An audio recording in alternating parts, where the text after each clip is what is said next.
Hello ladies and gentlemen, and welcome to another day here of the Blast Slam 4 group stages. I'm ODPixel here with Fogs, ready to take you through another absolutely packed full day of action. We've got 6 best of ones once again coming up for you here on this stream, and also obviously on the main stream as well. So many games to get through. Fogged, it's been a pretty eventful set of sort of days of games so far, right? We've seen a lot of different stuff. The results so far, we'll actually be able to take a look. Let's get that up first, actually. So the standings, this is what we were looking at the beginning of yesterday, right? Coming into yesterday. And then we'll show you then how the day transpired. We ended up with this. What do you notice most about the standings so far, Fogged?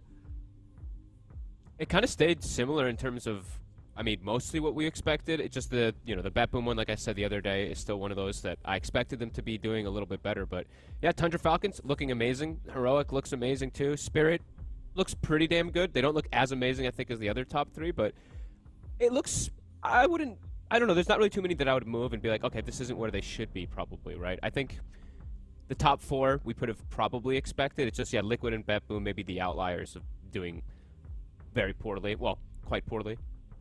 Yeah, I mean, I guess in the position Liquid and Bet Boom are, I mean, looking at that bottom 4, obviously the bottom 4 teams are the teams that will have to play in that last chance playoffs to get into the chance to play for the play-ins. It looks like it's unlikely that Execration or Yakult are going to be able to break their way out of the bottom 4, whereas for Liquid and Bet Boom, still very much a chance, right? You know, they're only one win or so away from like the Team Aureus and Aurora Gaming, and maybe even like the MOUZ.CEST and Navis, right? I think with the how many more games they have to play, right? Everyone plays 11 games, right? So 2 more games. Yeah, so 2 more results could very much see that kind of midsection to the upper at the bottom section switch around. So very much still with a chance to break away from the bottom 4 there, Liquid and Bet Boom, if they're able to really pull it together today. I mean, I guess that would be the thing to check, really, right? Who they have left to play against. And I believe Liquid, one of the games they have, I did see, so they have, for example, the game against Execration, against Yakult, right? That one, we've seen Yakult, they've been pretty rough, so Liquid, they really should win that game. If they don't win that game, then, I mean, they deserve to be in the bottom 4, right? Because Yakult, they've been all over the place. Yeah, you said what, Liquid has MOUZ and Yakult left? Was that it? Yeah, I didn't check the other one. It's definitely Yakult and yeah, you're right. So MOUZ as well. So MOUZ will be a little bit of a tougher one, but still a chance maybe if Liquid are pulling it together. But yeah, the game against Yakult, it'll be a spicy one to watch. I believe that one's going over on the mainstream as like the second game, because yeah, Liquid should get the win, and if they don't, that will be quite a big because yeah, Yakult, they have not been looking great. No, Yakult's all over the place, and I don't know. Execration actually looks, I would say Execration looks quite a bit better. So like that's the other one, maybe that's a bit outlier, right? Yep. But also just too random, right? Yakult is the same thing. The randomness, their ceilings and their floors are, I don't even know how to compare them. One's the space and one is the bottom of the seafloor. It pretty much feels like it. Yeah, because talking about the Liquids of the Bet Boom, so that was obviously the matchups that Liquid's going to have to deal with today. Bet Boom, they have Na'Vi and Heroic still to play. So compared to like the MOUZ and the Yakult, it's going to be a lot harder, right, for Bet Boom to break out of that bottom 4 than it will be for Liquid. At least as it looks to be on paper, going from the results we've seen so far. Yeah, I mean MOUZ is a tough team though. I will say this team is actually quite a bit better than I expected with how young they are as a team, right? Their identity as a team is still very, very young, and they actually look quite good. The way that they're playing super aggressive and all these things. Sure, they're making mistakes, but that's going to happen. I'm really enjoying like Yamich in particular. He looks amazing. So. No, for sure. Yeah. No, MOUZ. It definitely feels like a team for me that like at the moment with their 5 and 4, I think maybe even towards the end of this tournament if they're able to make a run, but. It's a team that's definitely got a lot of potential. Like the ceiling's pretty high with this squad. Just might take a few kind of tournaments to get there. But if they persevere, yeah, I think that, as you say, this is a squad to watch out for because of the amount of individual talent that they do have. To the point that when they were able to make it really just consistently work together, they're going to be a very, very scary team. And yeah, as I said, so today, I believe, today is the last day of the best of ones, right? We're going to pretty much wrap up the best of ones here today. With these last remaining 12 best of ones, 6 on this stream, 6 on the other stream, and then it's tomorrow that we'll start to play the best of 3s, and of course that will be the point where even if you are ending up in the bottom 4, I know, so you will get to play best of 3s. Like, nobody's going home in a best of 1. So everyone will get the chance to try and prove themselves in the best of 3s and make that recovery. You know, looking at those teams in the bottom 4, who will have to make it through those kind of 2 stages of these kind of playoffs, basically, because there's the last chance playoff with the bottom 4 teams, and then the top 2 of those, the 2 winners of the 2 best of 3s, will then get to play in the play-in stage, which is where everybody else that's not the top 2 of the original groups will be.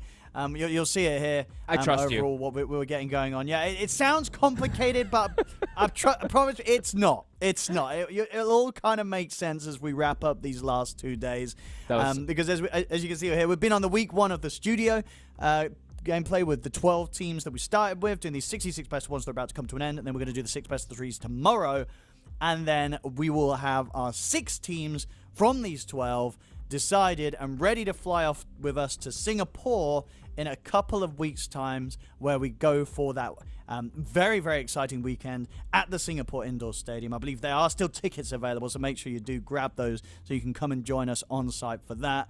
Where we're going to have this phenomenal weekend to end this whole tournament, folks. And, of course, playing for the share of $1 million. A lot of money on the line here for these teams. Can we play? No, I think we're a bit late. Yeah, you should have signed up. We had qualifiers. You should give the qualifiers a go sometime. One of these times, maybe we'll try and we'll get stomped again, but it's okay. Yeah. So that's everything you can look forward to coming up on your screens, ladies and gentlemen, over what will be today and tomorrow. And then, as I said, I think it's about a 2-week gap between the ending of this week 1 and us then going into that week 2 weekend. Maybe about 2.5 weeks, actually, until that. So a little bit of resting time for the teams. Obviously, time for the teams to get themselves sorted for the travel so they can all get themselves over to Singapore for that very exciting grand finale. Right, anyway, let's get into the games of today. We're just about to start our first best of 1. We've got some big names. Too. Yeah, absolutely. We're going to be jumping into Falcons versus Aurora. Fog, these 2 teams, the standings so far, Falcons, we've got them on your screen, 7-2, currently in the top 2. I mean, it's pretty much what you'd expect from them. You know, none of the teams have been flawless. Even the top team, Tundra, they did drop a game. So they're in the top 2. It's exactly where you expect to see them right after their TI performance. Yep, pretty much. Amazing. They look super good. I think that, Skeeter, of course, had his injury, but he still looked pretty solid. Last night was actually the game that I was waiting for. I was super excited for this matchup that we got to see. It was the one that I was waiting for the entire tournament, at least for the group stages. So we got to see the Tundra versus Falcons. Very fun game, super close. Could see that, just small things end up making that game be what it is. So I love to see stuff like that. So this one, I'm looking forward to see what we get. I'm quite concerned, I have to be honest with you, with Aurora, because some of these games that they play, they're just farming Owen, and I don't know, like that stat that they brought up yesterday, like T was talking about it scared the hell out of me. Like, Nightfall had 500 CS and had 6,000 hero damage, Stuff like this is not good. We'll see how they're able to perform today. As you said, at the moment, right in the middle of the board, they're 4 and 5 in this group stage. Most notable from their performance so far, though, is they are the one and only team that did take a game off Tundra. So they did. The potential is there with this squad, to be able to do that against a squad. Tundra's been looking pretty phenomenal. So yeah, let's see if Aurora can pull it together and get this victory against Falcons in what could be a tough matchup for them, but a win that they desperately need, because a loss here could risk them dropping down into that bottom 4 team territory on this group stage 1 standings. Here we go, into the draft, ladies and gentlemen. Falcons versus Aurora. Let's see what we get.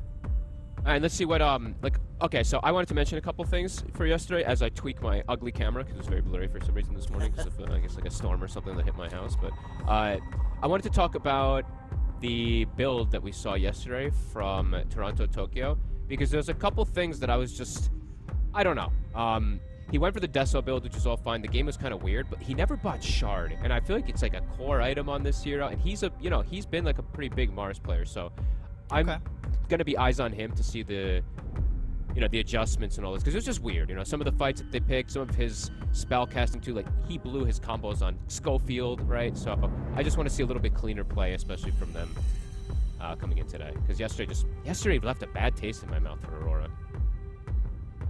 Yeah, it definitely wasn't their finest showing. I mean, I feel like Aurora as well, another squad, right, with this new roster. It's probably just going to take a bit of time. But again, Yeah, sure. you would imagine that the potential of this lineup, we know it can be good. As I say, we saw them take a win against Tundra, something that nobody else has been able to do. So they when it works, it really can work, this current iteration that Aurora's running with. The first game that we casted Aurora, I was like, holy shit, Aurora looks amazing. They were super aggressive on top of stuff. I think it was the game that Toronto like stomped the game. I think it was Makoto playing Queen of Pain, I believe it was, versus, maybe it was versus Execration. But anyway, either way, they looked super hot. Like they were playing very aggressive. They kind of just like stomped the game. It's just the next two I saw, it just was a lot of the, you know, this, I hate to say it, but it's like a lot of this Nightfall meme thing. He's just hitting creeps, and then he shows up to fights, and BKB TPs out 2 or 3 times in a row. And it's just like, I don't want to see that from Aurora now, even though, as you said, a little bit of a new squad and all that. A couple of them have been together for some time, so. A little unrelated. I was just looking at the group games that we have coming up today. I mean, obviously, you know, we just talked about Yakult having to play against Liquid. You know, poor old Yakult. You know what their last game is against? It's Falcons, isn't it? No, it's against Tundra, top of the board. Oh God. So, if you want to see something that could be a little messy, lads and ladies, make sure you tune in for the Yakult versus Tundra series. Or wait, is that us too? Are we doing that one? Are we? No, are we doing that one? Oh, let me check.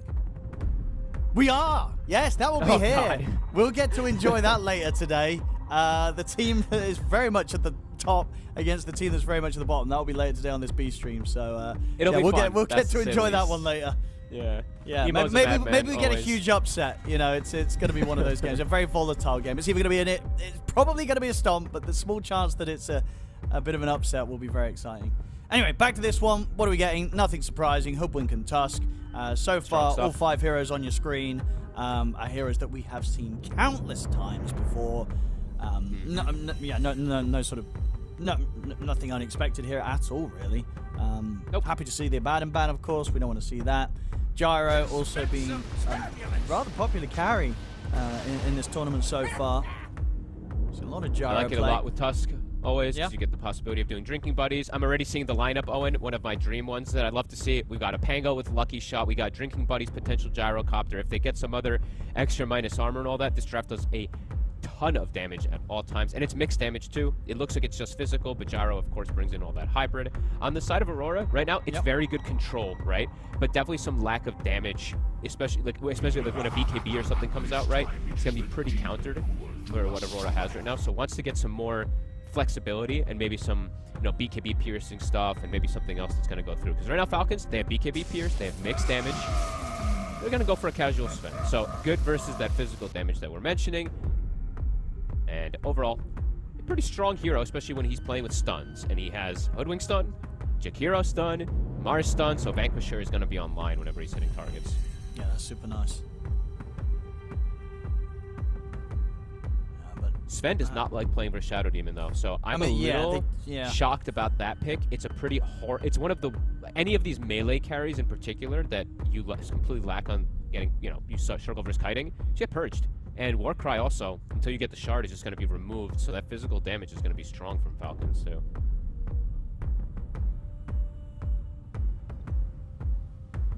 It's looking strong already.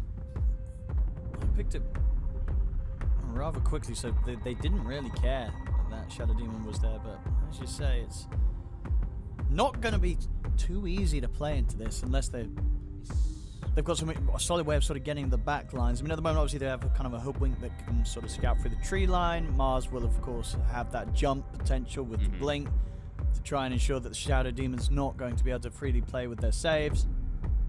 I want something else that's getting in that back line, and yeah, just not letting the two save heroes do their stuff, right? I don't know, like, they don't play it probably, but like Primal doesn't look that, it looks bad, never mind. I'm just looking at something that can also deal with Pango, because you can just stop his roll, but then also get in back lines and disrupt things, not letting these heroes get their spells off, because I see double save on the side of Falcons too, which concerns me when I see the Mars plus the Sven, the Snowball, the SD. They have so much time that they can buy in these fights, either a punch on the Sven, sharding him, demonic cleanse, or demonic purging, plus all these saves.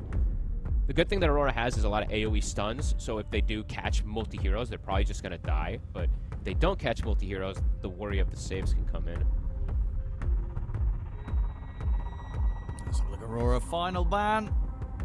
Needing to look towards, well, what they'd imagine to be the mid. I mean, obviously there's some flexibility with the Pango. But, you can't really know. Banning out the Husker. Yeah. They'll both play, right? They'll both swap. Amar and Malrine pretty much play every single hero together.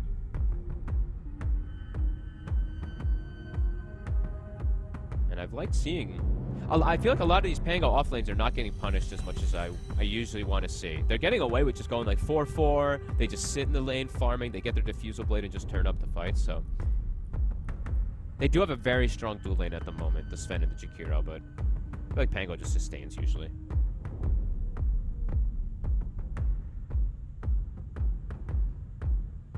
Taking their time with this final ban. They've got to show first.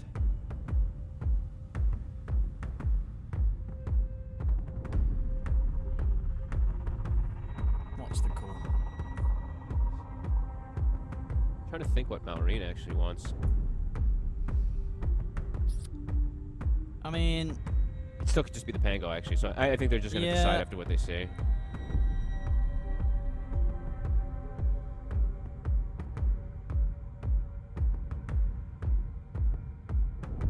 It's tough. Okay. Me and you haven't. I don't think we've casted a single Beastmaster, which is absolutely insane. No, It still is super good, but yeah. Okay, Whoa. Void Spirit. All right. I did not expect that. How's this hero doing? Kind of in the middle-ish of the pack. I haven't really looked at how many games it was played, but I've been seeing it picked a decent amount in terms of these high-level pubs. It looks pretty okay. You know, this Vessel build that we see a lot of people do, Aghanims, and I think this is what they wanted, right? They wanted a backline jumper that can actually stop the save. So if he does get this Vessel plus Aghanims build, he can double silence, prevent them from getting those. So I can see the idea behind it. My worry is it's a blind pick. So now, Malrine, bring out the book, decide what hero you want to play versus it, or you can just put the Pango versus it and find another matchup. Because Void Spirit versus Pango, I've seen these Void Spirits do pretty decent, but a lot of these Pangos can also do well versus it, because you can't always just dodge every single one of the shield crashes or any of these things.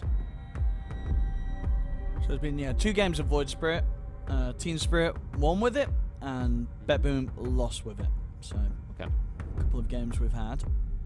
I can see the idea, right? Like I said, they wanted a backline jumper that's going to mess with the supports. Besides that, they have their draft looks strong on the other 4.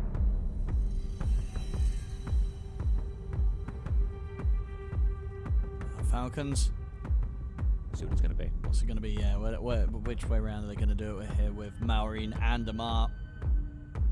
I just always expect some disgusting pick. They're running their time down, 5 seconds. Oh, they'll just go with the Doom. So just stand, they just put Pango mid, they just Doom it up. Okay. That's a lot of BKB piercing disable on the side, like BKB piercing abilities as well in Falcons. Aurora has almost none. Actually, they literally have none. They just have some damage that can be getting committed from the Void Spirit. So I think for Falcons, they're looking for that crazy scaling, and I don't know. We saw the fear for the Sven yesterday from Aurora. When they picked it, he farmed all game, right? His farm was top tier. He was actually top net worth almost all the game. He never could fight. He was playing versus that Pudge, the Clockwork, the Queen of Pain, a lot of BKB piercing spells, and a lot of just overall overwhelming damage. I kind of feel like it's a little similar. Not exactly, per se. But Yeah, not as to, but still definitely, like, they've got answers for this, Sven. they've got answers for this, Sven. It's not going to be a super easy game for Nightfall to find the timings to turn up and get involved. But Mikoto can definitely pop off is what I'm looking at. The lack of stuns. There's, of course, like Tusk can mess with you pretty hard as Voice Spirit. Same thing for Pango. But the other 3, you have ways to play around it. So perhaps that's what they're looking for. A semi-carry also from the mid lane that's going to be able to be a hybrid with Nightfall. But I like what Falcons got a bit more. I think Void Spirit's just a bit more of a risk in particular. And I don't know, I guess that Sven game from yesterday is really sticking in my mind. Because, yeah, overall, what are sort of the weaknesses of Void Spirit? Like, why is it not one of the super sought-after mids right now at the competitive level? He's just not a lane dominator or anything, right? He just kind of trades, and I think if you can get counterpicked pretty easily on this hero. I'm not I'm not like the big mid guys anymore, right? Like Quinn or anything. So I'm not really 100% sure, but because I've seen it a lot more in the pubs with this new build, where you actually you are much stronger in the early game. When I was seeing people just doing the Aghanims rush, it was so bad. Like, this Spirit Vessel build actually enables it, but perhaps this is a game where maybe he just needs the Aghanims build. I don't know. We'll have to see. We'll have to see what build Mikoto wants to do. I think it's probably still going to be the Vessel route, but let's see how much space he can make for the Sven. And really, in the mid-game, how much he can disrupt the backline. That's going to be the biggest question for me. Let's find out. There we go, ladies and gentlemen, getting into the action. Of course, these two teams right now, Falcons, they are sitting pretty comfortably at the top, but probably one more win today, and they might just be guaranteed the top two, at least very likely to stay in that top two, and of course get that ticket straight to Singapore into the semi-finals. Whereas on the other side of Aurora, if they start losing both of their, I think they've got 2 games left, right? Both of their games today, then there is still a chance they might end up in the bottom 4 and have to play in the last chance playoff. So this win, very important for Aurora to try and get against Falcons. Look at Skeeter. They're awake this morning, right? Immediately pops Flak Cannon, walks up. Flak gets you extra night vision, right? That 200 extra. So when he walks up to the high ground there under the tower, he can actually see them because he pops that. They are very awake this morning. That'll take a little bit of a warm-up. I need a little bit of a warm-up myself, so I gotta, like, get ready for all these mechanics, but all right, let's go. So both teams go for the smoke, but not really able to find any sort of setup for a play. Nope. And let's see, so Mikoto overall, he is already queuing up the Vessel build. It's probably just one that you have to do. Like I said, I don't really like the Ags Rush build overall in most games. And let's see how he does in the matchup versus Maureen, because there's ways you can toy around the Pango. You can dodge the Shield Crash with Dissimulate. You can 8th the Remnant in him. Usually you don't see Dissimulate skilled early, but let's see what the approach is from Mikoto. Because this is a very, I would call this an SEA counter. These guys, when Pango's still super popular, but when Pango was like every game, there was Void Spirits by the SEA crew. So let's see how Mikoto does.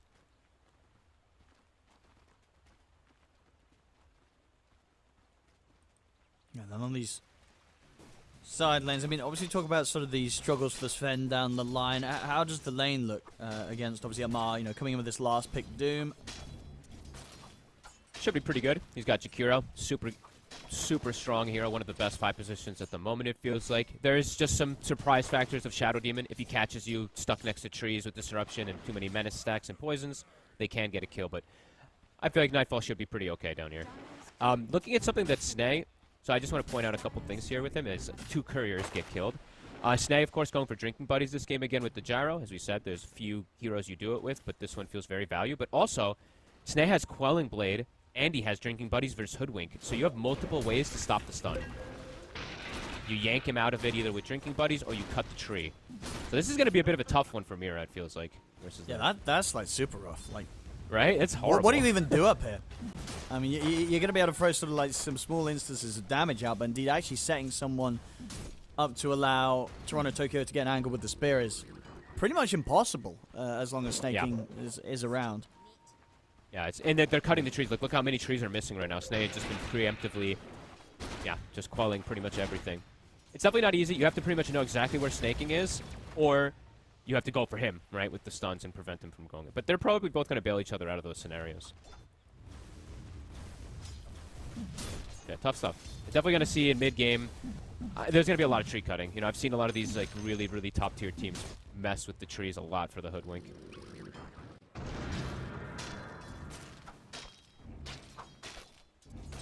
Mid lane.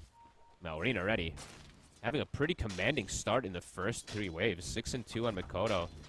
But 10-4 right now, Maureen. So, at least in terms of the start, Maureen putting some pressure on. Yeah, he really is winning the trade here pretty heavily. Mikoto will back off, get the water rune. A lot of these Pangos, too. I don't know. Some of these matchups that I feel like would be like hard for Pangos, they're doing phenomenally, right? What was it? Sniper versus Pango, and the Pango won the lane, right? It was, if I'm not mistaken, or maybe it was the Queen. It was one of these, like. But yeah, a lot of these Pangos are just doing fantastic.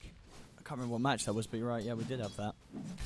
Because we had what? Snaking was playing like a Chan. He was double checking runes, and the Pango ended up. I think it was Navi's Pango ended up doing good versus either a Sniper or Pop, which is insane. Yeah.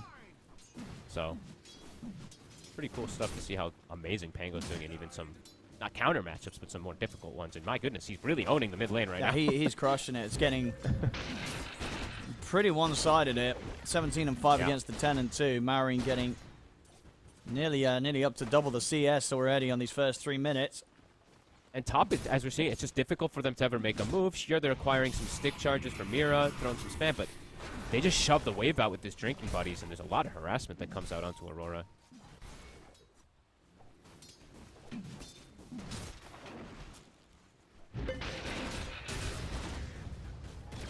Each and Every time they show. Yeah, you Look just at have that, to how much back off. damage it The is. flak flying through, bringing them low. Shove Oh, it easy. out. They can pull the side. This lane is difficult for you to ever really pressure Skeeter unless you make a move, perhaps. But I don't think you want to move Nightfall or move the Jakiro from Nightfall since he is having a good time down here. So I think you just have to keep as is. But I think Falcons is going to be very happy with the way things are going down. Mikoto.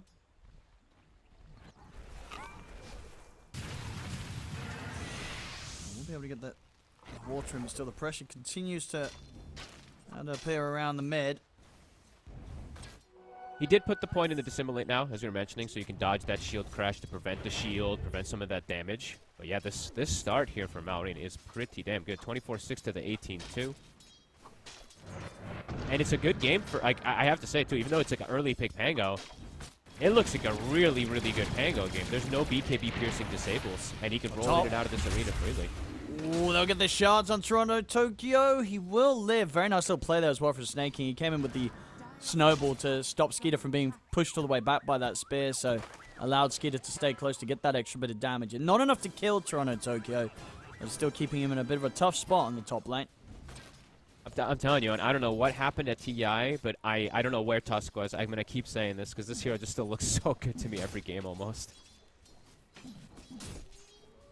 I'm versatile in the facets, right? Well, as you said, we're seeing games where both, you know, there's situations for both of these facets to be very playable on the Tusk. He's a save. I mean, like I said, I said it the other day. I see it like every time. He provides you almost everything. So it's just, yeah. It just felt weird for TI for not having that. Top, they're actually not, honestly, they're not doing that bad. I thought this was going to be way worse for Toronto Tokyo. It's 19-4 to 2010. Even though they've been getting harassed and shoved out, Skeeter is missing some CS. Immediate yank. This is just going to hard counter Hoodwink all game. Yeah, it's rough. I mean, obviously, like, It's like the hardest counter. As a hero, there will be situations where there isn't a Tusk around, but a lot of them, the Tusk will be around and completely shuts down what the Hoodwink wants to do. Bottom. Ollie's going to get surrounded. He's trying to bring down Crip first, and we'll get it. First. So Ollie gets the first blood. Does die after it, but yeah, he gets the job done first. Power of Jakiro. Those right clicks, the Twin Terror, does too much damage with the level 2 Liquid Frost. Those are gorgeous shards there by Snay, but not quite enough to protect his body. As the lanes have now been broken, 6 minutes in.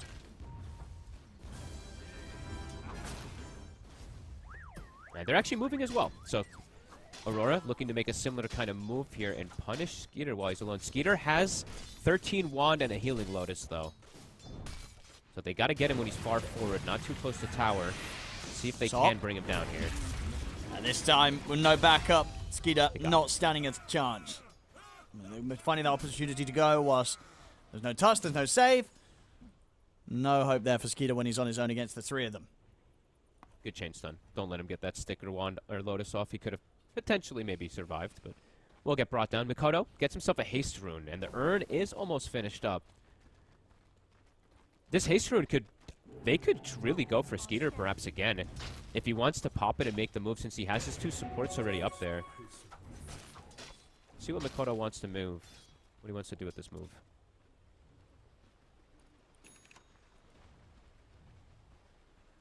I imagine Snake's just gonna come back toward top to protect Skeeter. Especially when they weren't too aware where Aurora's supports were. And Ollie, they'll now start to swing away from the top, looking towards the mid. That'd be good kill. Good kill. Difficult to set up upon that. I mean, Marine, he'll back off. It's about 650 gold off the recipe of the diffuser bottom. They're ready to dive in. He is He's super gonna try dead. and run from this. Yeah, he's not going to get any backup either. They're just going to have to accept the fact that he's gone. I think Crit, I think he's the first one I've seen doing this, but yeah, he's just leveling up Disseminate. We usually see Poison skill, but he's just maxing Disseminate. It does so much damage with heroes that can actually do damage. They just die. That Sven's is dead. So, kind of cool style that he's going for that we've seen a couple times now from him. I guess also this game he has a Doom in his off lane, so he doesn't want Poison because he can't stack. You don't want to stack for your Doom. That's it. Up. Cutter coming in with the rotation. They'll get the Ice Pop set up onto Snaking. He's still got the Snowball at the ready. He'll pop down the shards. He'll get the Snowball off, buying himself a little extra time. He will die, but the rest of Falcons are able to live.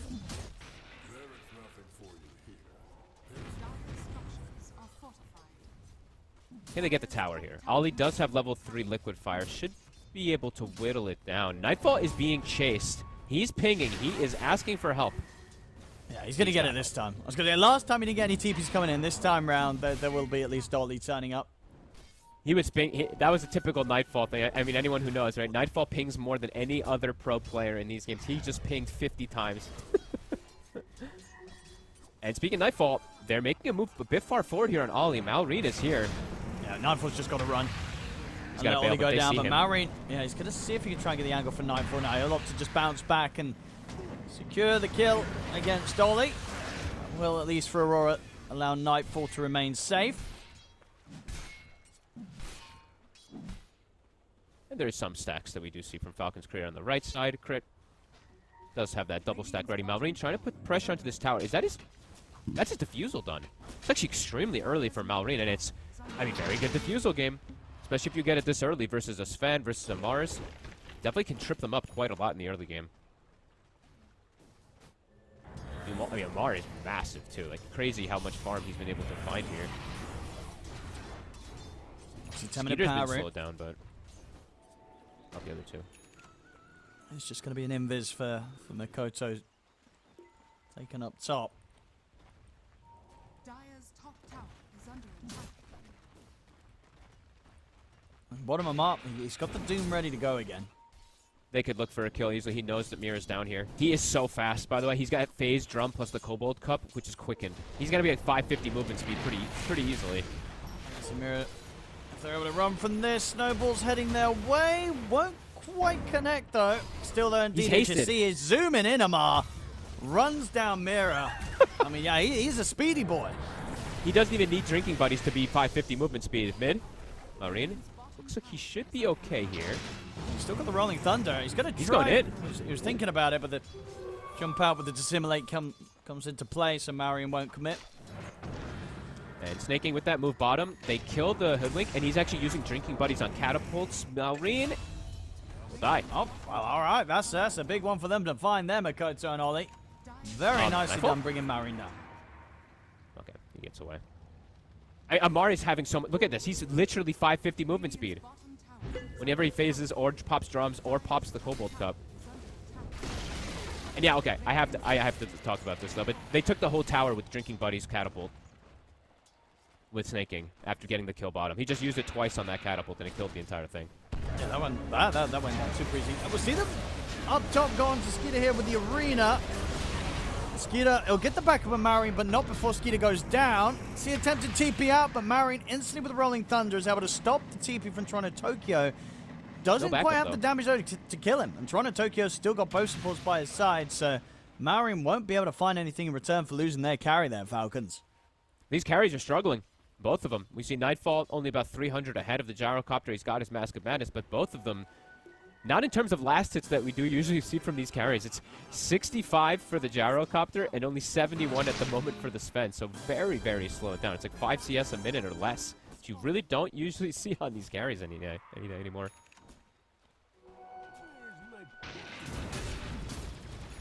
Come on. This is going to TP back to base. That's going to be his Midas picked up.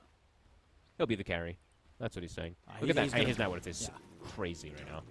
Yeah, he's going to be ridiculously farmed this game. And he hits hard. Always have to talk about that, right? The level pain. So if he keeps up that level momentum with this Midas, always getting that extra farm, he is going to smack these heroes, especially the supports. He's got a nice few stacks here as well to clean up. 70% on Aurora's side of things. Makoto trying to work his way towards the vessel. I think about 100 gold away from having that complete. It's very good timing. The game is pretty even overall. It's just Amar. He's Alchemist level, you know, this crazy level of farm that's the difference. Top. Top Makoto. Ready to try and hunt down Skeeter and Snaking again. He already used Drinking Buddies. They get the setup. Toronto Tokyo's got the arena. It's just come off cooldown. Perfect time to throw it down again onto Skeeter. Aurora making some fast moves this game, but at the same time, indeed, the curse of the carries. You know, the carries dying over and over again so far in this early game here. They're both getting successfully hunted down by the opponents. The thing is, though, Nightfall died to no ultis. They literally just used basic abilities and a defusal on him, and he gets brought down. So there was a bit more commitment from the side of Aurora to bring down the gyrocopter. So they could do it again pretty easily on the side of Falcons. Yeah, these carries, honestly, they're potentially not going to be the carries.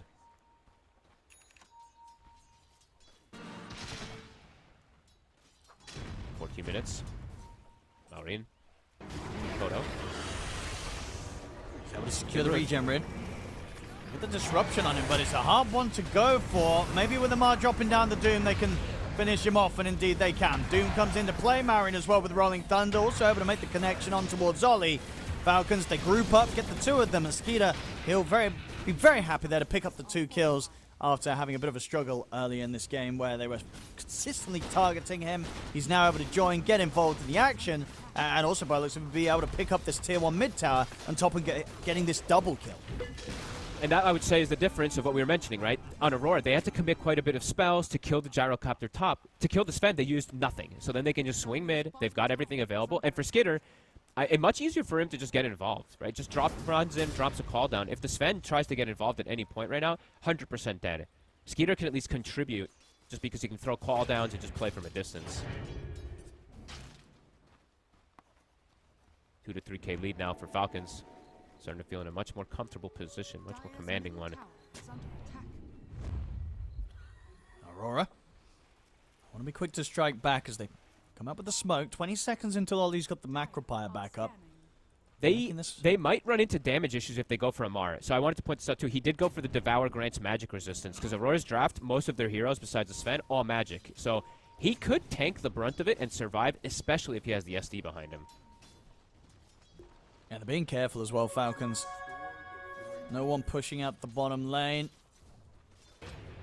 So Aurora unlikely to get the surprise jump with this smoke. I really don't think that they kill Amar if he's got the Devour on. Because he's 1900 HP. Now in mid, Toronto Tokyo on his own. Has to be a bit cautious. They're swinging toward top side to look for something here, but he's following the team now. I think he's realized, okay, if I play alone, they're going to just gank me. If I stick with the team, I'm safe, and seems to be the right call right now. Avoids the gank top.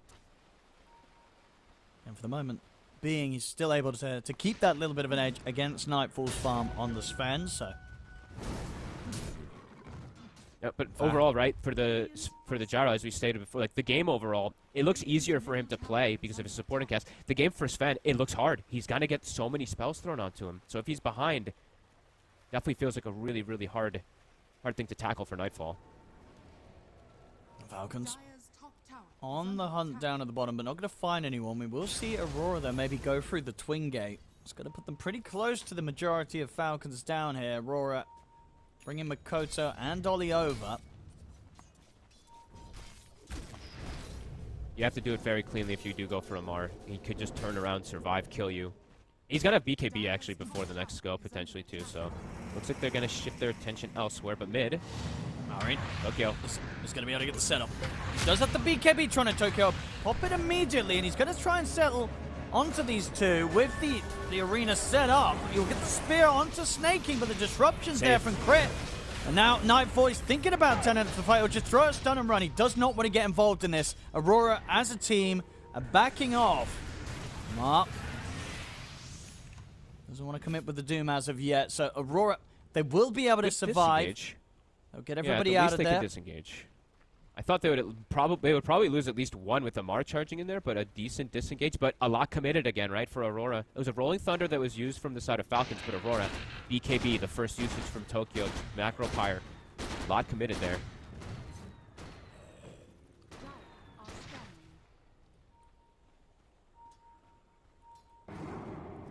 There's that BKB. So Amar now, I don't think he dies. I really don't.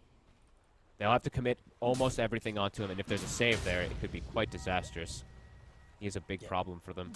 Yeah, it's just going to make it super scary in the team fight, because anyone that gets close to him, you know, he will drop down the Doom. So, yeah, Aurora, so at the end of the day, someone's going to have to tank the Doom. Like, somebody's getting doomed in these team fights. Bottom.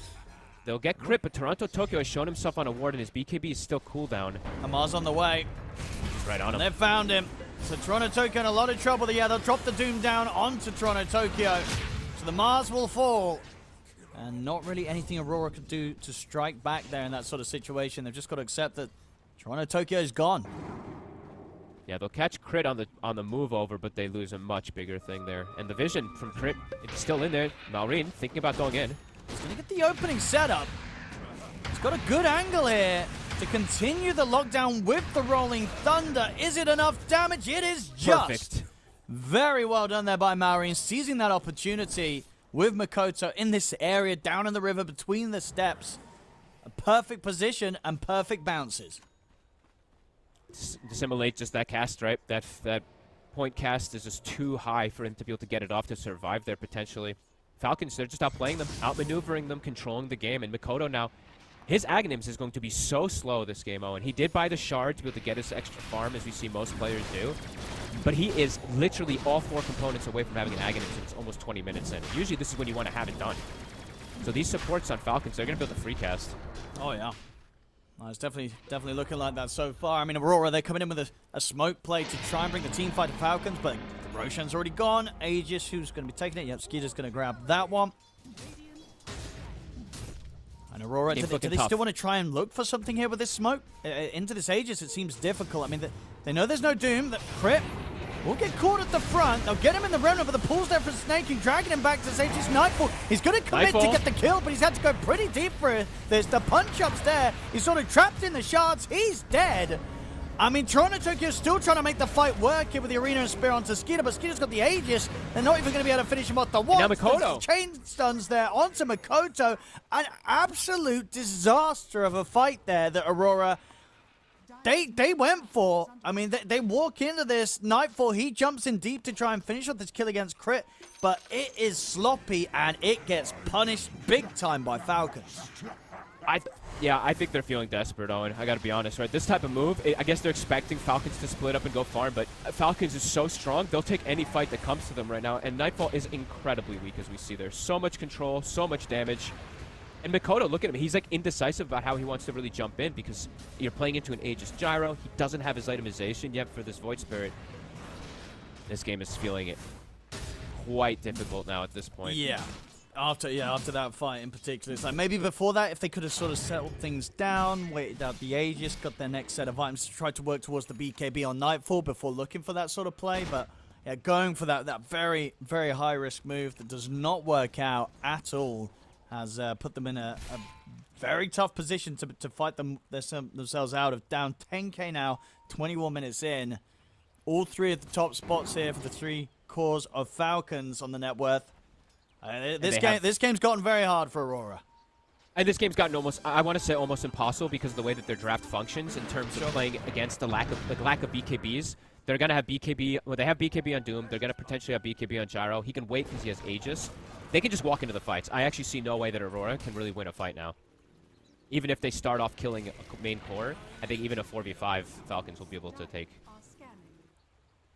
Yeah, it's just, I mean, it's games like this as well. It makes you wonder why there's so many times I feel we see drafts where we just don't see teams go for the saves. I mean, most of the time we do, but just having these supports, it's just crazy. And especially when it's 2 like this, like Crit on his Shadow Demon, Snaking on his Tusk.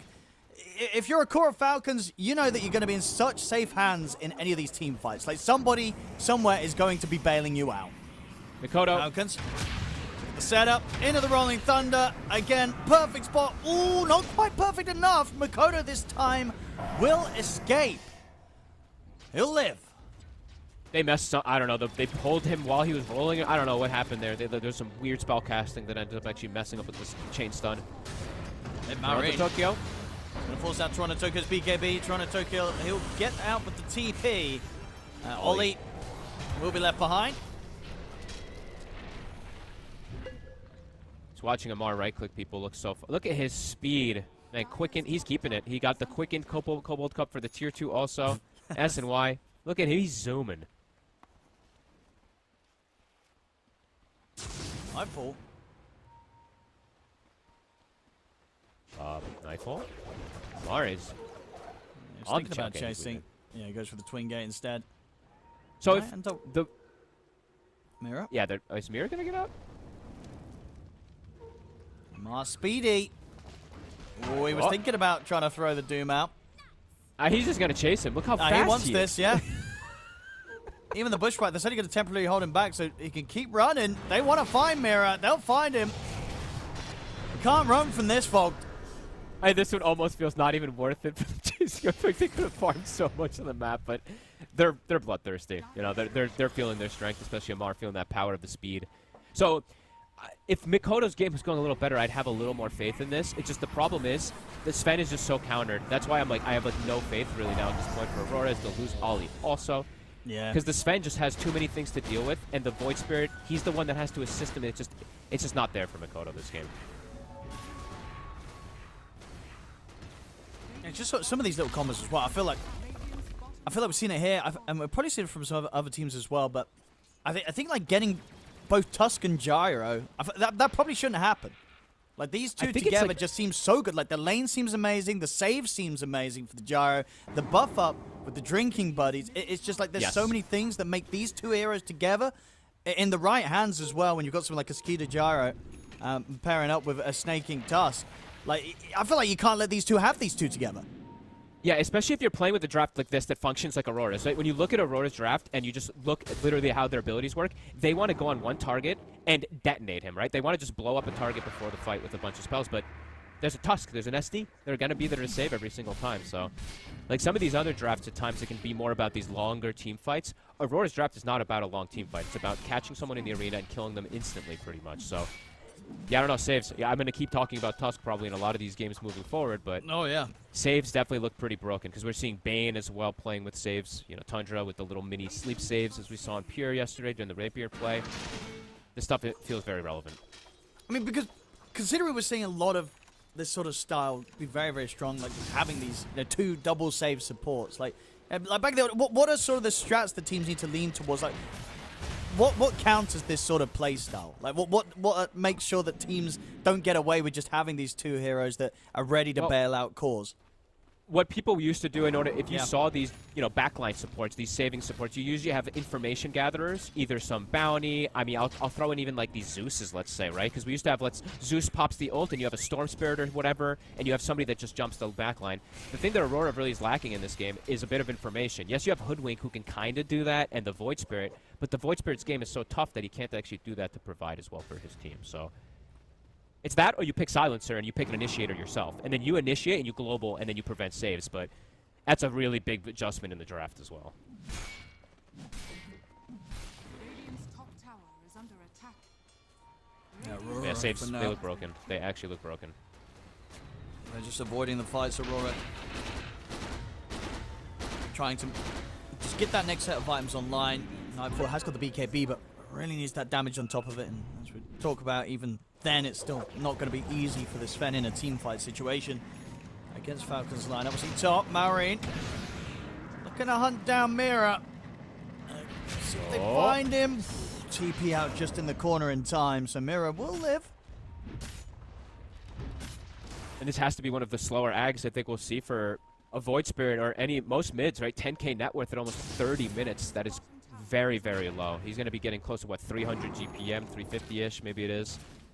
So his ags, it's going to come, and they already have counters for it, right? We see that crit has the shard, so he can just demonic cleanse himself before the fights if he needs to, and then walk in for the disruptions.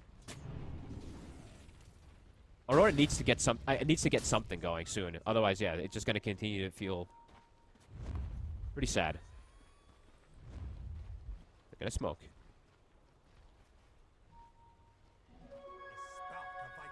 Dire's bottom tower is under attack. It's just who do you jump?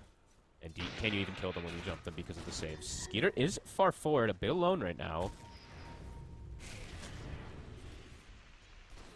But not really. Radiant's Nightfall. Mar. Do they want to try and jump? It's so difficult for Aurora. Tower is under attack. You need to have so much you need to know so much, right? You need to know exactly where SD and Tusk are, and potentially the Pango. And you want to go on the Pango first, ideally, is the concept for Aurora. You go on Pango, and then the Void Spirit jumps and stops the saves from the backline supports, but not going to be able to find that angle.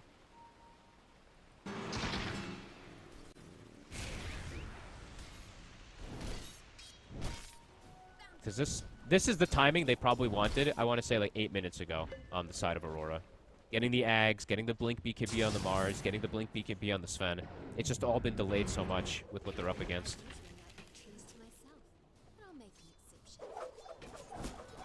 Well, to fall back, they're not quite able to find that jump that they'd hoped for, Aurora. Meanwhile, Falcons now getting the time themselves to smoke up. Uh-oh. Look at bottom, too. There's an amp damage if they do see it from the fight for pretty much any of the cores. Already Amar is forced out the BKB TP from Toronto, Tokyo.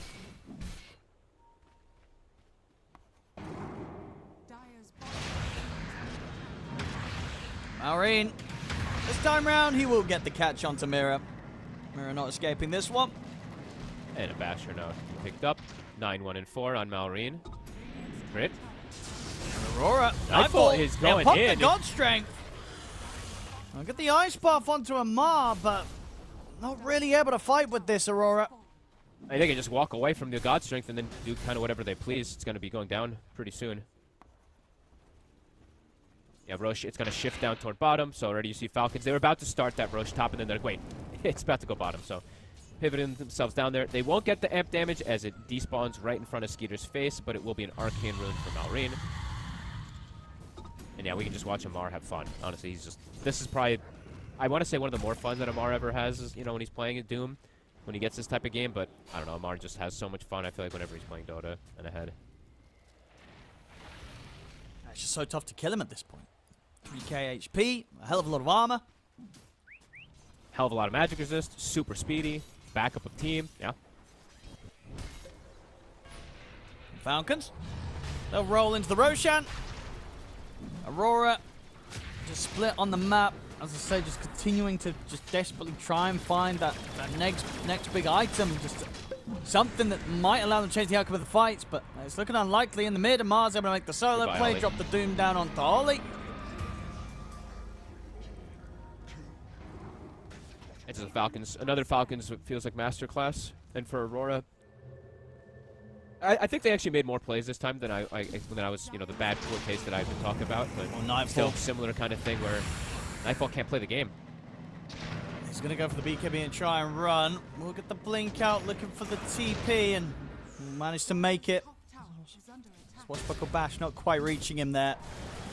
He'll survive at least, but again, just having a run from Falcons. Falcons, they've got the Tormentor, sharp for snaking. I'm going to have to check damage numbers at the end of this game, because I was talking about the 500 CS Sven with 6k hero damage. Oh, and I think he might actually get pretty similar, if not lower damage this game, because he's at 300 CS right now, and he has really not hit a hero.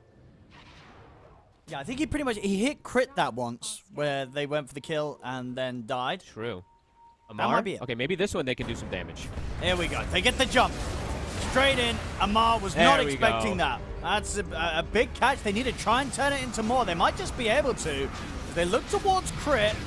Here's the backup though. Skinner gets him with the cooldown crit. He'll survive. The snowball giving him safety, and now Falcons, they can try and turn. Lotus will reflect the snowball for now. But after it comes to an end, Toronto, Tokyo will be surrounded. Nightfall's going to try and push forward. Good angle with the cleave, actually. He's been able to cut down 2 more. They get the grab to actually able to kill Snaking as well. A massive fight here for Aurora. Can they deal with Skeeter? They're controlling and kiting, and the ice pass down into the bushwhack. Nightfall jumps back over. There we go. They've killed him off the once. And they're ready to line up for a second chance. They get the remnant straight into the spear. Aurora, out of nowhere, they strike back, folks. Okay, all right. I thank God, because I was already like, my goodness, Nightfall is literally doing no damage. There we go. 6k damage in one team fight. A perfect There connection. we go. I mean, and all sort of, well, You know, for all the fun you said Amar was having this game, that did very suddenly go downhill off the back of him walking up to the high ground, getting killed solo. And then just Aurora. I mean, this was the big moment for Aurora, right? You know, they could have got this kill and kind of played safe, but they knew they had to just go, right? You get this chance to kill the Doom. You have to push for this fight. And they pushed for it perfectly, coming from a position where they were like 15k behind before this fight went off. I mean, thank goodness. And also, I mean, Nightfall just picked up his damage item. He had just picked up the Revenant's Brooch right before it. Man, I was so worried that this game was literally going to be one of those where they're just not able to ever get a fight. Thank God they get one, and now we potentially actually have a game on our hands. We absolutely This is looking really grim. Now the Sven is in a much better position to be able to fight back. And they have an AC now in Toronto, Tokyo, and he's on his way toward his refresher. So that is absolutely massive. Yeah, they've absolutely got a hope now in this game. Aurora, after that sequence of play. It was looking just, yeah, absolutely so grim, but Falcons splitting up a bit too much, not giving respect. And Nightfall, he'll get that respect back. And Amar, I don't think he's going to be walking up into high ground like that again anytime soon. I've been very careful up until that point, but that first death that he had this game ended up barreling that whole sequence of events into Aurora's favor. Yeah, he can't. If he's gonna do that, he just has to have either the SD or the Tusk near him. They were quite far away, so just gets caught off guard. Aurora, glad to see that they can get this catch. Leads it into a great sequence. Now they actually, okay, no, Mikoto now has a nullifier as well, so that can be pretty nice to deal with the Aeon Disc on the side of Crit, so he can focus him quite a bit more too. Big steps forward here for Aurora. Trying to Tokyo. It was the Lincoln Sphere next for himself, so can try and sort of go for the mind games against Amar with Dooms. Okay. I saw he was debating which build he wants. He's switched like 5 times, so we'll see if he really does commit for that one just yet, but seems like it could be a pretty good idea. Falcons, they want to still keep the pressure on this top lane, sticking around. Nightfall got... He was actually quite far behind the gyro in terms of most things. After that fight, he went from like level 18 up to like 22 or so. So he's 23. Gyro's only 20. It's actually crazy. And Skeeter goes a route of, okay, no butterfly, right? He's just going like the Daedalus, straight damage build since he's got this drinking buddies rather than going for more survivability versus Nightfall. Aurora. Falcons still want to keep up the aggression here, it looks like, with the position on this top lane. Speed up. Gonna finish off the tier 2, but the fortifications there, Aurora, they're considering trying to put together a defense. Positioning is everything.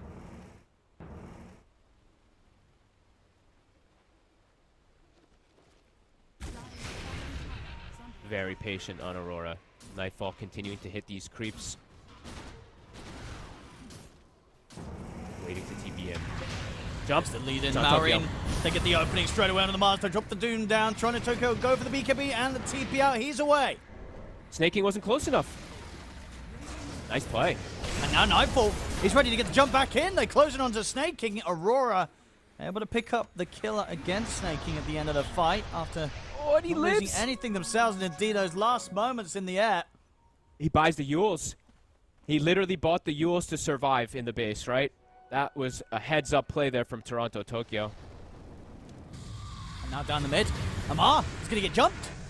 He has to put the BKB, go for the TP out. They don't have anything to stop him through it. He'll make it out safely. Yeah, Aurora. This is really impressive plays when they were at this deficit, right? And also, in particular, these TP outs from Toronto, Tokyo. Yes, Snaking wasn't close enough, but they did have the Basher on Malrine, so quite lucky to get out, but also a nice heads-up play, buying that Yule's able to make sure that he survives. And Yule's is never bad, right? Never bad to have on a Mars.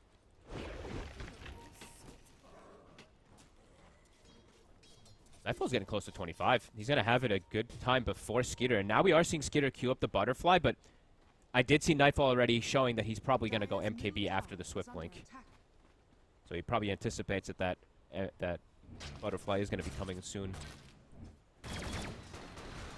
Now Falcons are definitely going to need to be a little bit more careful about how they try and go for these pushes up towards the base. They'll, I imagine, sit back and wait until the next round of the Roshan, but We know that Aurora's going to definitely come and give them a fight for it. With how things have gone the last few times. And Aurora, they're already ready to start charging them. Toronto, Tokyo, moving in Falcons. They're looking for setup themselves. Maureen will make the jump in, looking for Mira, but Mira's able to force him with a try and slam him down with the diffuser blade. Nightfall. He'll drop the Doom down on Nightfall. They're pushing the Sven out to the side of the fight, but Makoto and Oli are there ready to make sure that Amar can't chase on anymore. Toronto Tokyo leads back in. Has the arena. Spear's going to be off the mark, though. Amar tried to stand towards Toronto Tokyo, but Toronto Tokyo has the BKB available himself. Will fall back for now. The only casualty being Mira on the Hoodwink. All cores remain fine. Nightfall survives the Doom, able to disengage. So it's going to be on cooldown for the next few moments. It is an Octarine Doom, though, so it's back up in about 60 seconds. Don't know if Aurora's going to be able to take advantage of that cooldown here. Yeah, Spear off the Mar. And oh, Mar actually buys himself a full refresher. Might look to go again. Set up on Oli.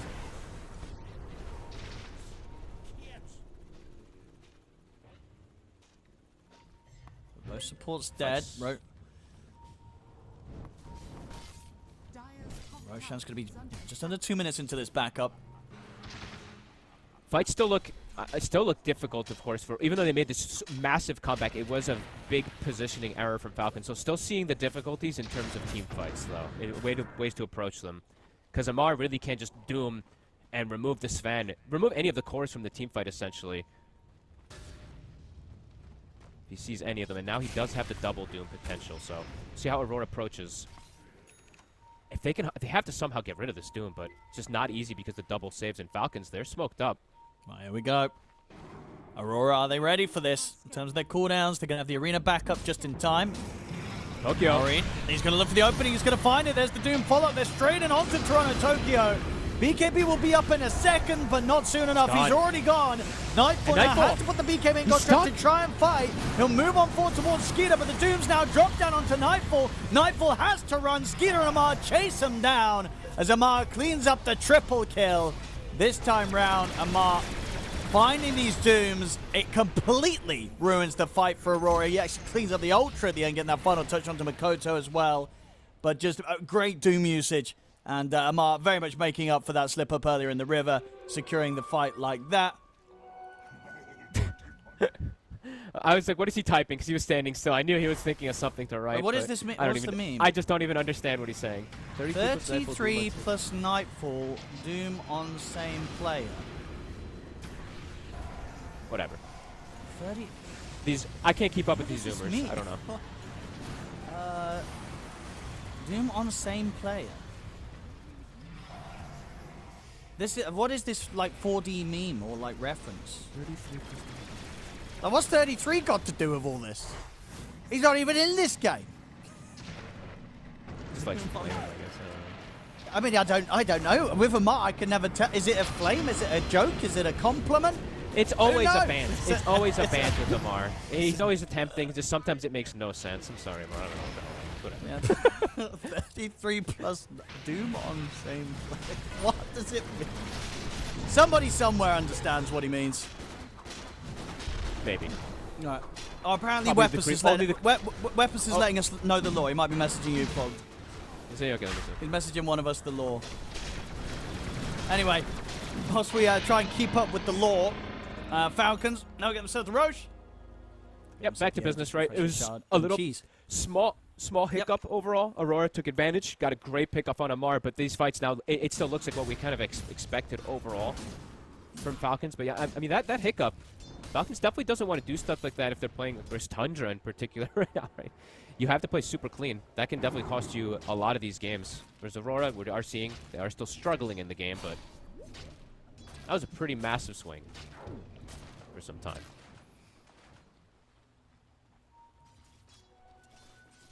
Bottom lane, Falcons. You get the lore? Oh, I think I got it. I think is he messaging you? I think production told me Weapons was filling us in somewhere. So we'll see. You might check with your messaging services. Anyway, bottom lane Makoto. They'll be able to jump out in time with the Astral. So they'll be able to set themselves up here for the high ground defense, Aurora. I think he means 33 is the best offlane Doom and Nightfall is the best carry Doom. He said 33 Doom yesterday as well. He was owning. I don't know. I don't get it. Whatever. So he's complementing 33. I guess so. Amar, Okay. Dooming Nightfall. Nightfall. He's going to get doomed. Amar's ready to get the jump in. He's going deep for this one, Amar. This is pretty deep. Up beyond the tier 4s. He really wants this kill, but the arena's down. He's dead for 100 seconds. I wonder if he's going to have any... Is he going to have anything to type about that, Fog? What the? He just went for it, and now Skeeter's in trouble. Nightfall's going to jump in. Skeeter is standing his ground, though. Nightfall needs to be saved. They'll try and force him back. Okay, Nightfall actually ends up dying trying to kill Skeeter, so things awkwardly end up getting turned around back the other way after that bit of a mess of initiation that actually, in the long run, works out.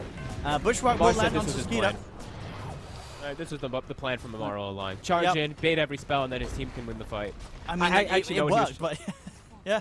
He was trying to do, so what he was trying to do was do this Pyrrhic Cloak thing and charge in with the Doom and have his team kill himself, but they dispelled it with the Lotus immediately. So he still did 3,000 something damage to Nightfall, either way. It does end up getting the successful kill there for Skeeter.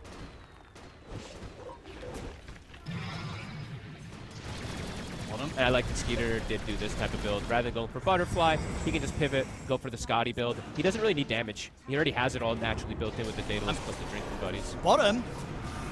Look at the Bushwhack, but crits in with the disruption save. Good sharpshooter here on towards Maureen. Maureen, he's trying to roll up and get away. He'll get out just in time. Makoto's trying to chase him. Makoto? But now Makoto himself might be in trouble. Okay, never mind. Maureen's going to opt for the TP out during the rest of the Rolling Thunder. Back up on the top lane. Toronto Tokyo's got the setup on a Skeeter. Makoto, he's going to jump the back line. He's trying to hold back Snaking. Bushwhack locks down Skeeter for now. Ollie, it's the lineup with the ice path. They'll drop the arena. They want Snaking very, very dead, and they'll get him caught in the arena. Skeeter did manage to finish off the Mega Creep. They've got the Yule set up onto him. Makoto will be able to jump away from the homing missile just in time with the Assimilate. Ollie, looking for crit, but crit, he's got backup. Amar back in. Skeeter turns, able to shoot down Ollie. Nightfall will be back in 5 seconds, but Falcons as a whole have done the damage. The Mega Creeps are out. Look at Amar. Look at Amar. He's bringing the gem, but he can't without space. He just dragged it by clicking it 1,000,000 times. Back in action, Amar. He's going to get the Doom onto Nightfall. Nightfall will be forced back to safety. The buybacks coming out from both teams here. Crit for Falcons, Ollie for Aurora. Skeeter's moving in onto Mira. Mira will be able to bounce back with a sharpshooter. Toronto Tokyo is locking down Marin here with a spin, but Marin's able to roll up. It's going to be Ollie dead for 85 seconds there on that dieback, and Makoto is getting control. We'll get the chance to jump out to the side. One more remnant he's going to have in a second back up. The Astral Step, but it's not soon enough. Nightfall tries to jump in, but again, he's been doomed by Amar. Triple kill for Skeeter. This game is over. GG is called. Falcons will close it up. I mean, Aurora, they did give them a good fight up until the end, but just not quite good enough. They couldn't stop them, Bob. If they had a better early game, this game, you could see what the idea of their draft was, just this early game. Sure, there's a slip-up by Falcons, but that's truly what it was, right? Just a big mistake from them that allowed a little bit of a comeback from Aurora. I mean, there's some clowny stuff that was as well going on in this game, but overall, Falcons, definitely you could feel their powerhouse there. The last fight, Nightfall actually blinked in, and the missile redirected him onto him instantly when Makoto died, and he got like 1 attack off. So some clowny stuff, but overall, Falcons, really strong approach, really strong gameplay. Just one kind of big mistake, I guess you could say, that Aurora almost took advantage of, but overall, super strong. And yeah, these saving supports are absurd. Yeah, Falcons is just so good with these heroes in the hands of Snaking and Crit. So many little moves through that early to mid game that made it almost impossible for Aurora to find the opportunity to fight. They did, of course, get that one big fight going in their favor, but after that, once again, became very difficult to make any sort of moves against Falcons. Falcons continuing to sit very solidly towards their top spot of the group. So with that win, yeah, Falcons now 8-2. So looking like Heroic and Team Spirit are the only other two teams that can get 8 wins. And are any of those playing right now over on Group A? Because I think we're getting very close to being maybe locked in on our top 2 teams getting to the semifinals. So over on A stream, the moment is Spirit versus MOUZ. Yeah, I guess we'll have to wait a little bit to see. So, but yeah, it's going to be up to whether Heroic and Spirit basically can win their last 2 games if they're going to have a chance to sort of contest with Tundra and Falcons, who are both sitting at the moment on 8 wins in first and second in the group. So getting very, very, very exciting there on this final day of the best of ones to see, as I said, who's going to go straight to Singapore. Aurora, with that loss, 4-6 right now. As I say, they're very much into that dangerous territory of maybe ending up in the bottom 4 if BetBoom and Liquid do start to get wins today. So they'll have to sort of see what goes on with the rest of the games. It's all getting very close, Fogged. It is. And let's see. I mean, we have this another nice hype matchup coming up for us. You know, Tundra, top of the group. Let's see how they're going to end up doing in this next one. Yeah, absolutely. Don't go anywhere, ladies and gentlemen. We are going to get to enjoy some Tundra gameplay here on the channel. And they'll be going up against Aureus, who might just be able to give them a little bit of a challenge, because Aureus have had some highlights in the groups so far. So we'll have a short break. We will be back with Tundra versus Aureus.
Welcome back, ladies and gentlemen, to Blast Slam 4 group stages. We're getting ready for our second best of one of the day here on the B stream. Fogged, we're going to get to see the top team right now. Tundra, of course, looking very good in this groups. Up against Aureus. Aureus kind of in the middle. What's sort of your read been so far on Aureus? And do you think can they have a chance against Tundra? I want to say not really. They're playing versus Whitemon. Whitemon knows them. I feel like when you have a player that's like from the region, especially Whitemon, who's just giga big brain 5 position, I feel like this is actually like maybe their hardest matchup because I feel like he's gonna know everything about them. Okay. I mean, yeah. That's my Whitemon, biggest worry. Yeah. Well, besides Pure being an absolute monster on his carry position with the backup of Whitemon and Ari meshing really nicely with Tundra, my real big worry is, Whitemon, I feel like Whitemon's going to know everything about him. We're already looking in like the lobby chat. Nico is saying Whitemon God, so like, it says a lot when the players, everyone has so much respect for Whitemon, even outside of his region. So, yeah, it's going to be a tough battle for Aureus, but let's see if they can do it because they have done pretty good with some of their games. It's just Tundra's insane. Even some of these games that they won, it looked like they should have lost, and they just split second win the game. The Lycan game in particular that me and you were covering, they were losing or kind of even-ish in the whole game, and then they won in 1 minute when the Lycan got Ags. So yes, yeah, that was pretty brutal, the ending of that one. I mean, well, yeah, we'll see what Aureus can do. Aureus' results so far, so they're 4 and 5, but the one thing is that the 4 wins that they've had, they did get the one against Aurora, which is fair enough, but then the other 3 wins are all kind of teams that are in the bottom 4. They beat BetBoom, they beat Execration, they beat Yakult. So it's still kind of hard to see where they're going to settle because their upcoming games, the games they have left to play, are definitely, they're going to be 2 tough ones. They still have to play both Tundra here and then Falcons. So it could be a tough end of the groups for Aureus. Unless they can make some magic happen here against Tundra. We've got the draft. It has begun, so we'll get that on your screen. Let's see what they pull out here against Tundra. Yeah, let's just see. My thing about Aureus is, I think one of the last games that I saw from them, because I didn't get to catch yesterday's, the one that I believe they beat BetBoom.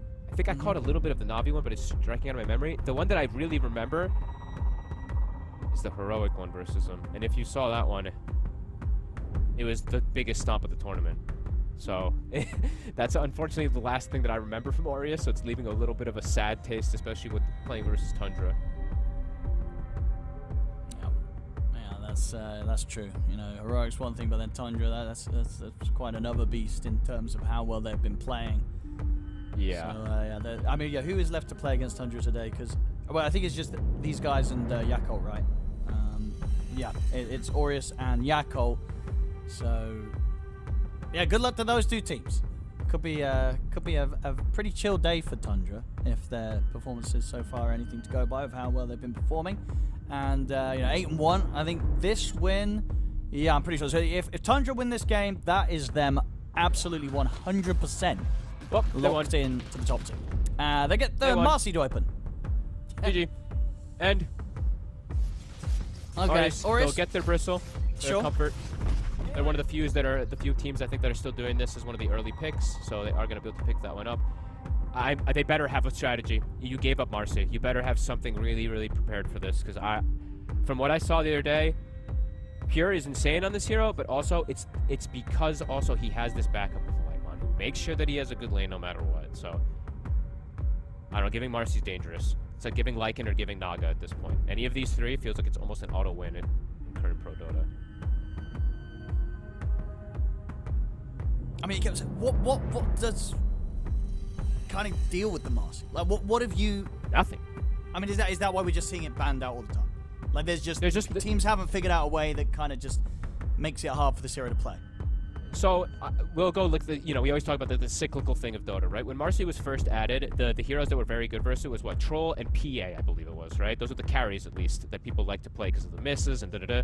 It's just not the case anymore. I feel like you just die. Like, if you get dumped, you're just dead. Even if you're not even gonna get access off, you just die to the Marcy. So I don't really know, like, in general, what just feels good to play against this hero, because it feels like a lot of the matchups that maybe felt decent before, just, I don't know, I don't think they do anymore. So just to give you viewers at home a bit of a picture of like how hot Marcy's been, it's been banned in 51 of the games.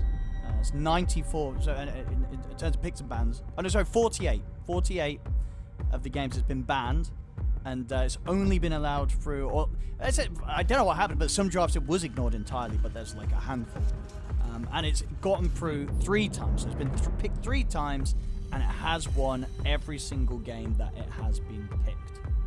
And that's wild. Like, actually, it's pretty wild that you're telling me that sometimes it's been ignored, but at the same time, also, been, yeah, sometimes you have to be a team that plays Marcy. Because I think Falcons at TI showed they don't play Marcy, so teams are just ignoring it. But overall, yeah, this hero just... I'm looking even at some of these other stat lines and looking at, like, worst... So sometimes we bring up, like, the Dota buff page or whatever just because you get a lot of information of numbers of heroes. Like, the heroes that he's bad against, there's just not really much. It's the Troll... Magnus, Batrider, terribly, but not even by much. It's like very, very small numbers that he's quote-unquote not great versus. So, or she, I should say, sorry for the Marcy. And now a Jakiro, so one of the best supports to have behind in terms of control, slow, and allow the Marcy to just beat on people. And in particular, right, we've seen Whitemon have a great time with Jakiro. It's his best hero. Well, this and his Bane are unbelievable.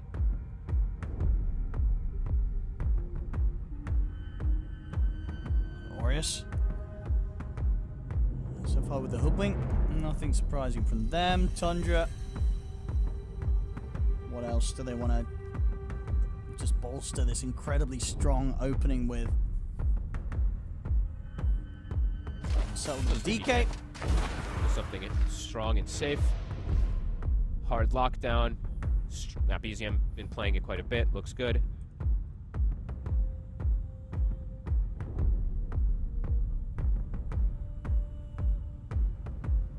For Aureus, we need to see something that gives some sort of solution for the Marcy, even though that's evidently not been easy for teams to find.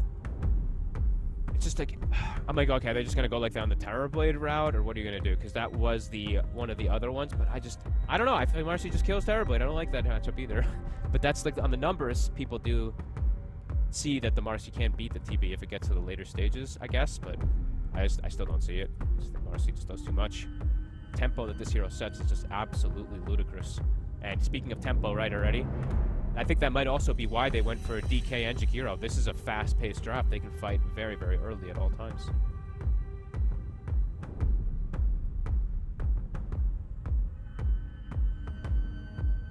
Going into the reserve time on this one, Aureus. Whoa. 2 picks though. Okay, so they take the bat, and we're getting a Wind Ranger coming here. So this will be a cool Wind Ranger. It's probably going to be mid or carry. I mean, personally, I would say I'd hope mid. I don't know if I have that much faith in it as the carry, but yeah. What do you reckon? What is this? I guess the concept is you have Windrun versus Marcy, right? You can just if that's what they're looking at, because I just don't see why else they would grab this as a support right now. You have a way. I've seen. Okay, so I was watching a couple of high pubs, and I've seen Yatoro actually playing some Windrunner carry. He lost most of the games that I believe I saw him trying it, but I'm trying to think what they're trying to go down here. Sure. So I'm seeing on the stats we have had it once already this tournament, played by Liquid. I'm just gonna try and find that game, see exactly. That was probably support though. Yeah, I was gonna say, do you remember that game? No, that sounds like it was boxy though, I would imagine. Yeah, I think you're right. It must have been a boxy Wind Ranger. Just a quick check. Did win that game, but as you say, almost certainly in a different capacity to as we'd expect to see it this game with the Hoodwink and the bat. Well, obviously the bat could also be core, so maybe the Wind Ranger will still be support. But no, actually, so Liquid, no, that game was the carry Wind Ranger. Mickey played it. He went 11-0-12. So. Right, and he did which build? Did he do Manta and other build? Let's have a look. So, item-wise, he ended up going for. So yeah, had a great game. Yeah, went Maelstrom, Manta, Lincoln's, Hurricane Pike. Okay. And the game was same over. Build I saw. Yeah. Same build I saw from Yatoro. So that's literally the exact same one. You don't really deviate, I guess. Okay. But now there's a puck, which makes things a lot more difficult for a hero like Wind Ranger if you're going to play it in the core role, because everything just is great versus you. Hard lockdown to keep you in place during the wind run. You're going to build Witchblade for the hit. The silence is super nice, and Wind Ranger can be a bit of a squishy hero early on. So big burst damage spells. They've definitely got that on Tundra right now. So another Nice. carry that we got to see it yesterday. This is one that I was talking to pros about this at TI as well, and I was wondering why it wasn't getting picked. Because Marcy was so popular, it's Muerta. If Marcy jumps in, you just click ult, and the Marcy just gets kited. But I think it's a very tough hero to always just say to pick the Muerta, right? But on paper, it fits perfectly versus Marcy. Doom to close things up at Tundra. So is it just a Marcy support? Yeah. Is it Ari? Well, no, it's pure Mar. Oh, I see what you're saying. I guess it is, yeah. Maybe indeed they are respecting Because the of carry the win Windrunner. rate that much. They're like, we're not going to play the Marcy's carry anymore then. That's cool. That could be, yeah. That could be. Yep. And now you have a gap closing support that can just get on top of Win and Doom. You just Doom the Wind Ranger and she's dead. Now you have to get Lincoln's maybe even earlier. I mean, at some point in this build, or I'm now trying to- maybe you switch things again. because I'm trying to think, Ari, I feel like Ari's the kind of support player who does play some kind of crazy stuff or can play some crazy stuff in the support role. There's not some sort of like support DK or support Doom coming out from Ari here, is it? No, he loves Marcy. This is one of his main heroes. Sure. But if they did, if they Oh, okay. weren't scared about moving the Marcy away from the carry, it's not like neither of these heroes have we seen Ari experiment with. The Dooms No, or the but DKs. I guess you could say there's not a realm where he can't play some like support Doom or anything. I just don't think that they will because 33's on the team. Yeah, we'll see. Yeah, we'll see. But because I feel like you could still get away with playing carry Marcy, like it's still that busted. So they're I just hiding. wonder.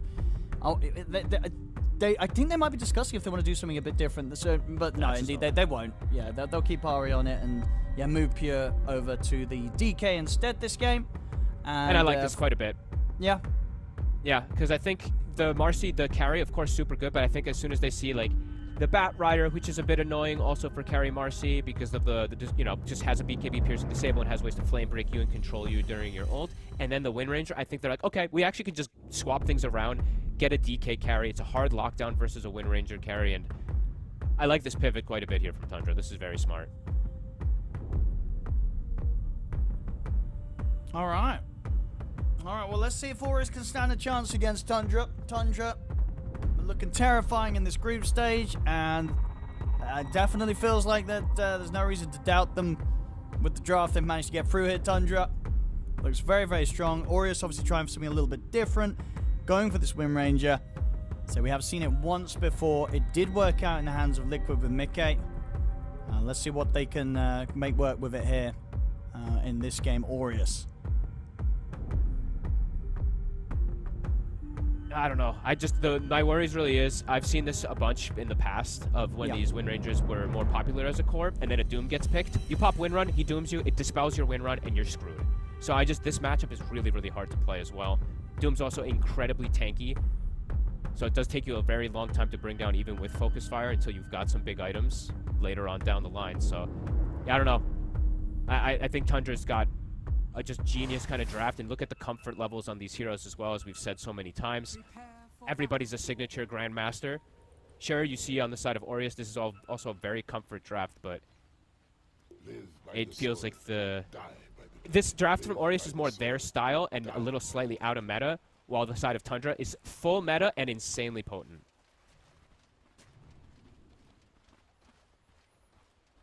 Let's see if Aureus can surprise us here and make sort of a further case here for the Wind Ranger.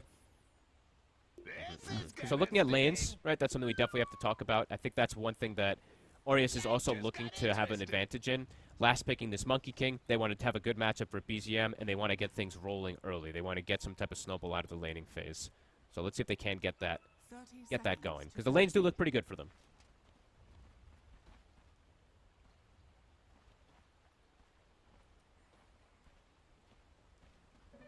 For the smoke. Not going to be able to get a jump, but neither team probably going to look for this first blood sort of attempt. Tim's holding the bottom. I'll just go for the 2 for 2. Yep. Equivalent exchange, it looks like it should be. All right, and let's see what's going to end up going down. So Bat Wind Ranger, this is It's a lot of poke and harass, but this is a lane that can definitely give kills to Marcy plus Doom, just because of the the way Marcy functions, just being able to get them on top of these more squishy, fragile heroes. And we'll have to see what creep 33 gets. If he gets a Harpy, that's a Monka S for me, because I think 33 always gets a stupid Harpy when he's playing Doom, but we'll see what ends up going down.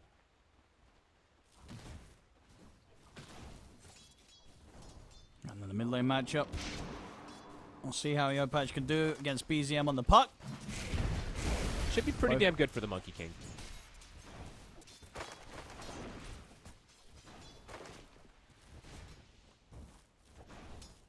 Bottom scamp. Trying to get aggressive.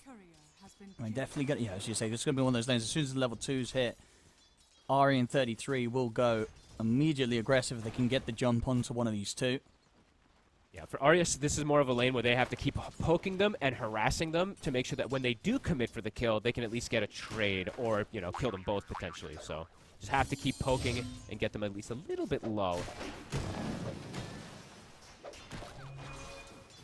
Yeah, we can watch mid quite a bit. We'll see how BZM does in terms of just skill overall, right? But Yopaj, he should have a pretty damn good time in this. We've seen this matchup so many times, the monkey versus the puck.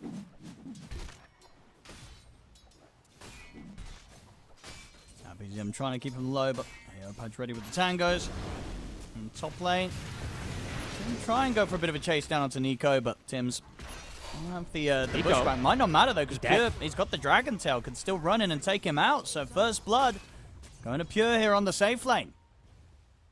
These two, Whitemon and Pure, shown their magic multiple times already throughout this tournament. They have a crazy amount of resources up here since they're playing versus Bristleback, so they can always go for these very aggressive plays with it. And I think I've said it now, every time I see Jakiro, this hero is insane right now as 5 position. Liquid Frost plus Dual Breath gets you down to half HP inside the laning phase every time. Definitely both of these side lanes. Aureus are going to have to be very careful on these first few levels.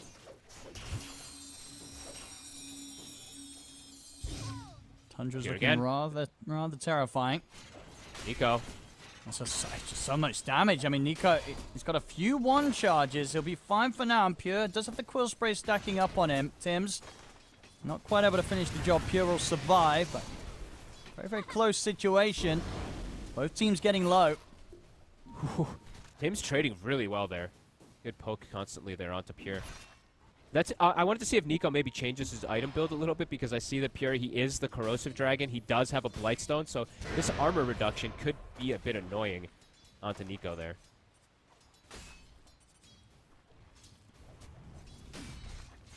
Bottom. Ari trying to get the lead in onto Scam. 33 not quite healthy enough to follow up. They're doing a good job. The poking, right? That's what we're mentioning, is just make sure that you just keep poking them, keep them low so they can't actually commit for that kill. So far the Wind Rangers, 16-7, doing 13-2. Doing a good job down here.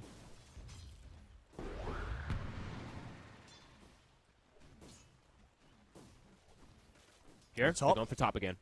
Yes. Keep seeing if they can get a chance to go onto Nico. And this time, it's enough damage that they're able to take him out. Wasn't able to get the 1 charges off there, Nico. Checking his courier. He's just... Okay, he's going to go, I guess, Soul Ring as maybe the armor item that he wants. But I feel like he wants at least some small armor item. It's going to help a lot up there because of how much they do reduce his Tims. The opening again onto him with the Dragon Tail. He'll turn, take down Whitemon. Pure, can you finish off the job? He's got Breathe Fire, so he can. He doesn't actually even need to. He's able to rely on just the right clicks alone to get the job sorted. So will not matter at all for him that Whitemon dies at his side. Pure, he's getting the last touch on these kills. 3 kills already picked up in the safe lane. Now shots in, not enough damage to catch him under the threshold. Whitemon, he's been the sacrifice for his core. You look at last hits, sure, yeah, Pure, he's doing 22-2, but his net worth is insane. 2,700, and every time the Bristle comes up, they instantly just go on him.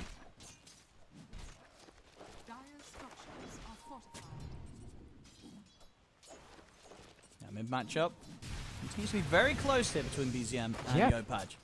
20-5 against the 19-6. He's playing this super well. I know sometimes we've seen the pucks do better than anticipated because of these little changes, the little tricks with phase shift and the buffs that the hero's gotten, but this matchup usually tends to be pretty hard, so... Look at this rotation. Good on BZM for that. Ari Coming in on the top, they want to try and punish Nico again. And Ari, he's in.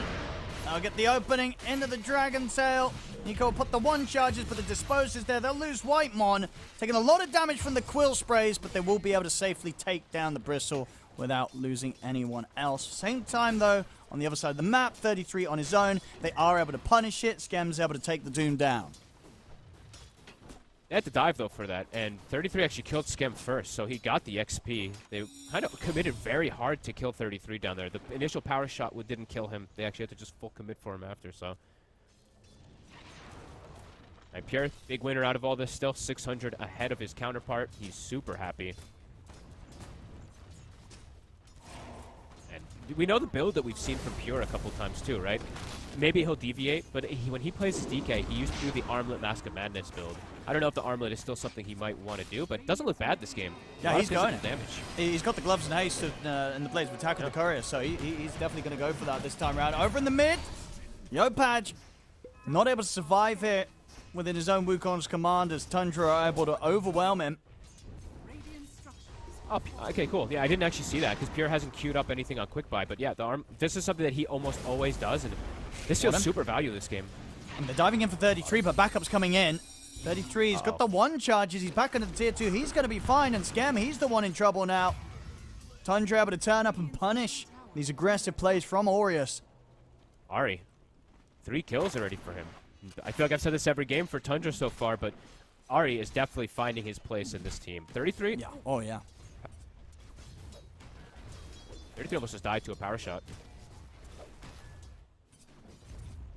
Should be able to heal up here with the Tango and the safety under the tier 1 tower. But yeah, I mean, if anything, just sort of goes to show as well just how and why. Oh, we'll see top lane. Pure should be fine. Not really a hero. They want to be diving now. But yeah, just how ridiculously busted like Marcy is for a team like Tundra, right? Because they have Pure, who's insane on the carry on it, and Ari, who's insane on the support with it. Yeah, I mean, it's a hero that needs to be banned in almost every single game, so.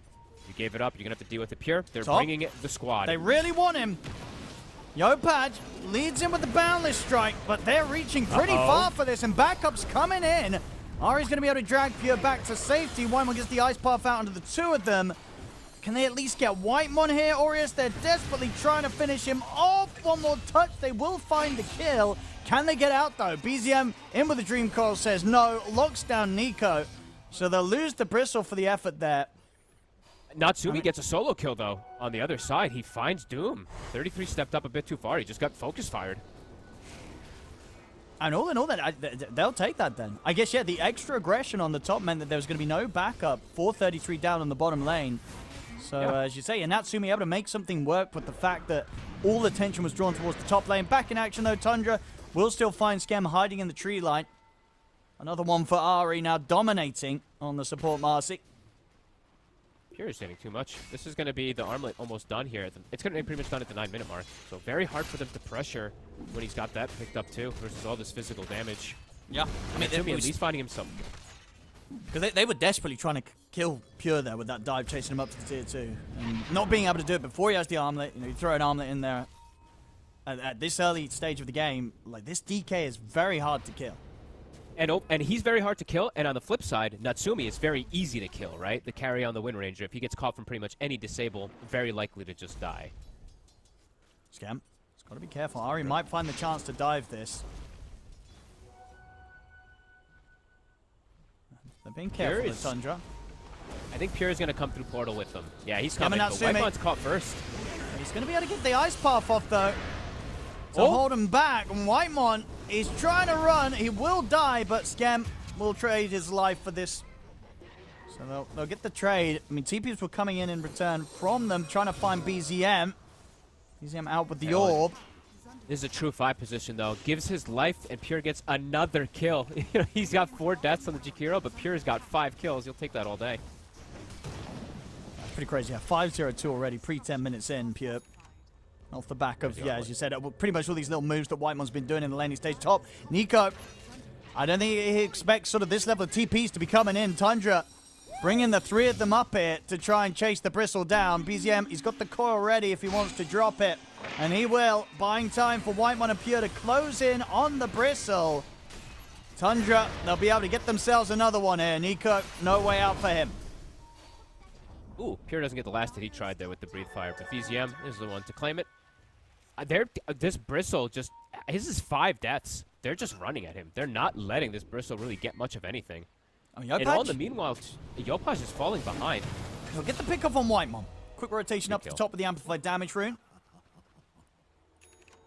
Yeah, Yopaj is, it seems like he's having difficulties matching BZM so far. BZM did excellent in the matchup in the mid lane, and also just having some cleaner rotations so far. Yopaj seemed 500 gold behind in that matchup because of that death from earlier.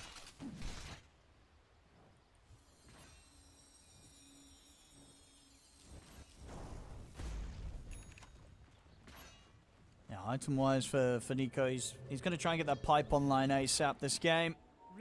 Okay. But, I mean, as we have just said, there's still a lot of damage that doesn't really care about the pipe, right? Yep. They have an absurd amount of physical. They have they have even good pure damage. Not from pure damage from the Doom, of course. Hey, yeah. Hey. I have to do that. As soon as I said it, I was like, God damn it.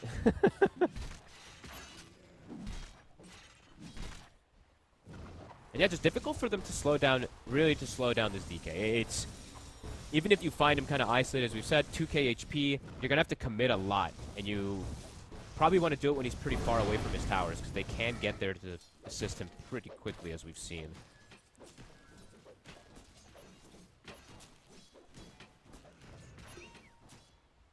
Tundra. Very close to being able to set up to finish the tier 1 in the mid. It looks like Aureus will want to have something to say about that. Both Scam, Tim's swinging over. Nico very low as he's cleaning up the ancient stack, so he won't be able to be a part of this. They'll hold for the power rune. It's going to end up spawning top. Scam will be able to grab that. So Ari and BZM want to try and get into the jungle. For Tundra, it's easier to pick and choose their fights right now because of BZM, right? He can just drop the coil. For the initiation on the side of Aureus at the moment, it's like Yopaj kind of has to commit his hero a lot of the time, so Physic Tundra has a little ease of making these moves if anyone does show on the side lanes at the moment. Until Scam has something like Blink, but that is so far from the realms of being had yet. White one chilling in the mid, singing him with some fast fingers there, stopping Tim's from being able to get the bushwhack sharpshooter set up on him. Bottom, BZM and Ari. Not going to be able to find anyone. Oh, they might find this though. I mean, Scam's come through Twin Gate. He's got Yopaj with him. He does. Scam's looking for the lead in, and he'll find it. He's able to walk up, get the lasso on a BZM. BZM did not expect that one at all. Nicely done. Without the Blink Dagger, it's very rare that you can find this type of angle for an initiation, so great play there from Scam. Catching BZM off guard. That'll put Yopaj back into that comfortable position, and ooh, Yopaj has shown what build he's going for. You usually don't see this. You usually really don't see Monkey King's full commit for this type of build, but he is going to go for that Orchid versus the puck. Yeah, it feels very all in, right? Even more so than kind of going for this Diffusal and running around the map. You know, going for the Orchid in particular, you know, you have to hope that you're going to be able to make plays with that before the enemy's able to itemize against it. Because it can start falling off pretty hard if you don't start getting the momentum with that silence timing. Yeah, we'll have to see if it works. I'm always happy when I see people at least like deviate and be thinking about the game in order to try to pressure. Scam will get caught. Ari. Okay. Mega kill for him. Maybe he can start even, if he wants to start build toward that carry route. I would have preferred him to go for like the Solar Crest and all that to buff up Pure, but the possibilities are there. A mid? I mean, Whitemon, he's been able to kind of chill here for the last few minutes. He's been having a great time in the mid lane as the Jakiro. They started to go for a bit of a dive onto him, but yeah, they're not able to do anything about the dragon just chilling. Getting a lot of nice solo XP and farm from this mid lane now as the support. His tower's full HP. They've actually not touched it. They'll get an easy setup on a 33. Able to walk up, get the angle for the Yakult shot. They'll drop down the Wukongs and the focus fire. 33 killed off again down here. Nice catch.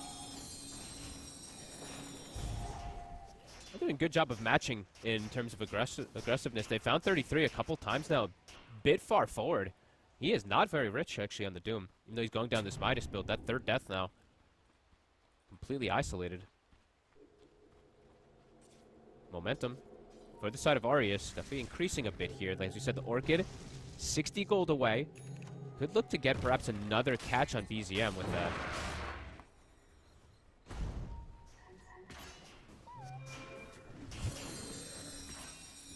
just jungling. So Scam is getting what, triple stack, I believe it is, that he's finishing off with the Firefly right now. So they're getting time to just hit the creeps.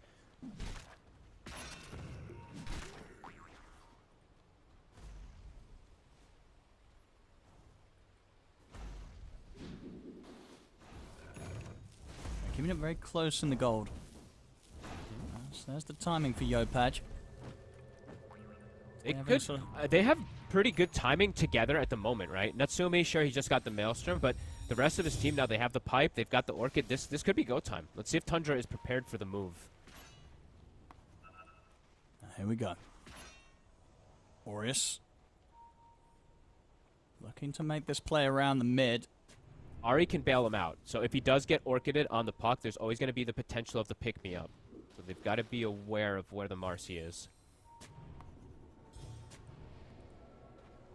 Tim's.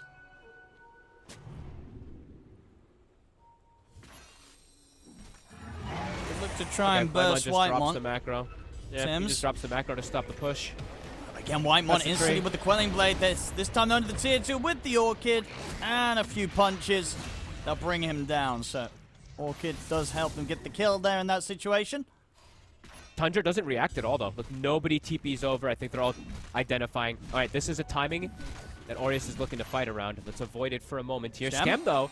He tries to walk into this. Yeah, they just turn and drop the coil down onto him. Scam, he'll use the lasso, but he's dead. Yopaj jumps in looking towards BZM. He'll put the Wukong's command down. BZM caught by the shackles. Natsumi coming in clutch there. Quick plays and heads-up stuff as well. You know, jumping in and not necessarily using the silence to go on the puck, but using the silence to stop 33 from getting that Doom off.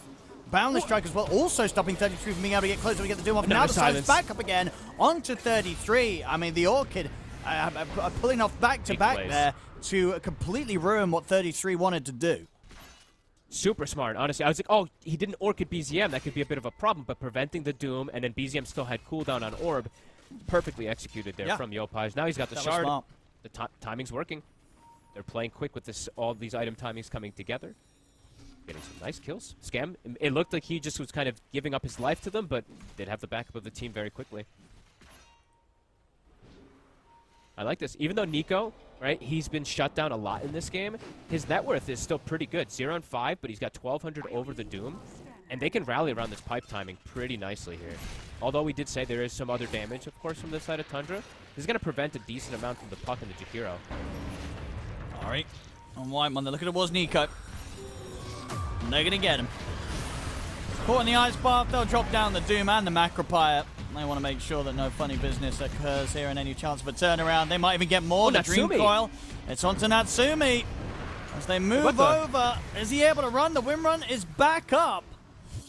He's into the trees, but Tundra, they're hot on the chase. Natsumi not getting out of this one. Double kill for Pure as his lead continues to get inflated. That was a brutal sequence. I don't know how Natsumi got caught there. Maybe help save your buddy syndrome or something for Nico, but that is devastating. Yopaj in position to looking for a potential fight here. This tower is dead. They gotta be careful. You know, Yopaj, if he shows, he's dead. Do it, Whitemon. Cut that tree randomly. Yopaj. He's got the silence. It's a good bushwhack. Into the sharpshooter. It's enough. Very nicely done there. BZM overstaying his welcome as he gets caught out by Yopaj. We'll see again on the replay. So, I guess BZM was just hot on his tail immediately. So, all right, that was just it. He just showed for a second, and BZM was just right on top of him. But losing quite a bit there after they got a little momentum with their item timings. Right back into place. Tundra puts them. They will lose BZM, of course, as we see there from that Orchid. So, Yopaj is having a good time. It's just, my God, the net worth on Pure is something actually outrageous. You know, he's had a few games like this at Blastland 4 so far, where his farm has been insane. I mean, just these timings. He's just got everything. I mean, pre-20 minutes, Armlet, BKB, Mask of Madness, and well on the way to having a Shadow Blade. Yeah, Silver Edge is amazing this game, and then eventual MKB/Daedalus, whatever he wants to go, since he's playing versus the Wind Ranger, it might be that MKB, but yeah, this is really scary. I've seen Pure even before DK was like very good in terms of like right now. He's done crazy stuff like this. Sorry. So he gets the opening. Ari trying to juke it out, but the Boundless from Yopaj slaps him down.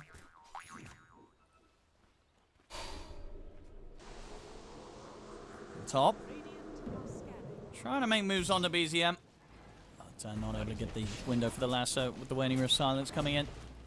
Oh, Scam actually went for the drums this game. I really thought that he was going to rush this Blink Dagger because he's playing versus the puck, but wants to have a small item between, I guess. Maybe because he was dying a bunch, right? He is 3 and 7, so maybe just buying those while he was going down is... We'll be able to find themselves a Tormentor. Yep, they'll go for the In trade. the meanwhile... Yeah. Get this Roshan here, Tundra. And with that gold as well, that will be the money for the Shadow Blade to come out on Pure. Shadow Blade for him, 33's BKB, and BZM, I believe that's going to be his Yule. So for Tundra, pretty big timings that they're hitting together also, especially with what they're up against. Right now they have the Dispel versus the Orchid of the Monkey. Well, they're about to have the Dispel versus the Monkey King Orchid. They have the BKB for the Doom, so he can actually run and pick his target for it. So his next upcoming fight feels like it's leveled up quite a bit more versus Aureus.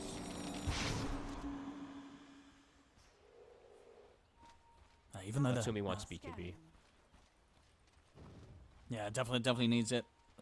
After we saw the last situation of if he gets caught by the lockdown, because they do have a fair bit of catch and lockdown Tundra, of course, to follow up if BZM gets that initial Dream Coil. Pretty much if Natsumi gets Dream Coil, he's dead in like 90% of situations pre-BKB.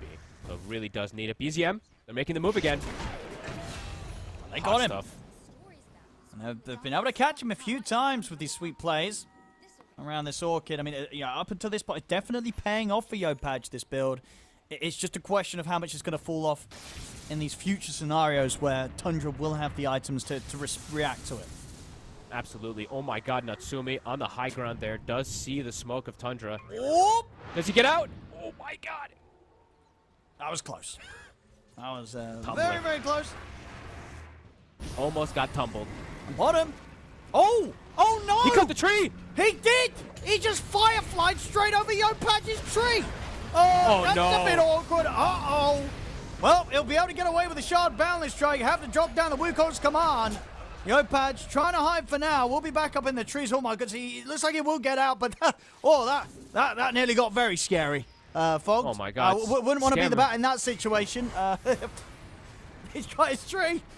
I mean, to be fair to Scam, actually, that was Yopaj's fault. That was jump straight in the way. So yeah, that was 100% Yopaj's I think fault. Don't yeah, blame the supports. If you're the bat there, you can blame your core. I was gonna say Scam is probably feeling a little sweaty to be on the team. You know, you don't want to grief Yopaj, but you know what? Yopaj, that was definitely your fault, man. that was on him.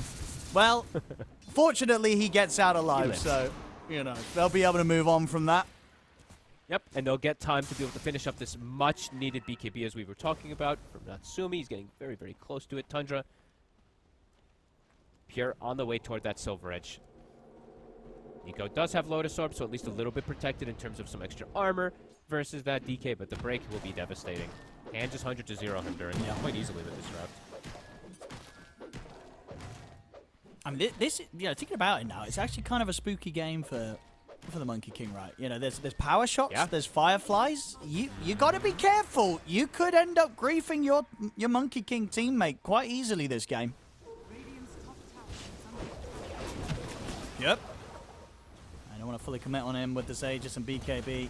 It's going to take quite some coordination to deal with this Dragon Knight at this point.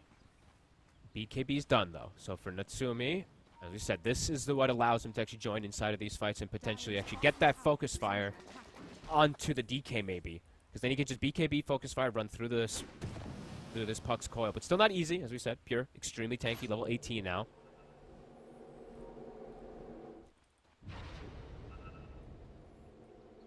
Keeping this game very close in terms of the numbers at the least. They are. Less than 1k lead for the side of Tundra. Even though Pure is 4k ahead of the next person. Yeah, just overall as a team, yeah, Aureus has definitely given us a good show so far against Tundra. Yeah, they've absolutely got a chance in this one. Scam will be caught, but we'll take the Dream Call to do so. Yeah, so far, as we said, pretty decent from Aureus. It's just the tackling of Pure is going to be the question. And just, you know, what is the potential of the carry Wind Ranger? So we've seen it once this tournament. Mickey popped off, had a great game with it. Now, what is the scaling like? Like, what do you expect down the lines from this Wind Ranger? You can absolutely scale quite a lot, right? Especially versus a lot of physical damage. If you eventually get to the points of this Aghanims, you have this Daedalus, you have this Lincolns to block, you're going to be weaving in and out of the fights constantly and killing heroes in no time. But you can't also just die in a stun. They're TPing in for the defense in. Get the jump over towards Whiteman. They've caught him with a shackle shot. The rest of Tundra, they'll bail out. Yopaj is going to try and potentially chase, but they're quick to back off Tundra. Nice catch. We're absolutely in for a treat. I'm just still wondering. I feel like Pure might get into these positions of just raid boss mode and be able to just fight versus everybody with the backup of his team. But if they can kill Pure at the start of things, look at this time. And his Aegis is timing down. This is a perfect smoke timing coming in from Aureus to get the jump as the Aegis expires. TPs are coming in, but it's not soon enough. That was absolutely brilliant move from Aureus. Came not a moment too soon and not a moment too late there.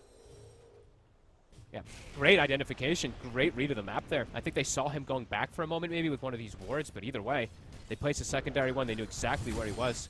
It's a lot of time. Might be able to pressure a tier 2 out of it too. They had to use everything, right? But that's exactly what they want to do. It's fine to use everything if you get to DK. To kill Pure, yeah.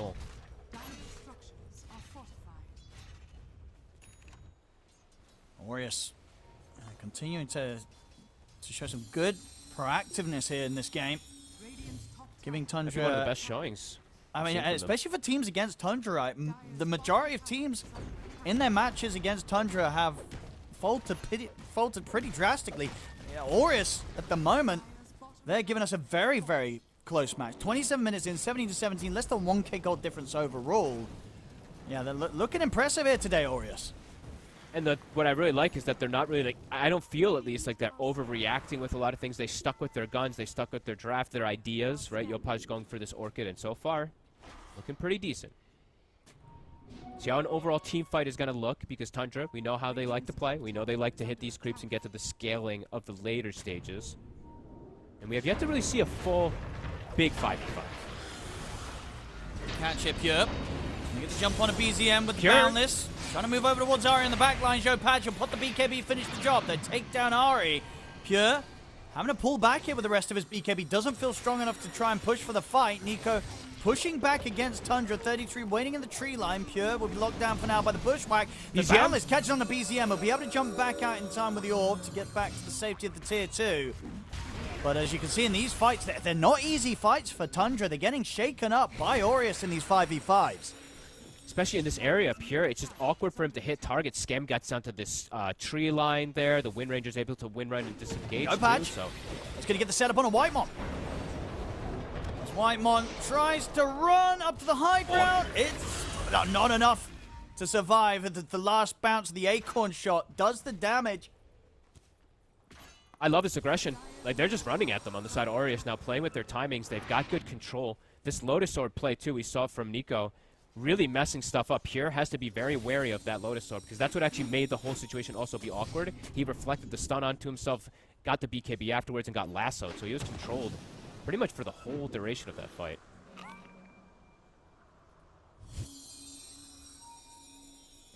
That's an exciting game so far, as you said. Even though this DK is monstrous, the Doom as well, we're seeing the Tricore look really good on the side of Aureus, and even Tim's is getting some good scaling. I see the build he's going for, too. Force Glimmer into an Hex can be amazing. Might just die here. I'll be able to take him out easily here when they catch him alone. Look at these reactions, though, from Aureus. They're thinking about trying to punish this. Can they get the catch? Pure does have the BKB ready to press if he feels threatened. They don't want to quite blindly make the jump in, so Yopaj will hold back. Knows that it's likely the Pure's got backup around him. Scary to make the jump when you don't see the Marcy, because he's always got the pick-me-up, so can just reset positioning or just stun the majority of you there. So we do see Ari also, he is going more of a carry style. He's going to blink into the BKB, and he is close to having his BKB also, one more component. Can definitely make a difference in terms of that scaling. Yeah, Pure, the next item, as we expected, the MKB is queued up, so he can have that good damage versus the Wind Ranger. But so far, I mean, Natsumi, he only has the one death, and it was the coil that he got caught with up top. So far, pretty good for the Wind Ranger.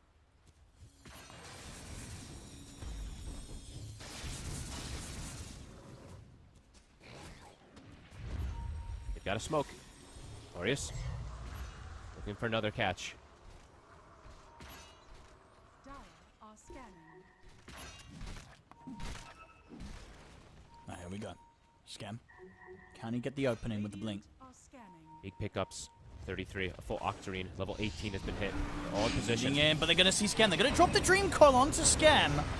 Scam is going to get saved momentarily, but they will still get the job finished off. Yopaj comes in from the background, drops down the Wukon's command. Ari will be able to drag Pure back to safety. They got the Doom down onto Natsumi, but Natsumi just goes straight for the TP out. He'll get away.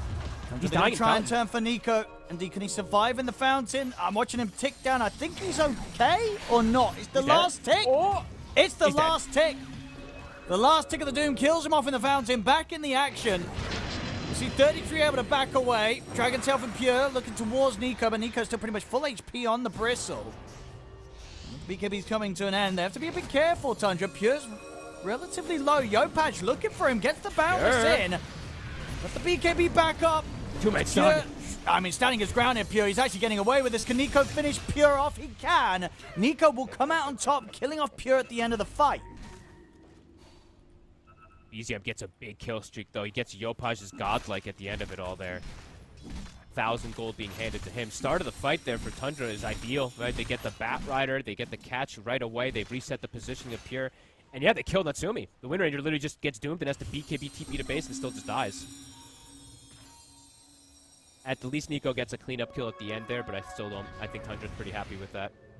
Wind Ranger got shut down pretty hard. Pretty much an impossible team fight for Natsumi if he gets caught by that Doom. I mean, somehow somebody's got to find 33. Yeah, if 33 is able to play the fight freely, he's just going to do that every time. Or they just need Lincolns, and they need Lotuses. They need to just, at some point, throw everything onto Natsumi, because it is inevitable almost that he is going to get doomed in those situations. Doom, it is back up, as we said. He does have that Octarine.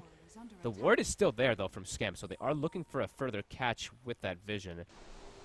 Whitemon might just settle for Whitemon. He's looking very dead here with the focus fire from Natsumi.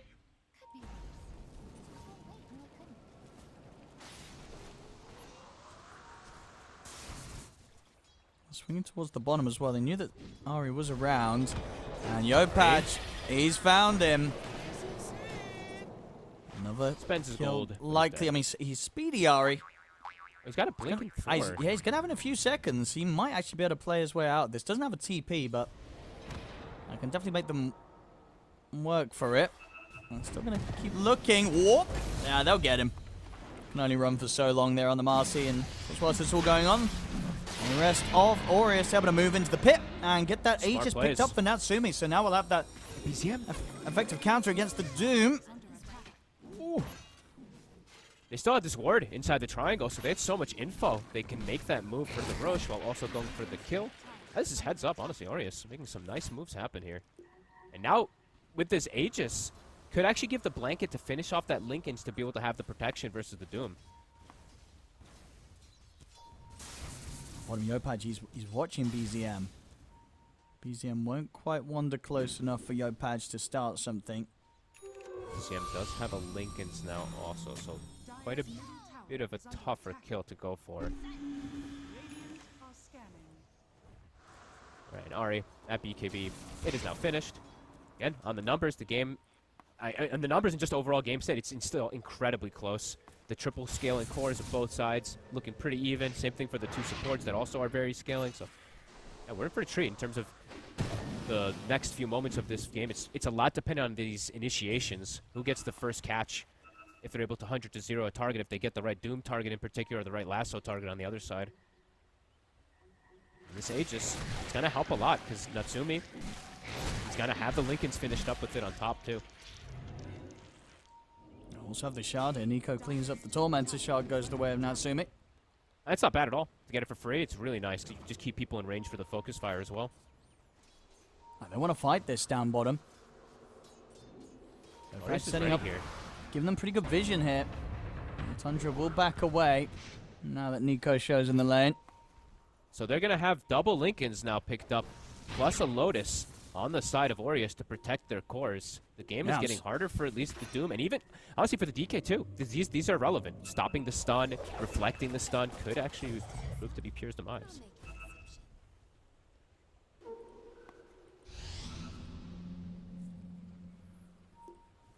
Constantly sweeping from top to bottom here, Aureus.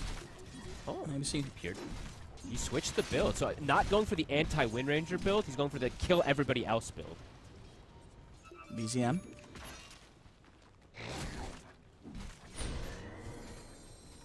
Feels confident that they can't catch him too easily. He's happy to show at the front like that. Aureus just always prepared for the fight, it feels like now. Playing really nicely around each other. Tundra avoiding a bit more here. And at these Lincolns, they're done. So 2 Lincolns and Aegis for 2 more minutes. Aureus looking to pressure tier 2 with this. Tundra, so if they respond or if they just want to try and go for the tier 2 bottom themselves, they're... Sakari and Pure, they still want to try and find some sort of catch separate from the rest of the team. And this push is going to come in potentially like pretty Aureus heavily wants top. to keep going. Yeah, it looks like they're pinging it out. They want to go for high ground, at least force people back. Dire's top tower is under attack. This ward lasted full duration, by the way, in the triangle. It sees the smoke of Tundra. They can set up for this, Aureus. Look at the It's positioning. They saw that smoke. It's not an easy defense for Tundra. So if anything, Tundra, they've just got to hold the high ground. Actually, stepping outside of the base seems to be a bit too tricky in the situation. Pure trying to scout things out. They're heading over. How much they want to try and throw here on the initiation? Not too much. Yeah, indeed. They'll let Nico be. Yeah, they don't want to go on that bristle. Even if they have to break, that's what they want to have happen on the side of Aureus, is wasting the spells on the bristle back so they get all the information. Tundra won't fall for it. Still acquiring quite a lot of gold. I mean, on both sides, of course, but I'm seeing BZM. Octarine's about to be done. 33 almost has his Shivas finished as well.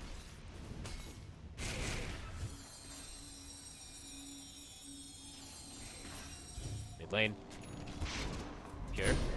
Scene. Oh, Shackle. look at that Shackle! Oh, it's a beautiful Shackle to start things. I'm taking the lasso to follow up the lockdown on the Pure. Pure will finally get the BKB off, but he's already fallen so low. He's trying to run 33 jumps forward, but who's not to hold them back? Toggle. Pure desperately trying to bail out of this, but they catch him with the stun. Pure's gone. Doom down onto Natsumi will bring him low, because he still has this Aegis protecting him. So all it will do is take away the Aegis from him in what was only the last 20 seconds of it anyway. Aureus there will take that any day of the week, and just immediate reactions. That pop of the Lincolns into the Shackle shot. They catch Tundra by surprise big time. Gorgeous play. Also, I need to see something. Yeah. Ari, I think he didn't use the pick-me-up, right? I thought he was going to pick me up and throw Pure out, but yeah, I think he didn't turn it on. No, he was lassoed, right? Oh, it was lasso. Oh, yeah, okay, I think the lasso. He was lassoed, Never mind, so you sorry. can drag him sorry, out sorry, of it, sorry, yeah. you're right. Apologies. I thought it was before the lasso came out, so I thought he was actually able to get the save off. But It was close. Okay. It was close. The lasso came in very just close. in time from Scam, Fair yeah, enough. to make sure that, Fair enough. which was obviously was crucial, because without the lasso, indeed, that save would have been able to come out. Yeah. Yeah. Good eye, good eye. So, yeah, Pure dead for 40 seconds. They're feeling their points. See, what a shackle.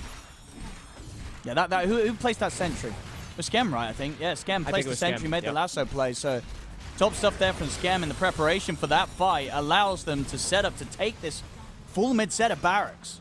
And again, just the fact that they did that fight, it literally was 20 seconds left on Natsumi's Aegis where it goes down. It could have been more perfect there for Aureus. No, absolutely. And like you said, the lasso coming in, I thought it came out afterwards. But yeah, perfect timing to prevent that pick-me-up since it doesn't work versus that. I mean, it might have been at like the same time. Like maybe he was about to be pick-me-up, and then the lasso obviously just came in and stopped him from getting dragged back to safety. Yeah, like literally it was very close. Yeah. And Aureus, now the big damage item. Natsumi, he's got it. The Daedalus is finished. Now anyone just dies in an instant. But yeah, even without it, we're seeing they have a lot of damage in their draft too. That's super impressive stuff from Aureus. See if they can keep this up. Still a close game, you know, they're absolutely not out of the woods yet. Tundra can still very much take this one. But Tundra still scales pretty hard, right? Like BZM still can hit 25, Doom as well. Same thing for this Pure DK, which is getting close to it. So they still have to be cautious. But just, their wards have been amazing. Honestly, Scam has done God's work this game in terms of giving information. Now he's ready to go again. Maybe see if he can get the setup. He's in with the jump. Gets the catch onto Whitemon. They'll have to let Whitemon go. I mean, Ari, okay, he's going to try and save him. Actually, that might be enough. Bails him out with the pick-me-up. Pure, he's going to move forward aggressive with the BKB, but they'd rather split up. He's trying to TP out because so much damage is coming out from Natsumi. God. Pure, he's dead for 90. Oh, Scam, what a play again. It looks a little awkward for a second, but the catch is great. He commits for the kill with the Dream Coil, but he puts himself in such a rough situation to do that. He's just dead as well. Impressive stuff here. Aureus just, the ward again, they see them coming out of the base. Scam just commits for it. 2 big cores dead. Pure has buyback. He does, but BZM does not. Oh, it's 33's in. He's got to put the BKB. And Natsumi's just tearing him apart with the focus fire. Ari tries to take him out of it, but the damage is already flying out from Natsumi. 33's gone for 90 seconds. Whitemon to fall. Ari's out of the game. I mean, Pure will buy back, but Tundra getting completely smashed there within their own base. Oh, they're getting outplayed. And the buyback is so awkward now. If it had happened at the same time that they jumped, it looks normal, but this now looks like they're in complete disarray. Yeah, he's got to be so careful. He's got no BKB. He's got no Dragon Form for 25 seconds, Pure. As Aureus onto the tier 4s. What a play. They might just be able to close this up with 3 still dead on Tundra. Aureus know it. They're onto the Ancient. And Tundra, who have looked pretty close to unstoppable in this group stage, they're going to drop this game. Aureus take the win. They bring it together, folks. They do it in a bit of a different fashion as well, bringing in the win range. And I'll tell you what, the most impressive thing, they beat this Marcy hero. They beat this. It's a support Marcy, to be fair. It's not the carry Marcy, but they forced the Marcy to move away from carry position to move it to support. And overall, these plays, super nice little individual plays, but I have to highlight a lot of the warding. The vision game from Scam was incredible this game. Scam crushed it. Getting early catches, even without the Blink Dagger onto BZM to slow down momentum. And Natsumi, he dies the once from the Dream Coil. The second one, I can forgive him because he got doomed, TP, died in the base from the last tick. Almost a flawless game from the Wind Ranger. Very, very impressive stuff from Aureus. As I say, so far, they're kind of middle of the board on the groups. The wins that they've had, the teams that they've been up against, the teams they've been able to defeat are pretty much the teams in the bottom 4. But now, taking this game against Tundra, looking very, very impressive. So definitely a good shot that they'll do well, I believe, in what their final game today. They've got one more game to play. Coming up, let's just see who's that against. Oh, it is against Falcons. All right, so this win here against Tundra, definitely a good warm-up for them going into their Falcons best of 1 later today. And after this, I'm looking forward to see. Do we get to watch that one on the B stream? Let me just check that. I hope so. We do not. That one will be over on the main stream, so definitely worth watching after we saw what they were able to do against Tundra here, right, Fogg? And this was awesome. And it was along their own style, as we keep mentioning, right? Doing this Nico, the Bristleback first pick, which I think most other teams, if not no other teams, are doing. Yeah, super good game. And I like to see the confidence to be able to try different carries. We've been asking to see a couple different ones. Now we've got 2 Wind Rangers. It's got 2 successful games. Absolutely, yeah. Might see some more teams go for that as potentially an answer if they want to leave the RE in. Leave the Marcy in if they don't want to pop a ban on that one. Yopaj as well. Got to give a shout out to him in the mid lane with the build right this time. Going for this Orchid pickup, which we don't see a lot of Monkey Kings do from the mid. It is obviously an option, but most of the time it's going to be some sort of diffusal if you want to play active. Identifies that York is going to have bigger impact this game, and he did get a lot done with that. So good stuff. Great. Fantastic stuff from Aureus. As I say, taking a game against Tundra, something that so far only one other team has been able to do in this group stage. With that, giving themselves a pretty solid spot of potentially not falling into the bottom 4. Of course, we're still going to play out the rest of the games today to see if that indeed does keep Aureus out of the bottom 4. But if they keep playing like this, they might just have a chance against Falcons as well in that best of 1 that they have left to play against them. Well, moving on though, we will have a short break, ladies and gentlemen, but of course still plenty of Dota to play through today here at the Blast Slam 4 group stage. Our next game coming up on the schedule, it is going to be Bet Boom Na'Vi. Don't go anywhere. We'll see you for that shortly.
Welcome back, ladies and gentlemen, to the Blast Slam 4 group stages. I'm ODPixel here with Fogged, and we're getting ready for our next best of one of the day.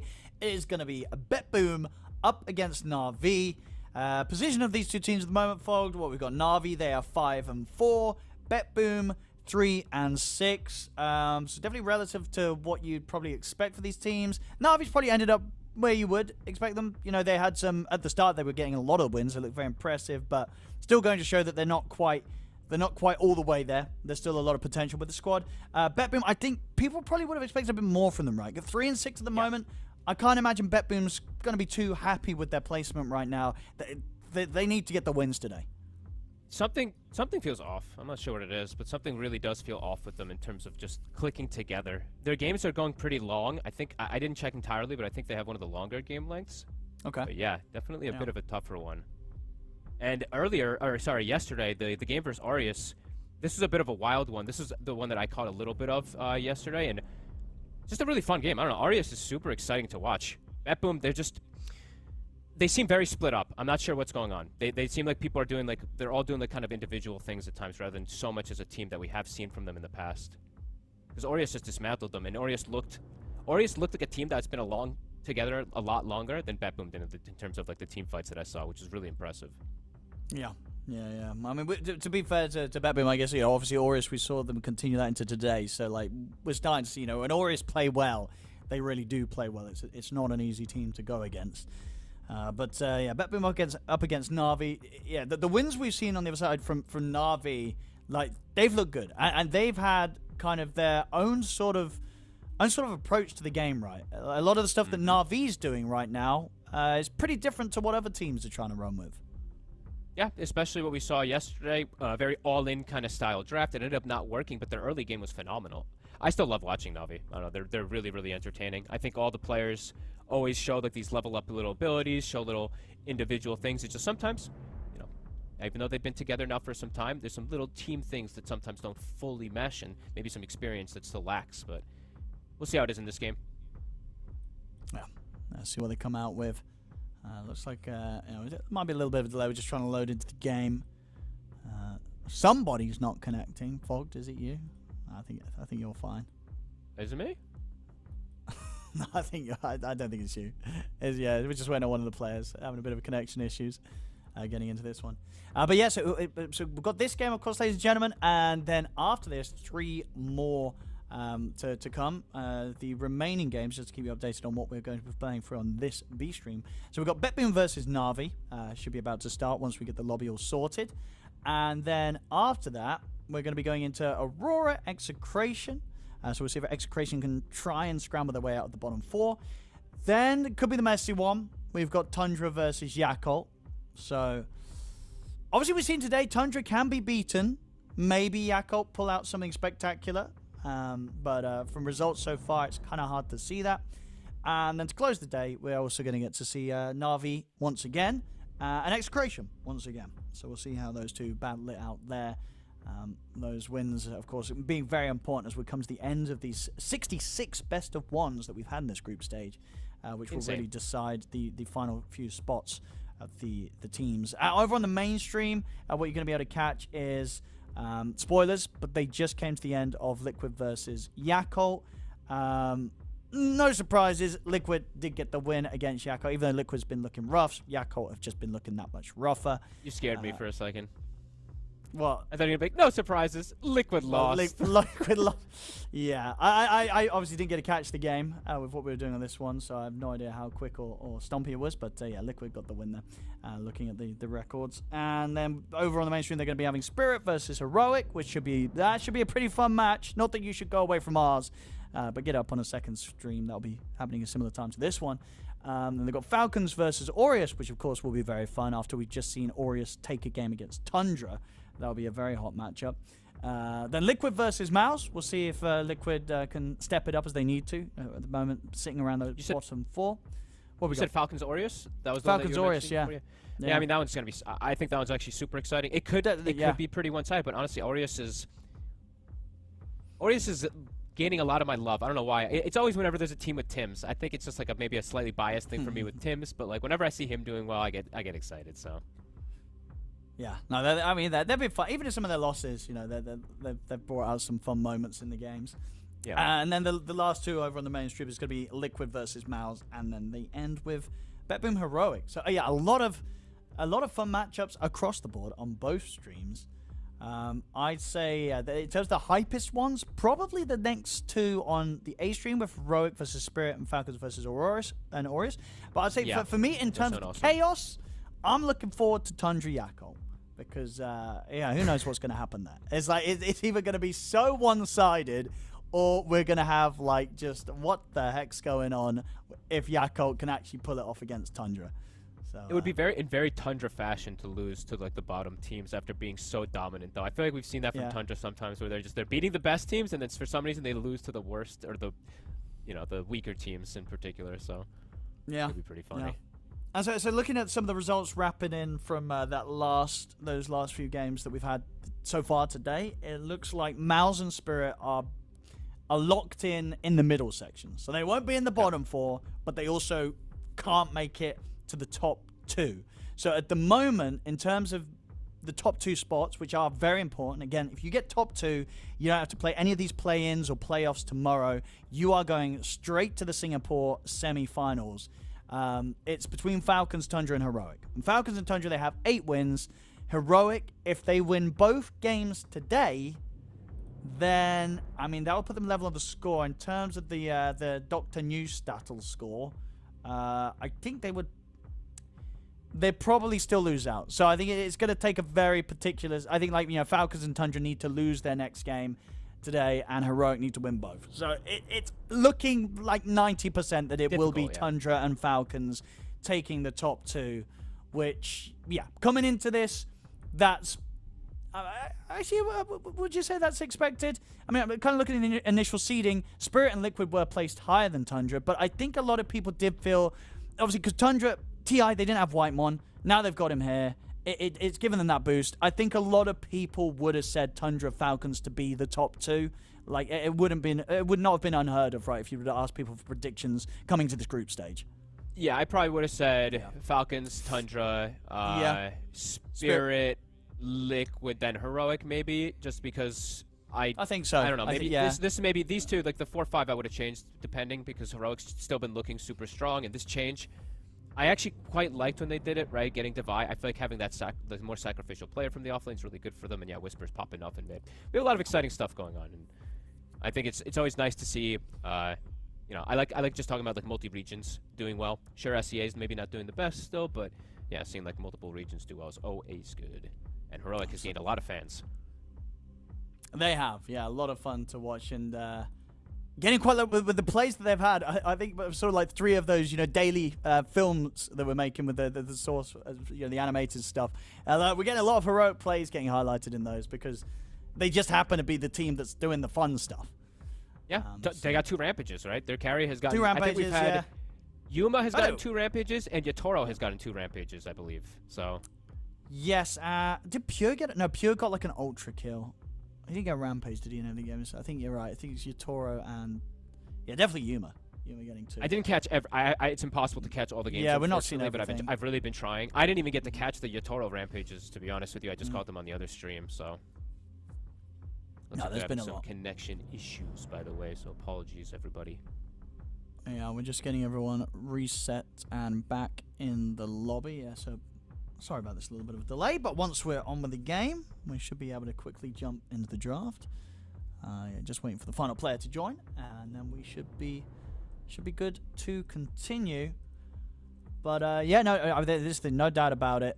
The teams that we're going to get going through to the LAN portion, I mean, it's going to be a lot of fun to watch these teams on LAN right now. I don't know what it is about the patch, but we're actually getting out some pretty fun games, and some back and forth, and some comeback moments already. Cheese. Lots of cheese too. The last band Huskars, the Meepos, even the Brute. There's a lot of them that are coming in. The cheese and the saving supports, I feel like, are on stonks are rising. Yeah, I know for sure. Yeah, I mean, it's always a good method. I feel like when there is a team at the top of pro play that has like a Meepo player who's actually able to bring out the Meepo, right? That's always a pleasure. To have a team like that get to get to the LAN and get to play something like the Meepo in front of a huge crowd in the Singapore indoor stadium. I just hope we get more players that are willing to do it. The other thing I also wanted to mention, I want more players willing to take the the risk, the calculated risk that Seb mentioned and I highlighted yesterday as well. Is just like sometimes it doesn't need to be a desperation rapier. Sometimes you can buy a confidence rapier if you're you're in that position to be able to play with it. So I want to see teams be doing that more, and I'm glad we at least got to see it from Pure yesterday in that matchup versus Tundra or versus Falcons, which was really hype. Looks like we hopefully will get into this one. I'm seeing we're trying to load. Oh, we're in. All right.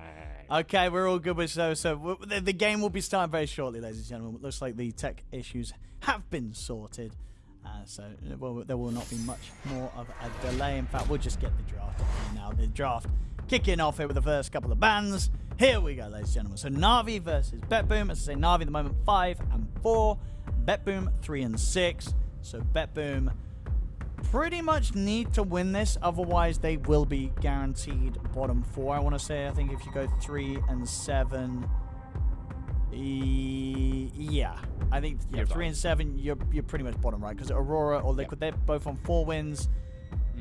One of them is going to win the game. Actually, do they even have to? Are they playing each other as the last game? They're not. Okay, so I guess technically they could both not win, and then we might have a 3-way sort of situation. But yeah, could be. But that would still require, obviously, BetBoom to win their next game. And who is their next game against, actually? BetBoom, they had to play this one. And then they also had to play Heroic. So, yeah, neither of them necessarily easy teams at all. So, yeah, BetBoom, they got to get the win here. Otherwise, it's going to be a long road for them to Singapore.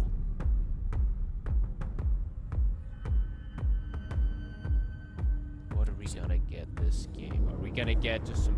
it's been nice, Owen. We haven't gotten a Baden. I thought we haven't done a Baden in a while. It's been really, really nice. I feel like it's going to come in this game for some reason, though. Timber, he'll get through, though. Love this hero right now. Looks amazing. Love it.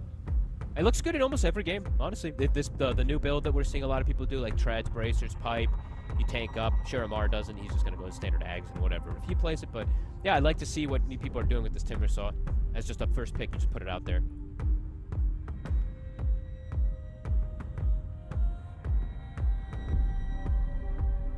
BetBoom.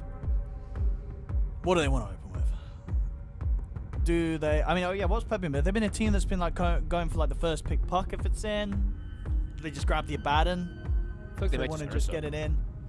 Well, Ursa is definitely a good shout. Yeah, I do not mind. Even though it feels weird to sometimes pick as this first one, I think they've lost with it a couple times. I think when you see like something like Timber or Axe, it can call for that Ursa insta. We'll do Bat. This is also really strong. I love this hero. It's also more... this one's better because it's more flexible. It doesn't just lock you into, oh my god, Ursa's carry, right? This one is at least it can be mid, it can be 4, it can be 5. It can even be offlane, so... And I like having, I don't know, these BKB piercing disables are also something I want to keep highlighting in a lot of these games because they seem very, very relevant. It seems like when a team is lacking it, it's lacking at least one, and the game feels bit difficult, and there we will see the Ursa banned immediately. Yeah, I think because you just don't want to allow the draft to be in a way that a team can just pick something like the Sven, right? If you can draft so that Sven is not pickable, it feels good, because a lot of the times we're seeing teams still pick the Sven and then still end up suffering. BKB disable's good, save's good, tankiness good. So talking about the saves, and all those supports still pretty much available. The Tusks, the Shadow Demons, the Dazzle, of course, as well. It is an RV series. The Tusk, of course, not nearly as value, since, versus the Bat, can't get that save, but... Let's see which route they want to go. Yes, Abaddon's gone. Jara. We've been... The other one. Yeah, Jara's been very, very good recently. I mean, it's rising up in the picks. It's had 13 picks and 69% win rate, 9 and 4. This carrier has been looking very, very dominant. It seems like if there's a Timber, it's either you get Gyro or Ursa, or this Timber's probably going to run rampant. You need to have this either early kill threat inside the laning phase or just that overwhelming damage later on. So I do like that we've been seeing teams do this. Bane, Another insanely good hero for so many different reasons. And a BKB piercing disable, right? So immediately both sides, they've got BKB piercing lockdown to already start things out. So I'm liking both that they've opened up with.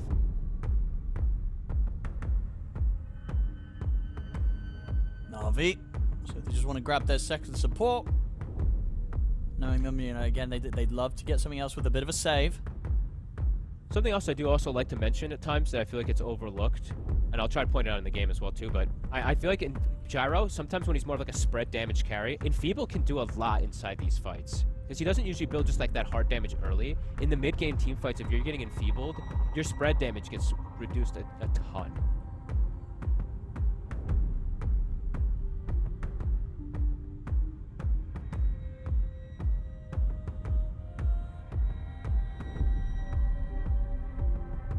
Let's see, Na'Vi going right into the reserve time here.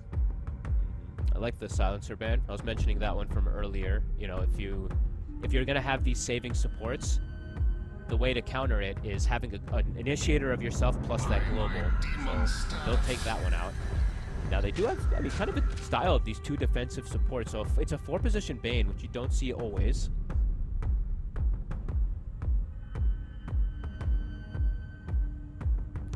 Big fan of this style of support draft. Na'Vi been running this a lot.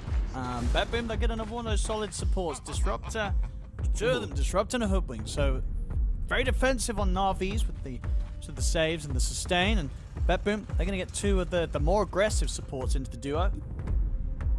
Betboom is looking to just dominate, right? They're looking to just run through them, it seems like. They want overwhelming damage, overwhelming catch, ways to just chase. Na'Vi looking for more of just tanking up. 3 heroes with some built-in sustain. They have the heal from the Warlock, Brain Set from Bane, Timbersaw's natural tankiness too. And they'll get a Jug. So similar, it's a healing style one that prevents them from going for these kills. So you can see the styles that both teams are kind of going for here. And Jug versus Gyro has been traditionally one of the best carries versus it, even if, of course, we have to mention a lot of issues for Juggernaut.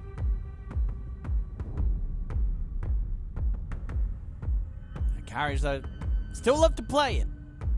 Sure do. And I understand it. You know, it's tempting. It's always like, well, you know what? Maybe I can make the job work out here. And sometimes they can. So, yeah, not necessarily reliably so. Yeah, and also it's like this game, you get this Jug Warlock lane, and Warlock isn't a killer. You know, this lane could get kind of weird in terms of how much aggression that you can put on. Sure, Jug's gonna farm, but you know, you're not gonna skill Upheaval. You're always just gonna go the normal build on Warlock. And for the Jug, there is a BKB piercing disable, right? So the spin TP kind of plays that he wants to go for perhaps in mid-game. There are going to be answers. There's also Disruptor.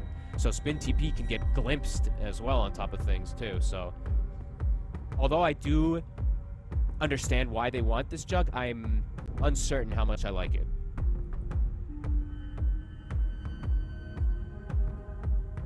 Baboon team, final bans. Looking at those heroes available for the mid.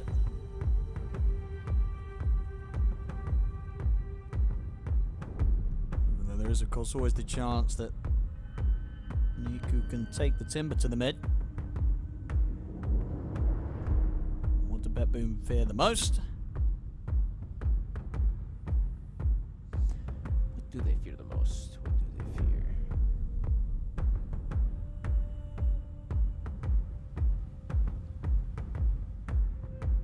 Queen, is it? Is it Queen? Could be worthy of a ban. Because they're right now they're flexing the bat mid, right? So you want to have the opportunity to be able to either put the bat mid or the bat off. You probably don't want it off lane now because there's this Juggernaut, so he has the ways to counter you.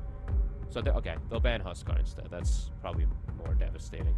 I feel like Na'Vi could just Queen though.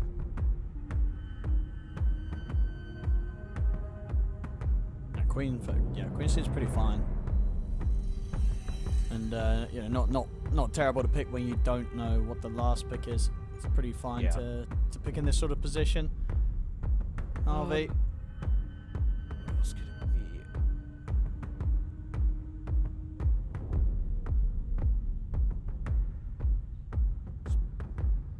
be? Pango in? Pango's in too, actually. You do have to do. I don't like Pango as much because you have to deal with Fiend's Gear, plus you can just get Omni Slashed, and you can't Rolling Thunder plus go Scepter anymore. Thank God, that was so broken.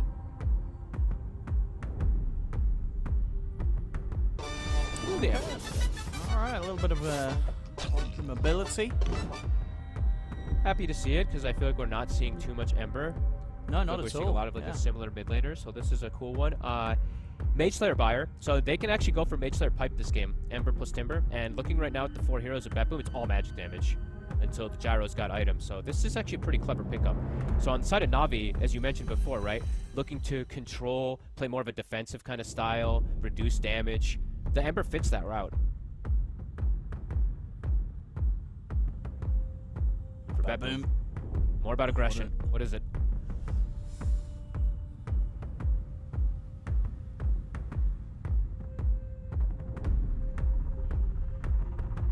Oh, they want to go with a Legion. I'll tell you what, this was in the back of my mind. It's that extra little bit of lockdown through the magic immunity. I don't know if the hero's good though, Fogged. It's Me risky. neither. I mean, I think the hero's quite bad right now, but Yeah. huh? Because he's into Bane as well. Don't you just duel and then he just sleeps and then the disaster happens? Yeah, you can mess with the duel. I don't know if it's going to be easy for him to get the duel kills. I'm hyped to see it all either for way. it. I'm looking forward to see it. I mean, I love Legion. You know, I think it's super. I hope he sticks with this facet as well, because the other facet, this is the only correct facet.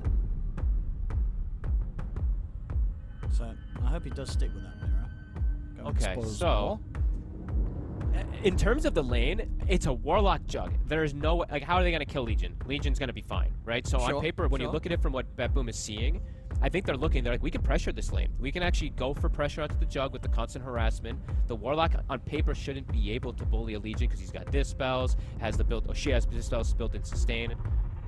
I quite like what Bet Boom has. They have this aggression that I feel like they can really snowball off of. If they do get some kind of good start, which they absolutely can with Bat versus Ember mid, I feel like they can absolutely snowball on this game. On the side of Na'Vi, though, if they can slow pace the game down, their draft is really strong in terms of defensive capabilities. Let's have a look. Looking forward to see this. With Legion, when was a Legion last picked? I'm literally looking at that right now. It's been tournaments, unless I'm forgetting like a random game. Like teams are just not ever picking Legion here at the pro level. Mira, he's ready to do so. He's a Legion enjoyer, as we can see from the Dota Plus level. Is this hero good enough to make work at the top? As I said, he's taken the correct facet. I said, I don't want to hit. If you're playing Legion and picking the other one, you need to shut up and get out of here. You got to take this one because you got to give the boys the damage. You got to get the damage for the teams. And that is it's not why. Sure, also the automatically the buff right when you win a duel. But it's about the big numbers, permanent damage buff scaling for the whole team. Don't take that other stupid facet that gives you a little bit of shield. It's like, oh no, I need a bit of shield because I'm going to die. Shut up. Get more damage. Kill them first. This is the way to do it. Yeah. I find it so sad that the other one doesn't give you this press the attack thing. Like I felt like that was a core part of the hero in terms of when you win a duel, you get press the attack, right? So I feel like that's the only reason why I really like this one. Sure, it's nice to be giving damage, but it really is mostly because you're giving press the attack to yourself plus your allies, and it does a lot inside the team fights, at least for me. But I mean, I'm going to be because I hope as well, because the big brain thing as well. You might disagree with me on this, but the correct way to play Legion as well is you take both of the press the attack talents at 10 and 15. Discuss. You're doing this discuss thing again. I mean, that's so greedy. Well, how? It's the opposite. How's that greedy? It's so good because then when you win a duel and your team's all getting press the attacked, they're getting this increased movement speed, this increased HP regen. It's like, it's so good. But you don't need overwhelming odds cooldown or damage per hero. Yeah, you don't need great that. for long fights and great for. I mean, either way, yeah, he'll probably do that one. I'm down with it. I'm down with going for the press the attack build. Either way, I wanted to see. I'm just happy to see the hero because I'm trying to find actually the last time it was played, and I'm struggling on. I was gonna say it's got to be years, centuries. When did someone last play Legion in pro? Oh, I typed in Navi's. I was like, wait, 2023. That was actually just Navi's the last time they played it. I thought that was the stat from the tournament. I mean, it's so probably I was like, what close the- to that. Nobody plays Legion. And we might see It's gotta why be the this first game. one. We'll Yeah, see. it's the first one, and we'll Yeah. see how it does. It feels good. I don't know. On paper, I have to always say, on paper, I absolutely can see what it's designed to do, right? BKB piercing lockdown versus the jug. Press the attack to bail out cores versus chains, Fiend's grip. There's a lot of cool things that Miro can absolutely do. And then in lane, tanky hero that's not going to be really pressured from spin, and there's a warlock, so there's not going to be pressure anyway. So on paper, I can absolutely see what Batboom saw. Yeah, there could be clutch moments where it's just going to be super good. Because if anything, like because of this dual win and your allies get pressed attacked, imagine like, Riddy's is trying to set up a team fight, get the fatal bonds on everyone, but bam, Mira's in, wins a duel, and bam, suddenly the fatal bonds is removed from the entire team. Yeah, there's a lot of untapped potential, like I'm saying. On paper, there's a lot of cool things that it can absolutely do. It's just, is it actually going to get to that point? Is it just going to get Omni-slashed and die in a lot of team fights? It's just going to get slapped and do nothing? We shall have to see, but I see it. I at least, I see the path for Miro. I'll see some of these other lanes. Yeah, I mean, we're going to get distracted. What are we going to get going down in the mid? Because we're seeing a lot of bat play, but we're not seeing that much Ember play. So how's this matchup go down? It's tough. And there's kill threat constantly on Ember, right? So the Ember can do well in terms of last hits. It's just you have to be very cautious, because one misstep could just prove your demise. And GPK should be able to get a fair few of extra denies in comparison because of that. So just Niku has to play super cautious. You see he knows the matchup, though. Has boots, has stick. It's just, it is what it is. Once the level 3 comes out, once level 4 comes out, it becomes really difficult for that Ember Spirit. Bottom lane, though, should be a trade farm, I would say. Hard to really bully the Timbersaw too much with the backup of a Bane. We see that Zayat's, I mentioned this during the draft, he gets early point and enfeeble. I've seen him do this before, so it's actually really annoying as a gyrocopter.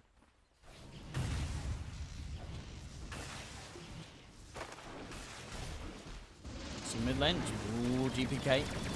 Zayat's. Didn't it? He got a chance to make a go for that with Flame Break, but didn't dab on the bottom lane. Flak not enough quite to take Zayats down. He slept disjointed the blood grenade. I think he dies if it does clip onto him there.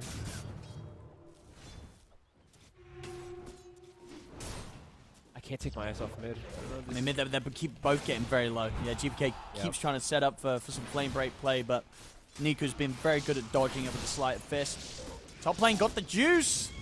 They'll get the healing ward down. Mira's going to look to chase blood grenades in. They'll get him. The healing ward will not save him. First blood for Miro.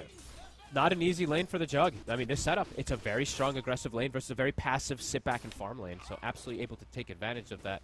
GPK, 5 extra denies, but Niku still doing an excellent job handling it.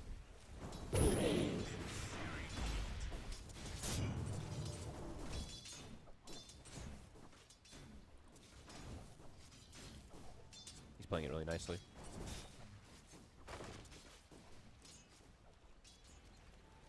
Yeah, he's gonna stand his own on it. So I thought he was gonna actually struggle a little bit more in terms of GPK aggressiveness. Level 3 sticky is now there, so we'll have to see how much that does build up, because it is pretty potent. But so far, not too bad for Niku.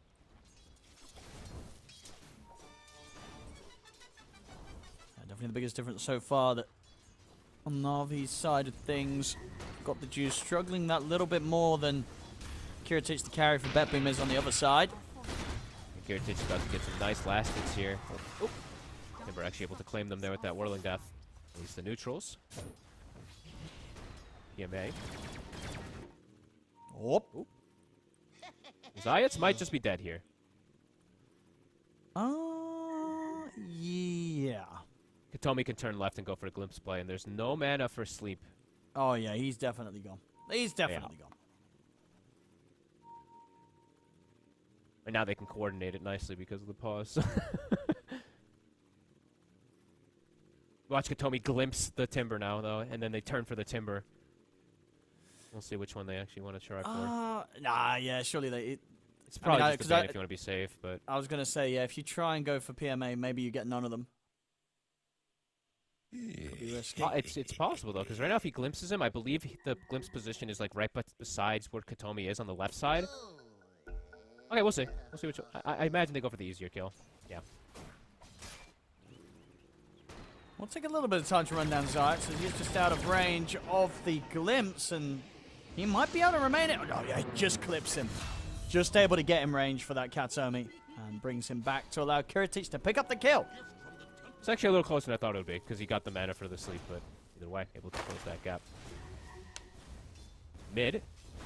Katomi is walking toward it. It is through a ward, though, so they're watching the Disruptor's movements. They're watching the ward, too, so they'll get a free D-ward off that. Nico in the mid lane. Looks like they are trying to set up for a kill onto him. Oh, and the ward expires as they're trying to get the D-ward. Katomi won't get that much GPK. A little bit of setup onto Katomi, but they don't want to push for this, knowing that BetBoom do have the numbers. All the supports rotating in. That means, I don't know, Juice is really struggling. He has fallen super far behind, 7 behind his counterpart. Miro can be left alone up here versus the Jug pretty decently, too. Yeah, for sure. It's just a bit of a tough lane against the Legion. Yeah. For early levels of Blade Fury, the Legion can kind of just stand their ground and just attack back. Especially if they That's get why a good prop with the overwhelming odds. Yeah, that's why they picked, right? It's when they see the Warlock Jug, right? Like, if it was a more threatening support, perhaps it could be a different case. But when it's a Warlock doesn't do anything to you. Juice. Should still be fine, but as soon as Miro hits 6, I feel like he can't show his face up here anymore.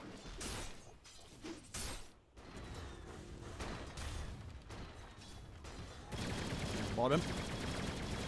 Kiritich continues to be very safe here on the Gyro. And we'll have the Iridi's Warlock head back up top to give some sort of safety to Got the Juice, but the pressure will continue on this lane. That boom. GPK wants to steal the shrine. He's got a haste rune. He's got lasso. He's getting in position to pressure bottom and go for the steal. Zayat. Try and block them off, but GPK, he's in. It's the flame break knocked back onto Zayat. There's a homing missile heading his way as well from Kiritich.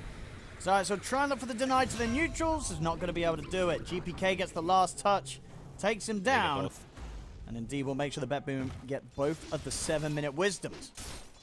It's a pretty phenomenal start right now for the side of BetBoom. As we said, their draft is about aggression, and with this early start, it's really nice for them to get these aggressive moves. The Legion's having a good time. The Bats have... All 3 cores are having an excellent time. And even the supports. I mean, it's just a clean game. 2K lead at the moment. Now they're giving save the mid lane while the Bat continues to play bottom. And Zayat's... The TP's in, but they're waiting for him. GPK more than ready to drop down the lasso into the cooldown of Kiritich. Zayat, as soon as he's up, he's back to base. PMA at the side. Look for Kataomi, but PMA himself is also kind of low.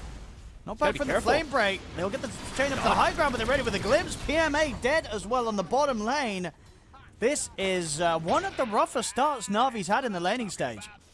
Yeah, and we've seen BetBoom do this a lot to teams. You know, even in this tournament, I've seen them absolutely dominate the early games like this. They've thrown a couple of them away later on, but hell of a start here for them as GPK will get the regen as well. Literally everything going their way right now. Yeah. The top lane feels like you can't really go there anymore now that Mira's hit the 6. Yep. It's dangerous. If you want to maybe bring the numbers, then you can, but you will have to bring probably 2 or 3 heroes to push Miro out. PMA cuts his own tree there for the Timber Chain, a little awkward. Won't be able to get the connection. Heads up start. And the way that they distributed the levels, too. We saw while GPK was making the move bottom, Save was sitting mid. GPK has now hit level 8. And the supports, they're on their way toward that level 6, while in the comparison on the other side, they're just hitting the 4s.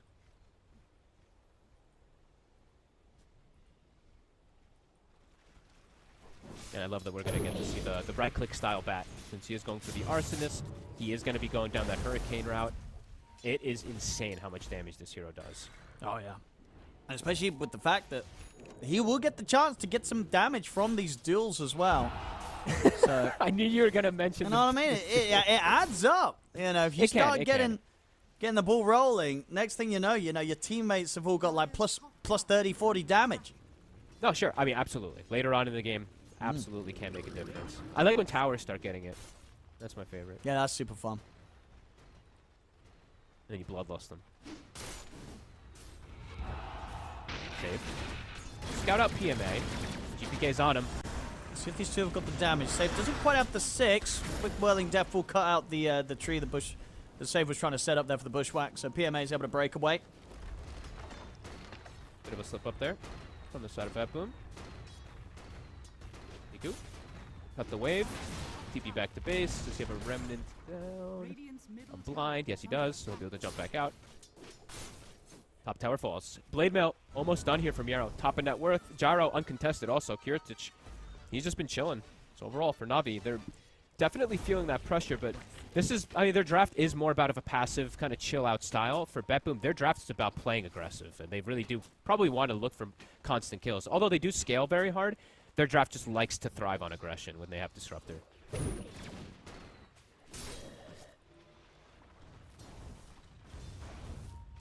Because for Na'Vi, what's going to be their best effort at trying to hunt someone down and make a play?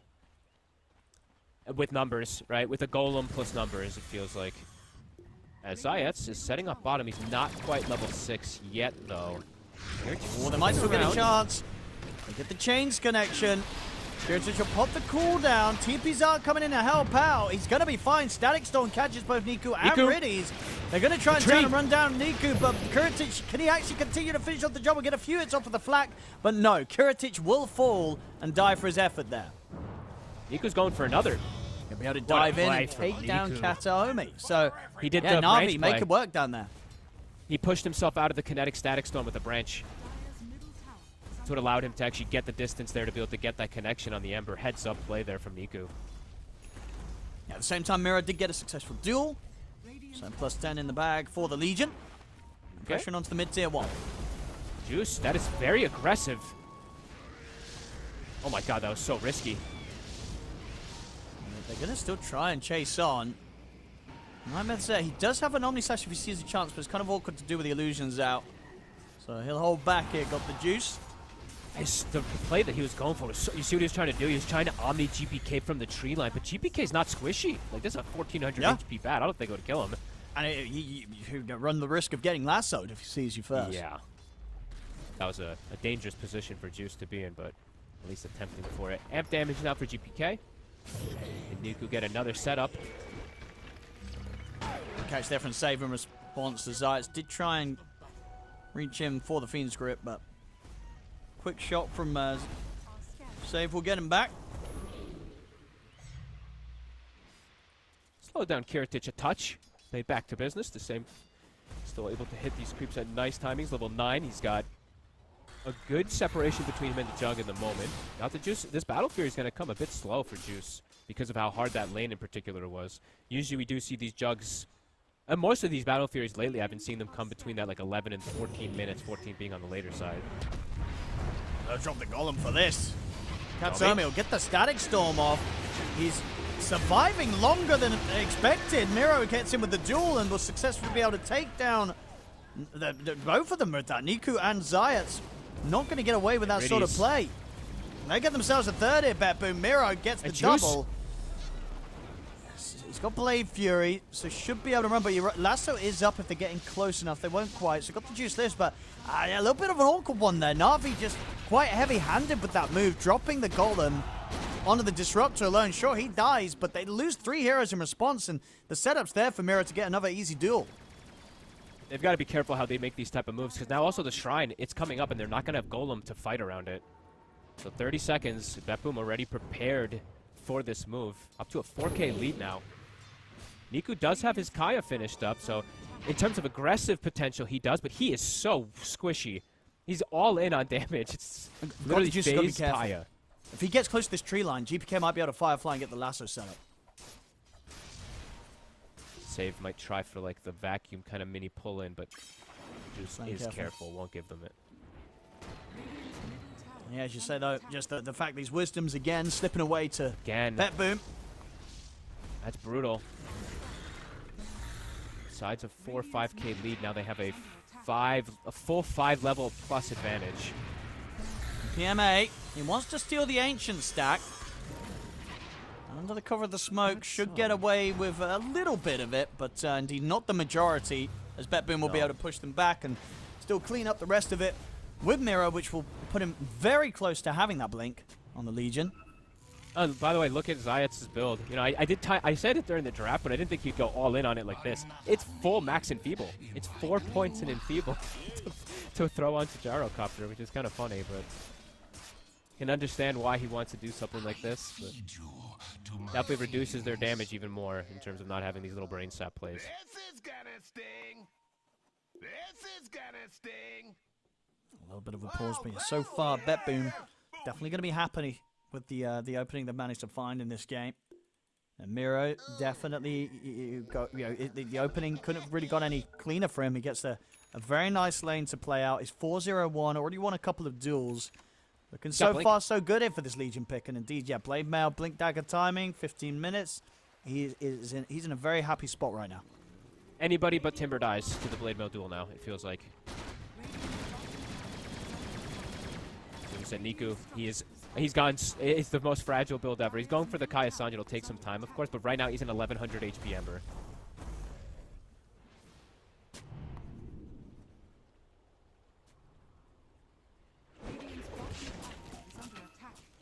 And as you mentioned earlier, they do have the Nightmare to mess with the duel. Yes. But other than that, unless they just go and drop kind of all the offensive spells onto the Legion, it's going to be very difficult to save someone. Hey, there's the Legion. Yep, no chance of a Nightmare. If it's the Bane himself getting caught, won't actually die during the duel. So Sister Shroud. At the least, yeah, stops them from getting the bonus damage. This item, I swear. Maybe Legion's just not going to get that many duels because of Sister Shroud, but would have got that kill there, but doesn't end up getting the duel damage. Or Riddies will place a deep ward down. I think that was spotted, though. Save. Tying up Let's see Juice. It's hard to do anything whilst duels on cooldown, though. They need the sort of Miro to be ready with the follow-up. Yeah, either Miro or GPK, one of the two.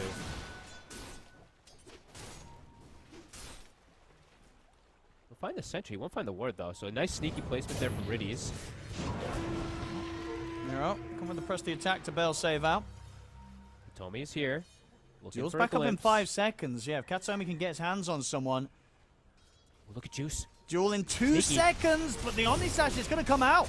Miro, will get the press the attack off. They'll drop the Golem for him. He's going to try and run Miro. The Blade Fury forgot the Juice. Not enough to kill Miro. Jump forward here with the Sleight of Fist. They're trying to finish off the Legion. They'll get him, but Niku's had to jump into the Static Storm for this. He'll try and escape with the Remnants, but he gets dragged back, taken down. So short, they finally are able to get that kill against Miro, but can they get anything else? They've already lost their mid.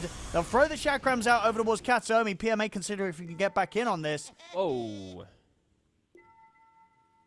Little awkward here. I think they have to run from GPK. He is I think so, terrifying right now. They don't have much. They have like nothing available. It's just PMA spells. They have a grip, but can immediately get. Yeah, he can just go on the Bane immediately afterwards. So. Yeah, you don't want to fight this at all. Yeah, Kiritich also in a great spot to go. He's going to have back up in just under 8 seconds. So Na'Vi, they've got to run.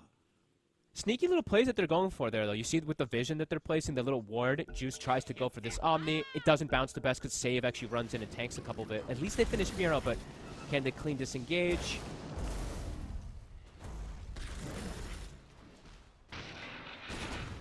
Okay. They'll lose Niku. They'll do a trade kind of play here. Do it to get out.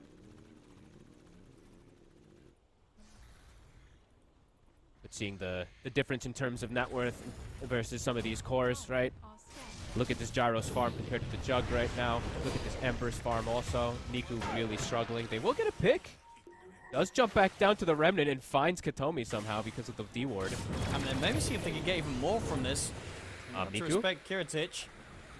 He's still got one more Remnant to play with, so should be alright. And they kill the missile. Okay. CEST. I mean, Miro's looking for the duel.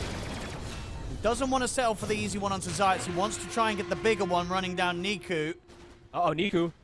Miro's speedy. He should be alright. He's going to have slight chains again in a second, Niku, so Miro will not be able to get the catch on him. So Niku will survive. Chasing. He's got a tumble plus a blink. He's looking for angle. Okay, won't get it.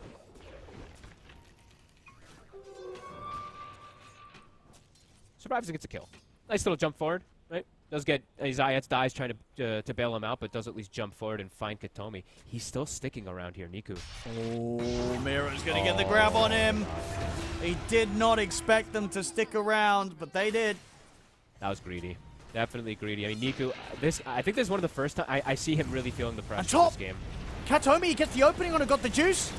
Just straight up Static Storm onto the jug to set things up. They get the glimpse as well onto Riddies. Na'Vi, they were not prepared for that whatsoever. What an angle. Totally surprised him there. Up to an 8K lead. Vetboom getting to a commanding position in this game. These Gyro's net worth is just starting to get pretty ridiculous in comparison.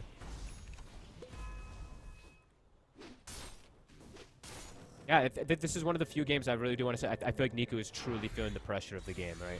He's 2-3, so it's not like his scoreline is bad, but it's just the way that he's playing, the aggressiveness that it feels like he's forced to do these moves almost because of how hard the game is. He's having to switch his build even. He wanted to get Kaya Sanch, but he's like, I just need BKB so that I can at least not just die inside of a single Static Storm. He needs to build the BKB and try to run down the supports at least to help his team. But it's still a ways away. Vetboom. Ormy time. The smoke. I mean, Na'Vi want to try and contest this and push Vetboom away from the Tormentor. It's not easy for Na'Vi. Everything's up. Vetboom at the ready. Legion. See the wraparound Navi's going for. Oh, they've got the high ground, Vetboom. Niku's going to show. Mira's just having to jump him immediately. Niku caught at the front of the fight. Na'Vi have to try and run, but Curatage is in on top of Riddies. Zayats gets taken out here as well by the Gyro. A very risky move trying to approach there from the low ground, and as soon as that smoke dispelled on Niku, it was an easy jump for Miro. PMA's trying to run. He's dead. But he's got nowhere to go. Vetboom. They'll be able to claim another as this game only gets harder and harder for Na'Vi. Vetboom playing it just so clean. That's why, like I was telling you the other day, like I'm shocked sometimes when I do see Vetboom with their scoreline. Like some of these games, they play so well in the first 20 minutes, the way that they're just dictating pace of everything. And yeah, Niku, again, just trying to push the limits in, but perhaps him showing first also hurts them a lot, right? PMA maybe wants to be that one to tank or try to give information for that duel, but again, poor Niku gets caught. There's that dual damage. You know, you're mentioning it. Now it's 15 on Gyro, 10 on Save, 60 on the Legion, even 10 on that Bat Rider too. They're ready to immediately go again, smoking up straight away towards the bottom. See if Miro can get a catch. I mean, right now, with the damage he has, he'll be tempted to make just solo plays. He knows Niku's around. Oh. Thank goodness that he slighted first. If he didn't use that slight, he just dies walking in. That was actually pretty nicely done from him. But he can't farm Owen. He's half the net worth of the Gyro now. That's a tough life for the Ember in this position. And there's a reason why we don't see it as much, right? This is one of the heroes that we are seeing a lot less at this tournament. It can be a pretty risky one. Starting to see the crazy amount of damage that comes out with the right clicks now for the bat. And they didn't actually... So I was mentioning during the draft also that maybe they wanted to do some type of Mage Slayer pipe timing. I think everything just got messed up because of how devastatingly bad everything was in the early game. That now they've gone for different style builds, and it's... I mean, even then, it just doesn't... It probably wouldn't matter anyway, but... I thought that's the style that they were going to go towards to start some of this magic, but... Vetboom. Having a bit too much of everything. As Niku... Katsumi's going to find him. The Static Storm's down immediately. He's caught. I mean, Katsumi's been so quick with these Static Storms for the setup this game. Been too much in sight. He'll be able to bail out in time, but yeah, unfortunately for Niku, more moments in which he's going to fall further and further behind. He's trying for all the little plays. I believe he did the branch thing again, right? I think he's trying to push himself out of kinetic field every single time. He did it once on bottom and it saved him, but besides that, he's just died to that static every single time.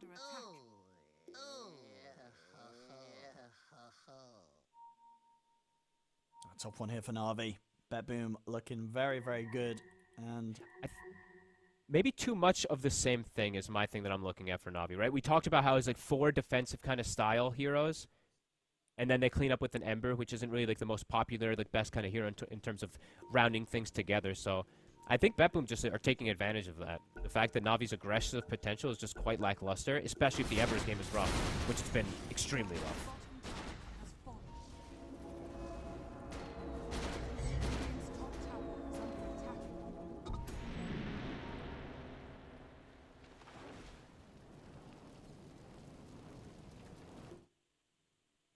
Ooh, Juice is struggling. He's also just disconnecting like crazy. It's not a good sign. No.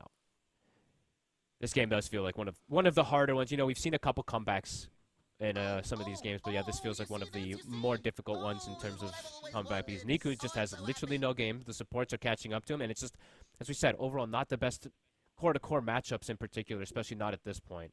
You know, Jug versus the Gyro, we've seen it sometimes work, but most times the Gyro is just in a more comfortable position.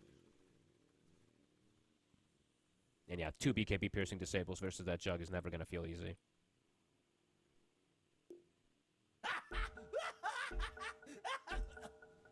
Here we go, BetBoom. Ready to go straight for the tier 2 in the mid. Difficult for Na'Vi to bring together a defense at this moment.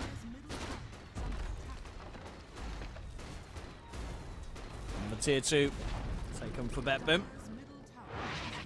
I didn't see when GPK bought it, but it's maybe been for... Oh, he got the Tormentor shard, actually. I didn't even see that. Oh my god, that's the dream. Wait, what the... GPK got the shard for free. I mean, buildings can drop super fast now. Can't believe that, actually. Did they all, I guess they all had it, except for the Hoodwink. It's also surprising, because usually we see the Boomerang picked up very early on the Hoodwink, too, but... Either way, yeah, GPK. The dream. Miro Smoke up. ready to go for some more of that tasty dual damage. And now it's an Aghanims. So, ay. How do you stop him?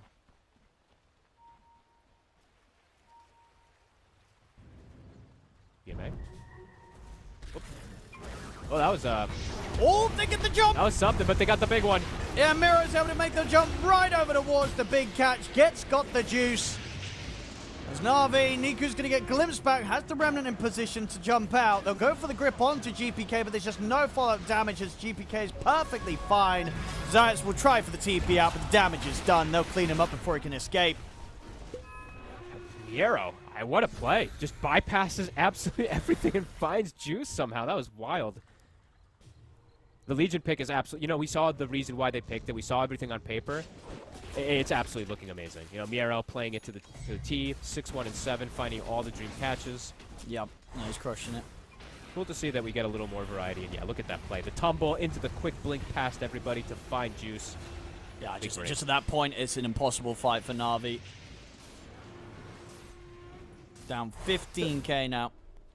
How do they actually piece together a fight? Honestly, I'm really trying to look at it, and I think they need like a 5-man Fatal Bond kind of combo type of thing, which I don't... Yeah, I mean, BetBoom was never really going to give them that, of course, but even then, their damage is just so lackluster at this point now.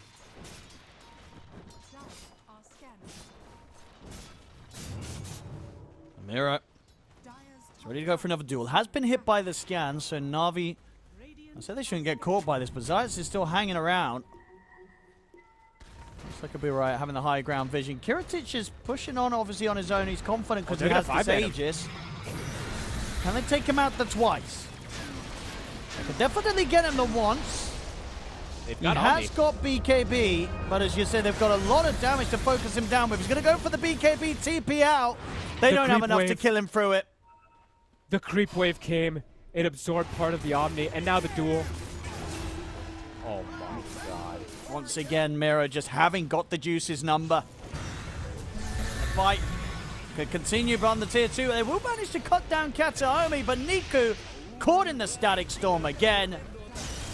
Lassos at the ready for Riddies. No TP out for you. 28-6 now here, 26 minutes in, as BetBoom continue here with this crushing of Na'Vi. They can't even... I don't know if the Omni even would have ended up killing him there fully, but either way, like, the fact that the creep wave comes in and it bounces there and then he gets dueled, it's like everything is going wrong for Na'Vi and everything is going right for BetBoom as GPK. quickly takes out these buildings. Love to watch how fast Batrider kills buildings because it's probably one of the fastest in the game in terms of how quick he can take them. Look at it go. Bimbrack's cleaned up. Miro's got the duel back online. I was getting close to the point where he could even go for duels on PMA. If he's got the team around, they can kill the Timber. Yeah, they could stick around if they want to, but I guess they're just going to chill. S and Y for GPK.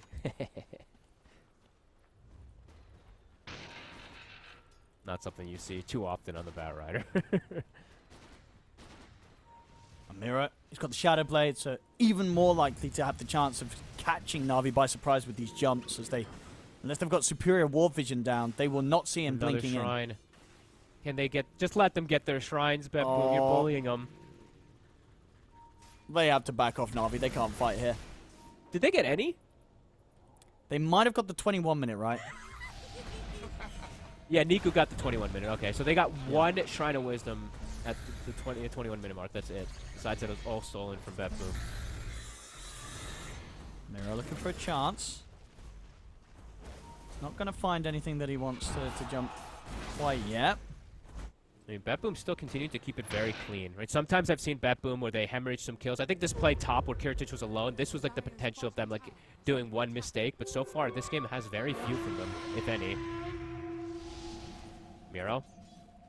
He's charging. He's ready to go. I mean, he'll just duel. He doesn't care what's behind them. I mean, he'll look for obviously the big duel target first. They find If they Niku. can catch him. A defensive nightmare will come out, but will not save Niku. Miro, he'll settle for some damage from Zayats. Goes for the duel on the Bane.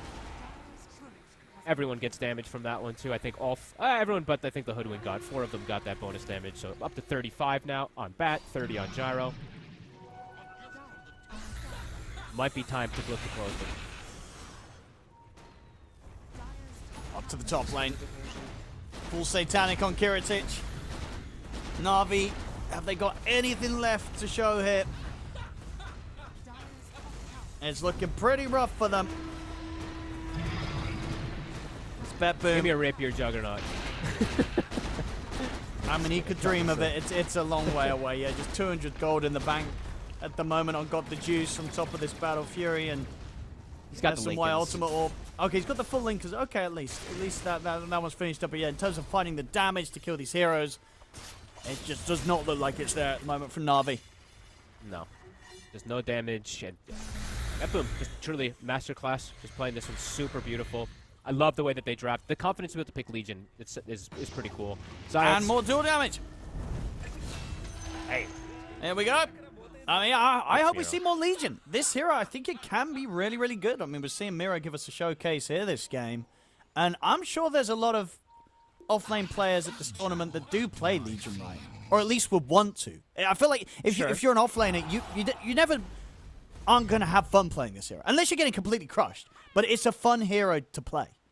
I think it can only really be drafted in very specific instances, though, right? I think in most games it can look pretty terrible. It's just the lane that he's up against does absolutely nothing to him. And he's, yeah, just good in the game versus Juggernaut overall, and versus Bane. He definitely has a lot of purposes in this game of why it looked so good. But I would be down to see it more, honestly. I'm always down to see people trying new stuff, and I think Dota is still... I mean, I think there's just still a lot of untapped potential, and people just end up copying each other a lot of times. So I think independent ideas are really always very important. Anything can work.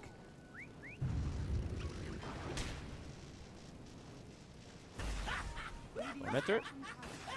Any second now. They're setting up for it. A little bit early on Any the timing, I second guess. Where is it?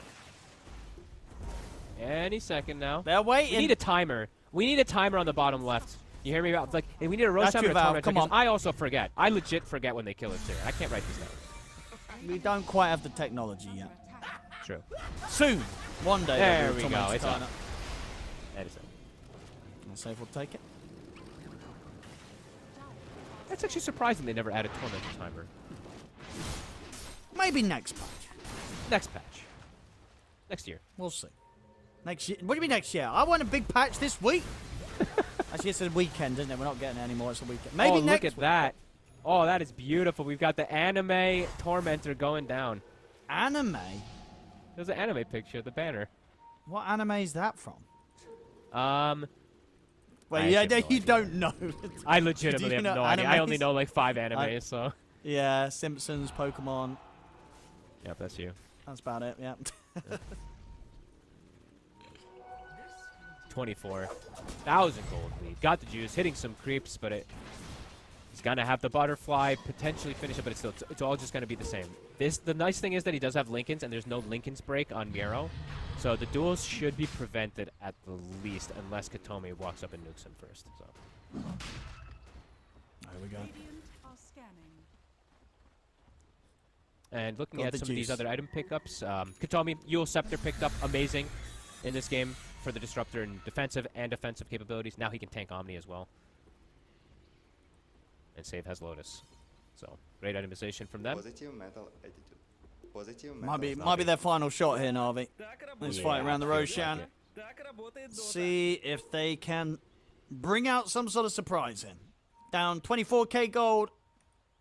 It's looking unlikely. Okay, you know what they need?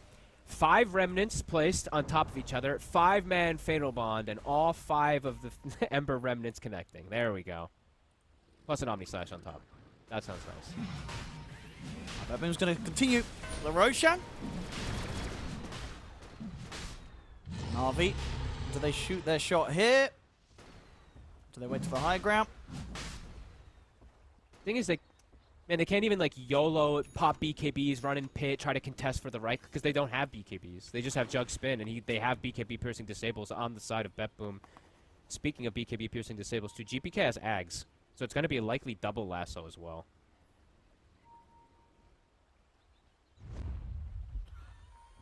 Smoke up. Bepboom can just walk into them.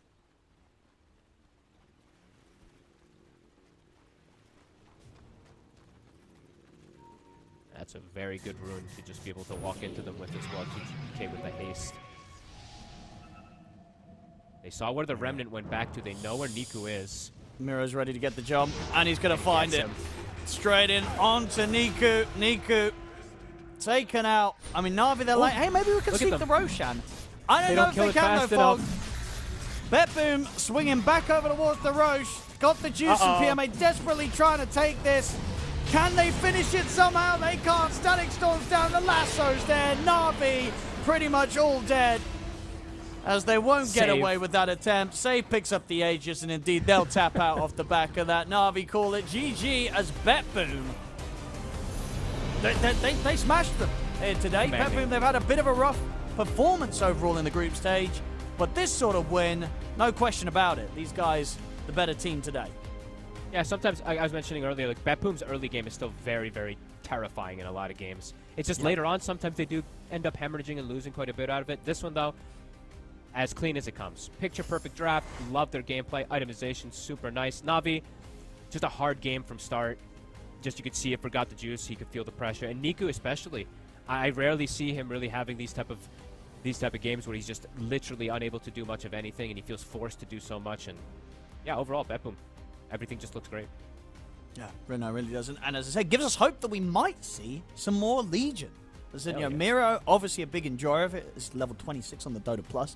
Had a great game of it here. So the temptation is going to be for him to get some more Legion through the draft. And as I say, I'm sure there's some other Legion Commander enjoyers here in this tournament. So looking forward to see if we get that. Honestly, I feel like we are getting quite a bit of versatility, at least, you know, through these drafts that we're getting through this Best of One group stage, folks. We're getting heroes pop up that can surprise you and can do well. Yeah, and there's, I mean, like I said, there's quite a bit of cheese in this patch. It feels like these 24 picks can really decide a lot of things, but yeah, I think we can definitely still see quite a bit of heroes. I don't think we'll get to see everybody, unfortunately. You know, there's still heroes like Outworld Devourer, whatever the hell his name is anymore, and a couple of these just feel absolutely unplayable, but we can hope. We can hope. We can. Well, we've still got many more games to be played today to look forward to see what teams are going to be coming up with as we come towards the end of the best of one section of the group stage. So don't go anywhere, ladies and gentlemen. Bepboom, they take this game against Na'Vi. Our next best of one we'll be moving into is Aurora versus Execration. It'll be up in a few minutes. We'll have a short break. We'll be right back with that one. We'll see you in a moment.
Welcome back, ladies and gentlemen. Here's the Blast Slam 4 group stages. We're getting ourselves ready for our 4th best of 1 of the day here on the B stream.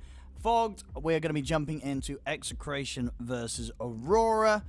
These two teams still at a point in the groups where Execration, whilst they are at the moment in the bottom 4, if they get some wins, they can still make their way out of the bottom 4.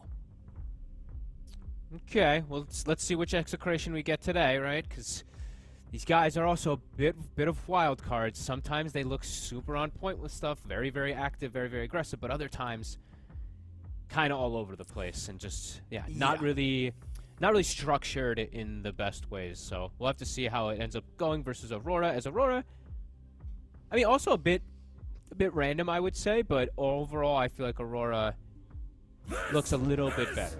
So yes, what we saw in particular earlier today. We'll be able to jump into the draft now, ladies and gentlemen. See what they're able to pull out here in this matchup. And I've got to just keep you guys and girls at home updated with the overall standings. I believe that the games just closed up on the mainstream. You have got it locked in. The Falcons and Tundra are 100%. 2 teams going straight to the semi-finals in Singapore. And then the teams left between sort of the last chance playoff and the play-ins are Na'Vi, Aureus, Aurora, BetBoom, Liquid, and Execration. So obviously 2 of those teams, the 2 that we're seeing here. In fact, this result probably will determine which of these 2 will get to go straight to the playoffs stage, so the play-in stage, rather than the last chance playoff. Which, long story short, means if you're in the bottom 4, you have to win 2 best-of-3s to make it forward towards the Singapore finals. Whereas if you are not in the bottom 4, you just have to win 1 best-of-3. okay, thank you. That actually helped me a little bit. So this looks like something we're getting in a lot of games. Mars gets picked, Pango's an instant response. You can just roll, counter him every single one of the initiations. Oh, good. Yes, nice. Oh, and that continues the trend. The Baden, it's gone. Hell yeah. Yeah, we've been quite lucky actually with the lack of Abaddon that's been getting through today. We're not complaining about that. It's just a bit of a boring hero to watch. I think most of you will agree. There might be some crazy Abaddon enjoyers out there, but I imagine you are very few. Just one of those AFK carry heroes that same build, same play style, just no surprises. Yeah, so boring to watch, honestly. At least for me, I absolutely can't stand these Abaddons anymore. Change the hero. No, I'm just kidding. We'll have to see what ends up happening with that, because, as we said, in Fissure or whatever it was an 80% win rate across 20 games, so we're seeing the results. And also just so good at combo breaking. It's like it's a carry the combo break, so just so strong as Chen makes it through the bans. So let's see if they go the Bounty Hunter, because that's been the route. They have their own idea on Execration. They're going to go their Crystal Maiden, which they have done before, and the Gyro. All right. Expect some turbulence. Gyro. As I said, win rate's been great on this hero. Very, very impressed with what Gyro's been able to do in the carry spot. So, yeah, not a bad grab for Execration. We'll see what Aurora's ideas are against this hero. Like, is it going to be Sven or Jug, or do they have something else? They're going to go with the Ursa. Never a bad pick again. Favorite. Nope. Super hot always good at the moment. Super good versus Mars as well. You have overwhelming damage. You have ways to prevent getting latched with your Enrage. Yeah, it feels very, very nice, especially with the backup of Chen, who's going to help with either bonus armor from the Divine Favor and whatnot versus the Mars and all the creeps and the auras. So it can definitely be pretty good and can eat Gyro alive. CM, that one, they picked it the other day too. The one that we were casting, right? They ended up losing that one, right?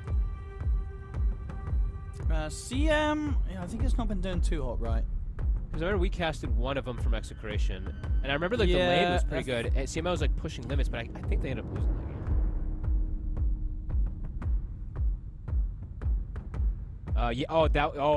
Oh yes. This was they got dumpstered. This was the CM Luna attempt of aggression, and then it was versus Pure's Marcy. That's right. That's what that one was.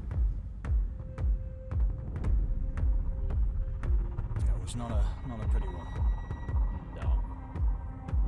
Because Execration as well, right? Well, the 2 wins that we have had from them have been that against Spirit and Yakult. So quite the you know, there's the 2 sort of extreme ends of the the scale Also- really in terms of what we've seen from those teams. It also was the first game of the tournament, right? The one that they It was ended up Spirit's winning first game. versus yeah. Spirit. So I think that one, we saw a little bit of weirdness out of Spirit, actually, I want to say, but also just getting caught off guard by like, this Techies plays. And the that was the reveal of the phylactery axe, the one that we first got to see, I believe it was, right? So I think there was just like a lot of like weird stuff that maybe Spirit wasn't expecting. Because then afterwards, the Execration lost, what, 6 games in a row, I think it was, and then finally got a win back. So it's been a tough time for them to be able to feel confident in any of their ideas, because they have, as we said for Execration, they have a very defined identity for themselves, and when their hero picks just lose every single game, it becomes kind of weird to keep doing that. Tusk. As we've been saying, plenty of time. Just a good hero any draft, I feel. Very rare where you'll see a Tusk and not be happy with that being picked up, so. Yep. Feels really good. Quad pick here is definitely pretty nice. There's like no catch, right? It's Tusk right now for the catch. The lane versus the Pango can be good. Also the in-game, of course, being able to use the Sonic Wave to disrupt versus that Rolling Thunder or kill him during it can be really strong. It looks good from Execration actually right now. Aurora's is a little more meta-centric, I guess you could say, because of this Chen, because of this Ursa and all that, but Execration is a very strong fighting lineup. They can pick any fight early, as long as they don't falter in the lanes too much. Okay, and there's the Bounty and the Bat Bands. The other one we saw done versus Chen was the Ricky, but I think that was also because he saw a couple more things.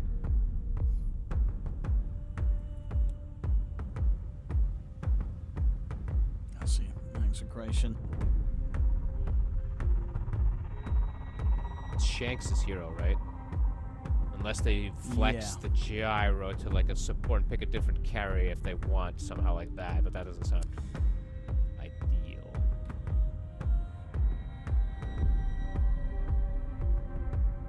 Yeah, that'd be pretty wild. Yeah, doesn't seem necessary.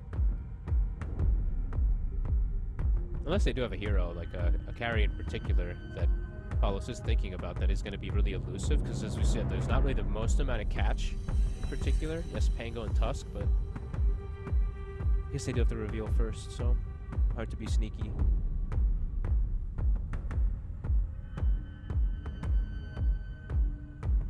They'll play it safe and ban out the Huskar, just in case. How many last ban Huskar? This has to be the most last ban Huskars of any tournament. I feel like it's every single time almost.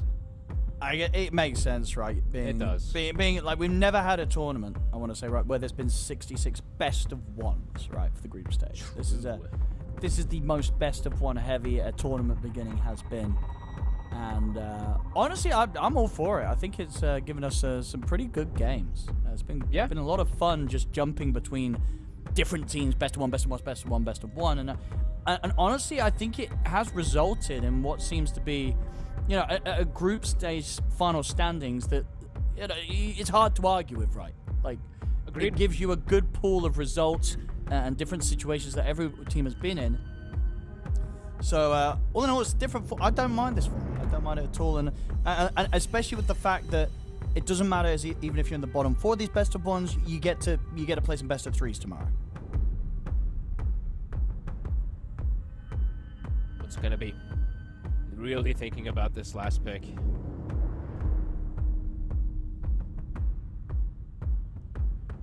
Execration. Have they got something to surprise us? Have they got something up their sleeves? They have. It's a Skywrath Bolt. That's quite a surprise. Okay, silences are very effective versus Ursa, and the lane, the Mars plus Sky can be pretty potent. This is a hero that I'm going to say a couple things first before I finish it all off, but this is a hero I do want to see more of because I think it's another one of these untapped potential heroes. However, I'm going to say one thing here. You're 0 armor versus Pango. 0 armor versus Tusk. You just get you get hit by like swashbuckle or even no. rolling. If you get rolling thunder, you instantly die on this hero. It's actually so painful. However, the aggressive capability on the side of Execration is incredibly high right now, which I'm super down for. I love to see aggressive lineups when teams go for this. However, if things get a little dicey, these are the 2 squishiest supports in Dota versus Pango and Tusk, who do some of the most physical damage in Dota. Aurora. they have any surprises? I would hazard a guess that probably not. I think the last pick's going to be something that won't really blow you away in like the surprise sense, but will almost certainly feel pretty reliable here to close things up. But maybe. Give me like a Slardar, give a Corrosive Haze onto a Skywrath, and just once. No, I'm just kidding. Then they're all in on. Right now, the one thing I'm looking at is Aurora's all physical damage, so maybe they do want to get something that's a little bit of a hybrid. Yeah, I think you want to get someone that buys pipe. You know what I mean, against this. Some sort of aura buyer. Yeah, it's an insane amount of magic damage on the side of Execration. So.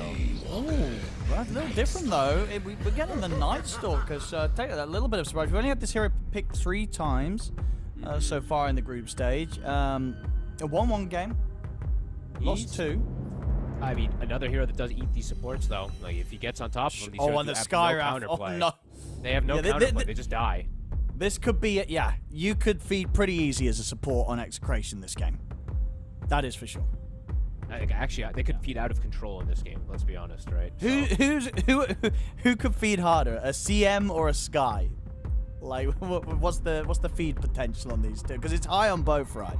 I think it's the CM more because looking at the lane he's against, CM is in a lane versus Nightstalker Tusk. No. And Sky is in a lane versus Ursa Chen. So the Sky should be able to distance himself. So, okay. Their team fight is amazing. That's the one thing. Execration, great team fight, great aggression. It's just, I feel like some of these heroes can just get detonated, but I don't mind their draft. I'm looking forward to see what they're going to be able to execute with it, because I think it's fairly, I wouldn't say even, maybe slight edge for, a decent amount of edge for Aurora, sorry, but I can see ways for Execration to fight back at any moments, because they have just insane team fight. Yeah, and let's see what the Sky can do. Shanks on the Sky. We don't see it. I mean, do you see it much in your pubs? Are there some supports at the top playing some Sky right now? Yeah, actually. There's some insane builds as well that people are doing, right? So I've seen, you're going to be like, what the hell are you talking about? But I saw, like, this is a 15,000 MMR game. It was a Blink Atos Blade Mail. Okay, so what's going on with the Blade Mail? I forget what hero exactly he was playing against. I think it was just a lot of magic damage. He just was. Oh, okay. He heals so much with the spell lifesteal. He was very ahead in this game. It was like I think it was a pause 3 Skywrath, and sure it's not a 4. I mean, this is a 4, but there's some really cool things you can do because the spell lifesteal actually adds up in a lot of these fights. So that one, well, obviously not going to get that, but like I said, there is some player hero specialists that do like to play this at the moment. So. Forward to see what Shanks can do. So we say Execration, they've had a bit of a tough time, and they do need to get this win if they want to have themselves move out of the bottom 4, at least, or give themselves a chance to move out of the bottom 4 regarding the overall results as we come towards the end of this group stage. I'm excited no matter what, right? Because it's so much overwhelming magic damage. I will have to say, I want to see them get the ball rolling pretty early and not let Aurora just like, excuse me, sit back and get these BKBs. Because I think as soon as BKBs are online, for Ursa and Nightstalker, and then Pango has this built-in one, the fights are going to be pretty problematic. Because they're just going to absorb majority of what Execration wants to do. So we'll see how the early game in particular looks.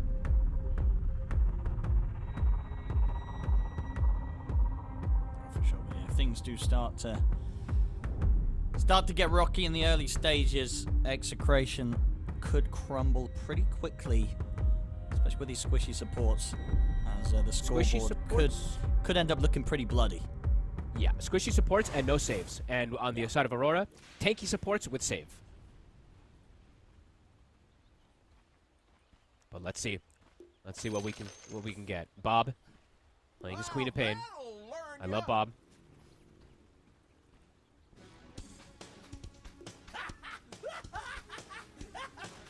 Lots of anime today, isn't it? It's up, yep. Yeah.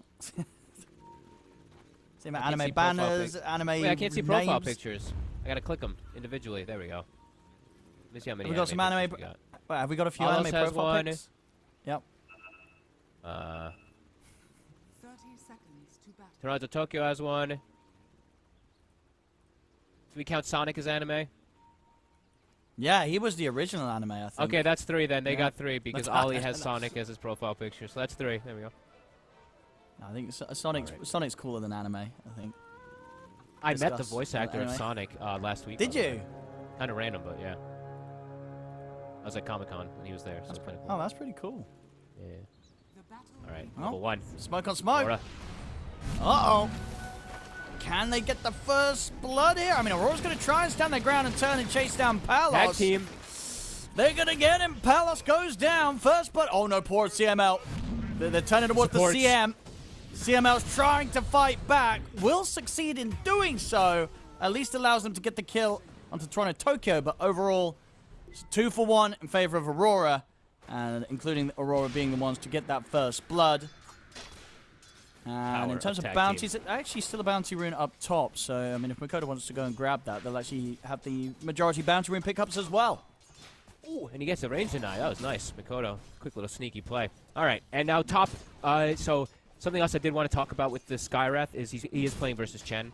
So this is kind of sad because Skywrath likes to play about poking and harassing and getting them a bit low and whittling them down in the lane. Might not be the case when he's getting his mana bird every single time. So we'll see how this lane ends up going for the side of Execration.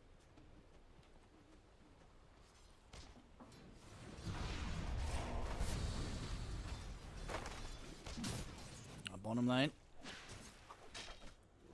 That's quite a beefy duo. It is. This is not an easy on lane the for offlane, Palos. yeah.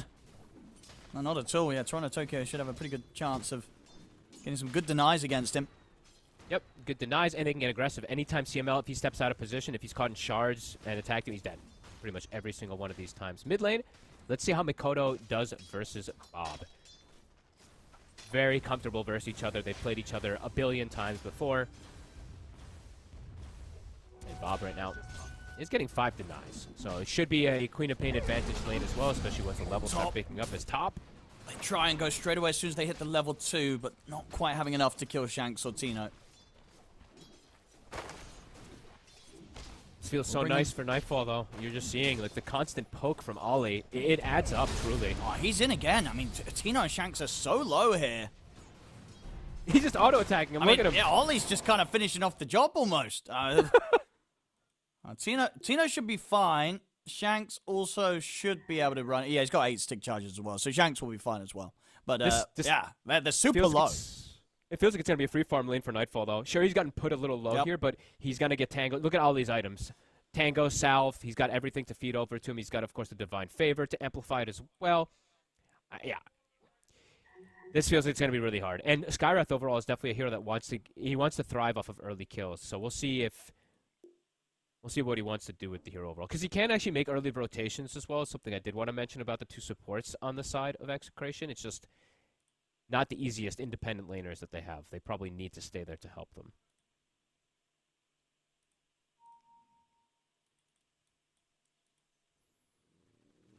So yeah, I'm just getting a quick PC restart here from Bob. Thank you, Bob. We'll see if they're able to sort of get themselves. I mean, on this top lane, do you just stick around as the Mars and Tango up in this sort of situation, or you got to take the walk back to base? Do you think? Oh, you do not want to go back to base. That is a double wave coming in. Sure. So you got to just kind of hope that they don't. Well, I guess at least with these 2 heroes, unlikely to be able to dive a tower, right? You know, Nightfall and Nightfall, not really in any sort of shape or form to dive right now as low as he also is. So he'll should get healed, be able to Ollie has hover around. Ollie's going to salve him, and then I think they're going to play that like control thing around the tower, right, to prevent him from getting last hits. And it's dangerous for Tino to stick around. Do you ever like seeing the? I always like to talk about this, so we do have this pause up. The Dauntless from Mars. Do you ever notice this ever? No. Never, right? I'm never thinking, oh, nice. I'm getting more HP regen now. Yeah. I mean, I'm sure it makes the difference sometimes, but it's definitely one that I feel like you don't. It's hard to feel. Yeah. And it looks like, okay, they'll give him these like 3-4 creeps, and they're going to pull the side with Nightfall. You see, Ollie's the one actually trying to contest it. Nightfall's the one who's going to pull the wave back. So Tino will get a little bit of something here. He gets a couple of these last hits as well. On bottom. Palos. Oh, there's going to be another void in a second from Toronto Tokyo. He doesn't want to chase for it, though. Respects that the turnaround potential could have been there. And I like that Palos did this game. The afterburner versus this lane. The speed, right? Rather than having the secondary strikes feels pretty relevant to be able to keep himself alive. Mira. CML. He's got the setup onto him. Toronto Tokyo ready to head over. Mira going to take quite a bit of damage here from the rocket barrage. Pass over the Lotus to him, Toronto Tokyo. Keep Mira safe. That was actually awkward. It was there was only one path for one melee hero to get in and hit because of the spot that it actually was in the trees. So only the Tusk was able to actually attack the CM there for a second. Got the shard to begin in a second if they want to try and make a play, but he is very low. Top still continues to just force back both Shanks and Tino. Making it very hard for them to show their face in the lane. Constant aggression. Mid, we're seeing that, you know, Bob have that really good time, though. 18 and 11. So about to have that third point in the dagger, too, potentially, if he wants to put it, to be able to really shut down Mikoto. Yeah, he's crushing it. He's going to have a very good level advantage because of these denies. Bottom, another attempt onto Palos. With the silence, Frostbite to hold back Mira. Palos should be able to escape. And given the flak, bringing Mira down very low. Gonna chase on again with the rocket barrage. The snowball's there, but they'll kill Mira off. Might go for more. Execration ready to dive indeed under the tower with the rocket barrage. Not quite enough, but still will bring Toronto Tokyo down very, very low. Some good counter aggression here from Execration on the safe lane. When this is, it's Aurora trying to start these moves. Execration, they're putting a stop to them. The Crystal Maiden is absolutely doing her job. The barriers, the little extra barriers that come in, being able to reset, and then the Frostbite. It controls the Tusk so he couldn't snowball at an ideal time. Really well played from CML. Yeah, Palos is going to be pretty happy with that. And Bob, although he was getting all these extra denies, he is playing versus Chen, sadly, so the Chen checks the top rune, Mikoto gets the bottom rune, so he is going to have to go back to base, and Mikoto is going to be in a very comfortable spot now in terms of the last hits. He actually has the same net worth, if not ahead of the Quap now.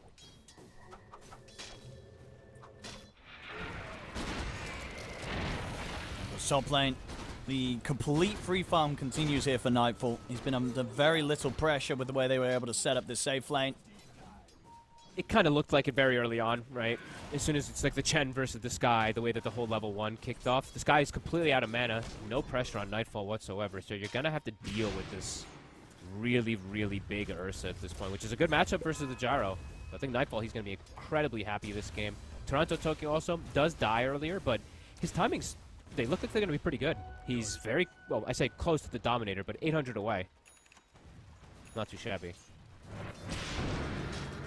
6-minute power rune. See who's going to get lucky with this. Both team bringing in the supports. Mira, he left it. CML's going to be able to grab it. Some of the haste rune. Teases around with Mikoto a little bit. Mira was staying in the area and then he left it, maybe just expecting that Mikoto was going to be able to grab, but CML just scoots out of nowhere and snags it. Nice little play from the Crystal Maiden again. I want to try and go for the kill down bottom. Shanks joining in. CML able to lead him with the haste. Toronto Tokyo relatively beefy, but it's a lot of damage. You're going to try and TP out, and I tell you what, it's the correct call. Toronto Tokyo heads up play there, goes straight for the TP, and he's out. Same time up top, Tino not going to be quite as fortunate. He gets run down by Nightfall and Mira. So it's kind of a cute attempt from Execration to try and go for that with the three of them, but just not enough. And yeah, he did the maths, Toronto Tokyo, and knew that he could just go for the TP out. Super smart, and it's, I always like to say, right, it's the little things. Look at Toronto Tokyo's items. The fact that he has the branches on top of crown and helm, like, it makes the difference. He survives. 15 seconds, Shrine of Wisdom. Are they going to be able to make it in time for the side of Aurora? Mikoto has a TP, so I think it's pretty difficult for Execration to actually go for the steal. Yeah, they might, but it's going to be a risky move if they want to. So let's see what the call is. Does Mikoto go to help out his teammate, or does he go to steal the opposing one? That's going to be the question. Yeah, maybe we see the trade. Yeah, we might see that. Yeah, it might just be that. So how the other TP's looking, right? It's like Ursa can, but probably doesn't want to. Chen doesn't really contribute much for TP. We'll see which call Mikoto takes. It's really up to him and how the team wants to do it if they want to play that. It looks like they want to play the steal game, looking at the lines that they've been drawing. But maybe they're not anticipating that they're going to get theirs stolen, but I imagine they should.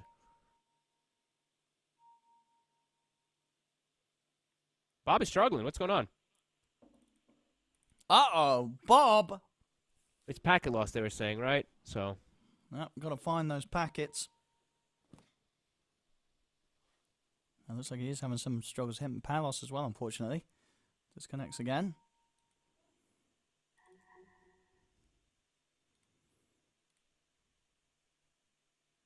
I hope this guy gets to do something.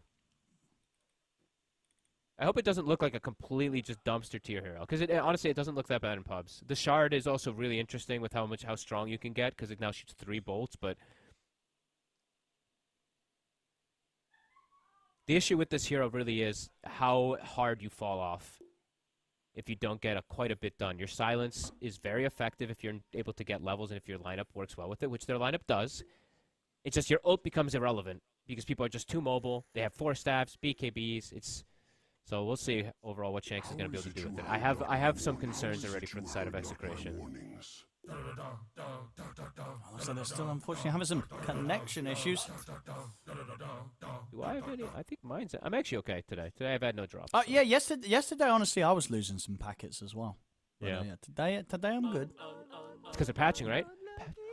Big patch, let's go. Staging. Aghanim's Labyrinth 3, Battle Pass, new wave. It's all coming. 5 new heroes. I can't wait. This was a joke. Ice Frog has been added to the game. We've already, isn't there, what was it, there's already some sort of Ice Frog. Is it, there's a Ice Frog courier? Or what is it? What am I thinking of? Or someone's got like a cosmetic right with a blue frog. Snapfire has the ice. Oh, node. the Snapfire. Yeah, you're right. That's what I'm thinking of. Snapfire's got the Ice Frog, yeah. Turns your kisses blue. Yeah, that's pretty good. Are there, what kind of different kisses are there? Is it just the regular ones, the blue one, or is there another one? I mean, you can count Rubik's, right? It's the cubes, but I guess that's it. Sure, but for cosmetics for the Snap, is it just, I think it's just either the blue or the regular? Pretty sure. Yeah. Yeah, I use the blue. Is that one expensive? I think it's rare, isn't it? I think when I got it, it was. Oh, you have it. I do. That's the one I use. I'm a Oh yeah, I see it here. So yeah, the blue Toad set's €33 on the market. Yeah. I got it for like 19 when it first came. Yeah, damn! stonks. Oh, you bought the dip. Nice. You could sell it. Yeah. Bought the dip. Listen to him. Put the dip on the Ice Frog, the Ice Frog Snapfire mount. Good job. Expert trader here. Yeah, I'm learning. It only took me 75 treasures to get the Earthshaker. Yeah. Don't worry. Meanwhile, my Sniper Spaceman set, I bought that at the peak. I think that's only gone down. You know, the purple laser one. Really? Oh yeah, I remember you were so happy about getting it. I was like, dude, this set's gonna be hot. It's a great set. But it's one of the pay-to-lose ones, right? Because it makes the projectiles these very obvious laser beams rather than like the invisible projectile.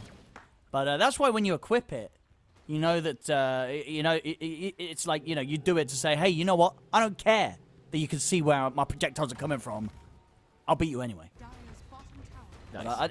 Because I think some of the pros do it. When we've had sniper players, right? I think some of them have got the purple projectile. Yeah, not the good snipers. I don't think Maureen does though. Yeah. Maureen and XM definitely don't one. use that one. And they're the 2 best snipers, so. I mean, I guess when you're playing it competitive, it's actually like your teammates are going to be like, bro, don't equip that. I mean, people use the gyrocopter one with the green, right? Oh, well, but that's true, yeah. There's a lot of effects that make the flak more obvious, yeah. People do. Yeah, I guess that one's not as matter. The snipers about hiding, gyros kind of in the fray, so whatever.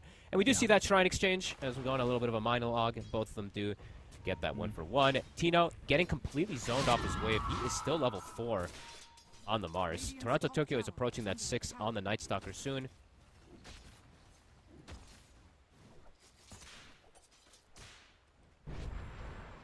It looks like the Night Stalker is going to be able to do a lot in terms of getting involved early on. Mikoto, the silence. See if they can finish him off. We'll get the shield crash up. The Sonic Wave's there. It's more than enough burst to bring down the Pango. Nicely done. The 2 supports, they absolutely can do quite a bit of work. Like I said, the silence is going to be pretty effective versus, honestly, all 3 cores. It's really nice. It's just pre-BKBs. They want to get as aggressive as possible, and right now, it's very good for the first 8 minutes. He's getting some damage onto this tower. Nightfall is farming very well. Same thing for Toronto Tokyo, but looking to play around their strength right now, looking to play around Bob. Palos, be careful. Toronto Tokyo's waiting. Oh, careful, careful. He's being careful. He sees them with the ward. Yeah, and the scan. Actually, well, another, yeah, that was the scan from Aurora, actually. Scanning. Oh, to the see other if ward, yeah, gyro's that around. one. Yep. He saw the what's it called, the Pango rotating in, so immediately Palos disengages.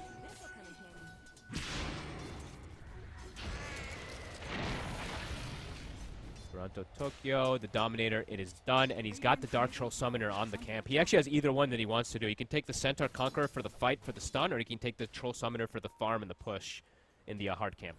Sorry.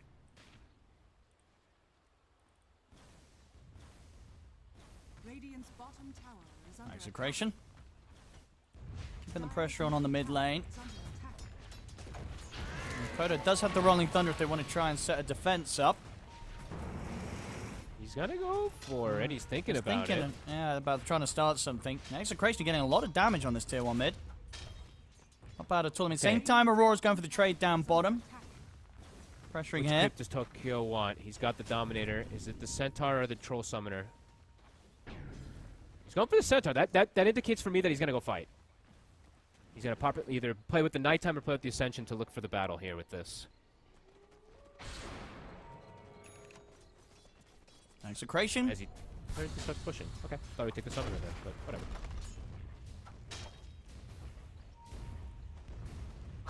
They're going to be able to continue down Radiant's bottom on the tower bottom. is under attack. Aurora and Execration. They'll pull back from mid for now. There's gonna be a lot of creeps in this game with the Dominator plus the Chen.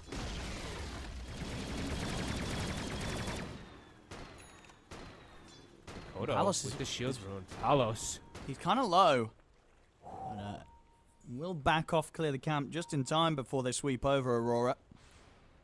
That was scary because they had this ward down from Mira too that potentially could have gotten him. We'll probably get dewarded soon. Palos will be able to survive.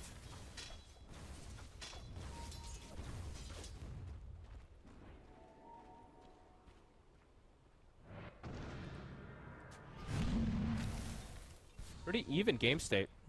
The mid laner, Mikoto struggling, but on the flip side, Tino's the one struggling in comparison to the Night Stalker. So, all things considered, it is very even here. 3-3 as well.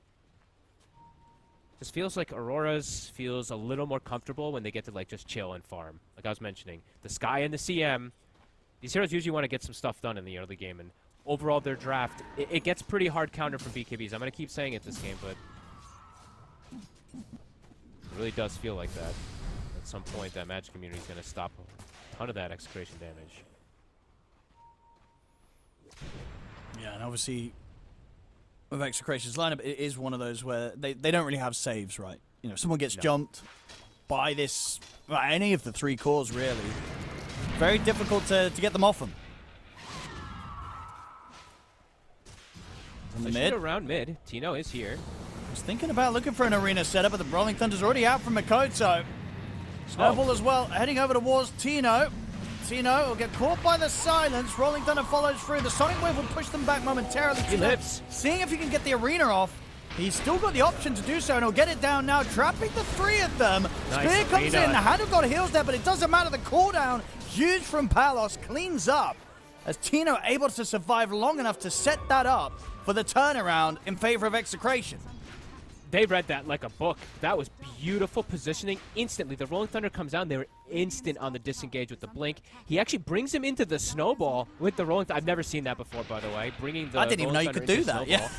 That looked really, really weird. But either way, it puts him in a horrible position, actually. Tino, Yeah. the best possible ult he could have got. A 3-man call down to follow through. Perfect from Execration. And they needed to kill Tino. If they killed Tino there, maybe they had a chance of pushing for the fight, but not being able to. And just that 3-man arena completely crushing any chance of Aurora in that team fight. Yeah, just a bit too tank. It took them way too long, right? It's how many seconds were wasted of the Rolling Thunder, probably, right? 4 or 5 seconds that they couldn't actually connect to a target. Yeah, so Execration super on top of things, and exactly what I wanted to see them do. Get these early game fights. Their fight is very strong around all these ults. Oh. CML will get caught out on his own in the jungle. So Aurora able to find something there. Ults on cooldown for the side of Execration. So Aurora looking to take advantage of that. Radiant structures are fortified. Radiant's How long on call down. It's back up. Arena in 10 seconds as well. They might look to fight this, Owen. Let's have a look, See Palos. Palos. They're out of the way with the cooldown, but they will be able to get the jump straight over towards him this time. Palos caught at the front of the fight, and Mira with the control, locking down the escape of Shanks with the shard block off. Sets up a knife to get the double. They will use the arena here. Ooh, it's No awkward. real follow-up, though, so Aurora, they'll be able to survive through this arena, no problem. They get away with the 2 kills, and they don't lose anything themselves. The worst possible way for Execration to have the fight start for themselves. They do not want their gyro, the damage dealer, to get caught first. Their ults were all coming back up, but yeah, caught a little too early. Now Tino. And Mira's on top of him. Bob is here to help out. Comes over to Mira. Shards down, but still they're able to make the way over. They're going to go for the TP, but the Sonic Wave and God's Rebuke will ensure that Mira gets taken out. Okay. So Palos just has to be more careful with positioning. That's the main thing. He wants to let his... I mean, Mars is really their only frontliner, kind of in a way, so... In any of these fights, if Tino is able to absorb spells, it's going to be huge for them. And then if he can get that arena, of course, we see what potency it can have. Nightfall hasn't been turning up this whole time, though. Even in that whole mid-play when they did hemorrhage 3 heroes, Nightfall was just farming. So he is top of that net worth. Battle Fury's good timing. Blink on the horizon. He is playing versus some counters, though, right? He's playing versus the Silence of the Sky, and now the Yules that has been picked up from the Mars.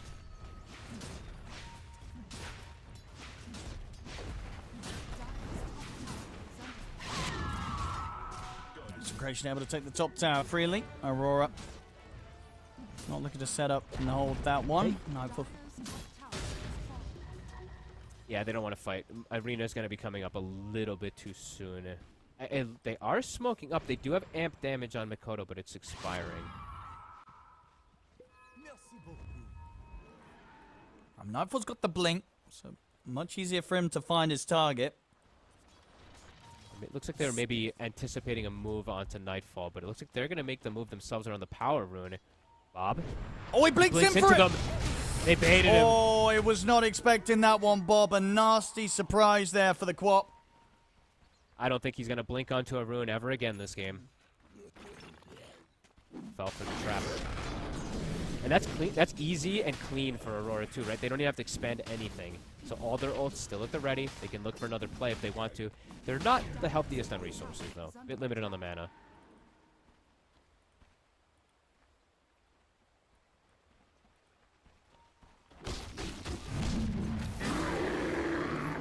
Tokyo, ults at the ready.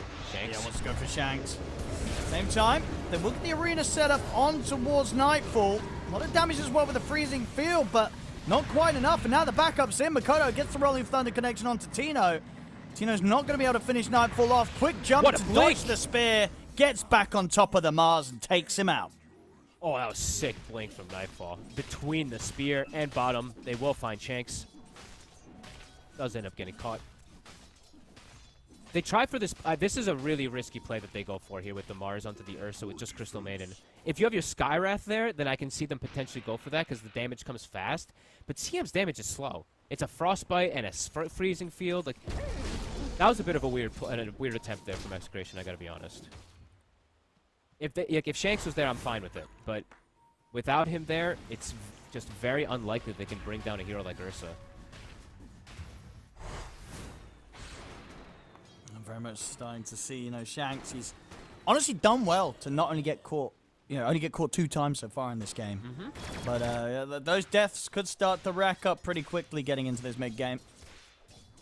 Yeah, he does have Solar Crest, so has some type of protection versus all this crazy physical, but yeah, very likely to die. He did get the tumblers with Greedy, so it looks like they are trying to accumulate that gold. Bob getting close to his BKB if he wants to go down that route. Kind of needs it this game. Playing versus Night Stalker. Can just die if they get on top of you.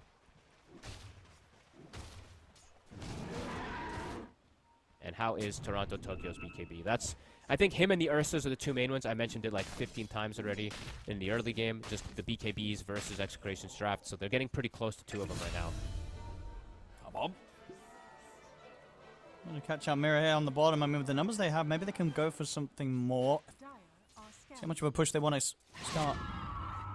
Head down on this bottom side, Execration. Obviously, Roshan up there. I'm going to have to be wary of that, playing up against this Ursa lineup. Don't want to leave opportunities for Aurora to be able to sneak that, Roche. Nope. And always have to keep in mind, you know, when you're playing versus Night Stalker, you got to think about where the Tormentor's going to be, the cooldown of the Dark Ascension, when it's nighttime as well. So for the next minute or so, they do have this daytime, even though Ascension has come back up. See what Execration wants to look to do. Because in the next minute or so, the Tormentor's going to go bottom, and there's already wards placed. So that's, I guess that's what Mira was doing. I was wondering, I'm like, what the hell's Mira doing down there? Mira was getting wards prepared for the Tormentor.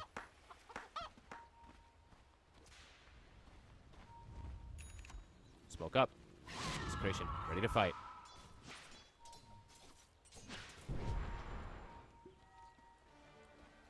Let's see what they can find.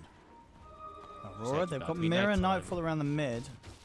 This is, if they can catch him right, the BKB's coming right now. This would be so good for Execration if they can catch it pre-BKB.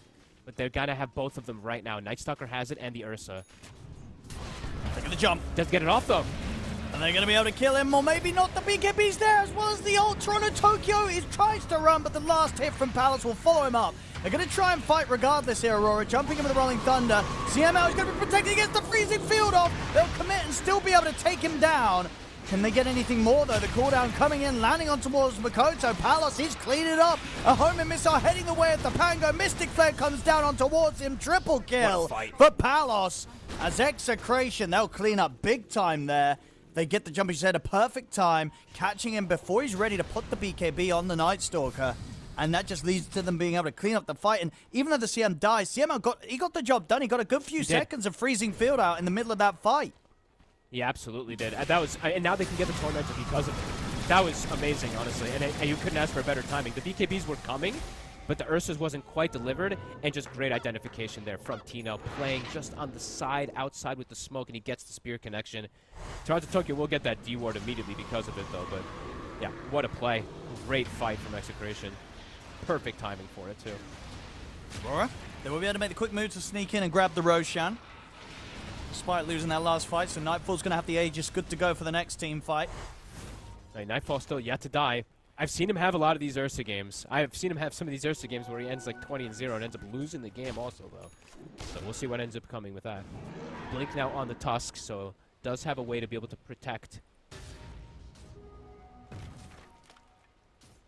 Yeah, what a dream situation there for Execration. Palos. He's going to get the cooldown set up onto Nightfall. Looks like they don't want to chase him too far, especially with the Aegis on him. They'll let him be for now. Smoke up now from Aurora in return. They want the fight. It's nighttime. They've got their BKBs. If they get the jump, the fight should be a lot easier for them. Easy jump onto the sky. Execration, they've got to back off, surely. They outnumber from Aurora's coming in. Tino, he's thinking about trying to set up the fight, but the BKB's out for Nightfall. They're in onto Palos. Rolling Thunder coming his way as well. Put the BKB on the gyro, trying to run, but they can stay on top of him. Palos will fall. And now Bob caught here, puts the BKB, but he's so low, and he blinked in for this. He's not going to get the chance to blink out. He's dead. They can dive under the tier 2. CMO will try and hold his ground with a freezing field, doing a lot of damage to Toronto Tokyo, but not enough to kill him. Makoto can continue with the dive as Nightfall and him jump under the tier 2. Get Nightfall the double. I mean, Aurora quick with that smoke move. And Execration, they tried to fight back setup, but the BKB was there for Nightfall. And again, he still has the Aegis. They couldn't even take him down the once. This one very different when they're the ones getting the initiation. That last situation is Execration getting the jump, playing a 5v4. This one, it's Aurora with everything and getting on top of these targets first. And the BKB from Aurora, or from Nightfall, it's instant. It doesn't get caught in the spear. And then Bob, he tries to go for the blink at the Sonic Wave, but he didn't BKB, so he gets caught from the stun from roll and then just dies. That was really just sad too late at the unpop of the BKB and dying before the blink came back off cooldown after indeed that initiation. Rough one there for Execration.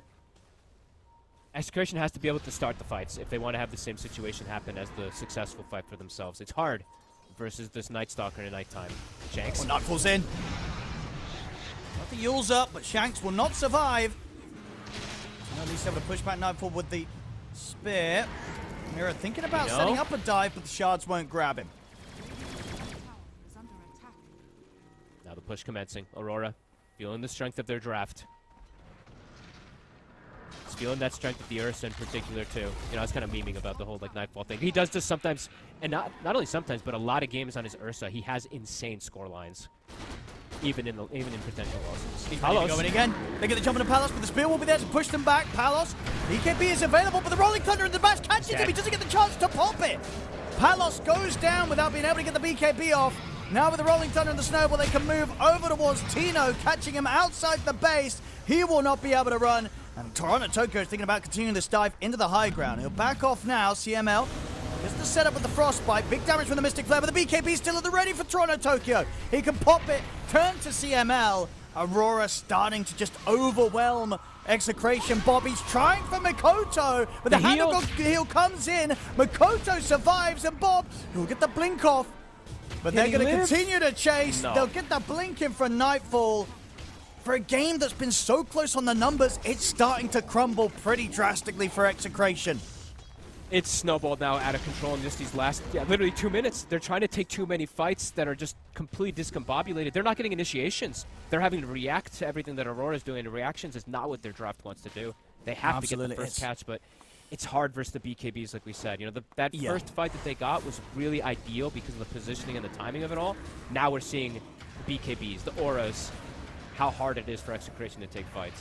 I mean, Aurora just have so many different ways of making the jump, right? You know, it could be the Ursa, the Pango, the Night Stalker, even the Tusk setting up with the shards and the roll-in, whereas for Execration, it really sort of rests solely on Tino to be able to set up the fight with the arena. If that doesn't happen, the team fight very likely to crumble. And Palos now, the separation between the carries is pretty dramatic. It's 5,000 ahead for the Ursa, full, item or 2 items ahead. So even if Gyro wants to get to the point where you want to as a Gyro versus Ursa with Butterfly, the MKB is going to be there before the Butterfly even can potentially come out. So yeah, Nightfall, crushing it. Yeah, she has MKB.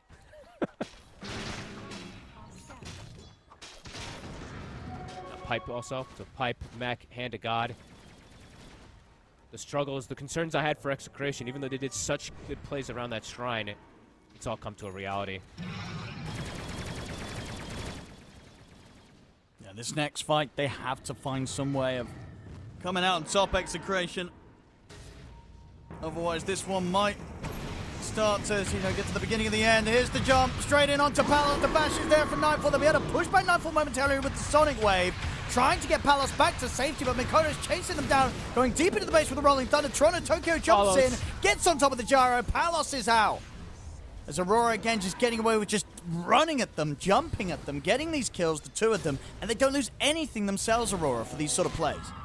It's the lack of BKB piercing disables. It's the lack of BKB piercing much of anything. It's the Sonic Wave, which is great and all, but you can see they just pop them and walk right through.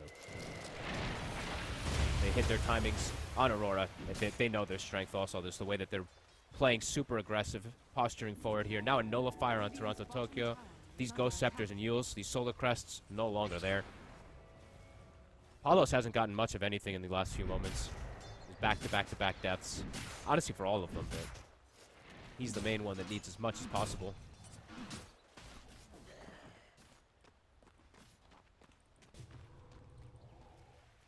Yeah, just not able to touch Nightfall. No.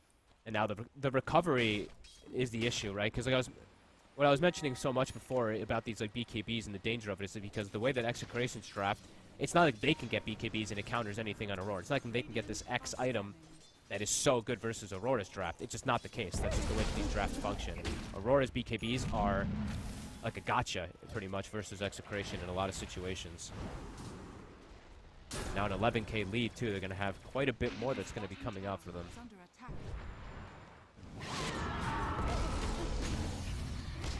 Bob. Uh-oh, the bash is there. Goodbye, Bob.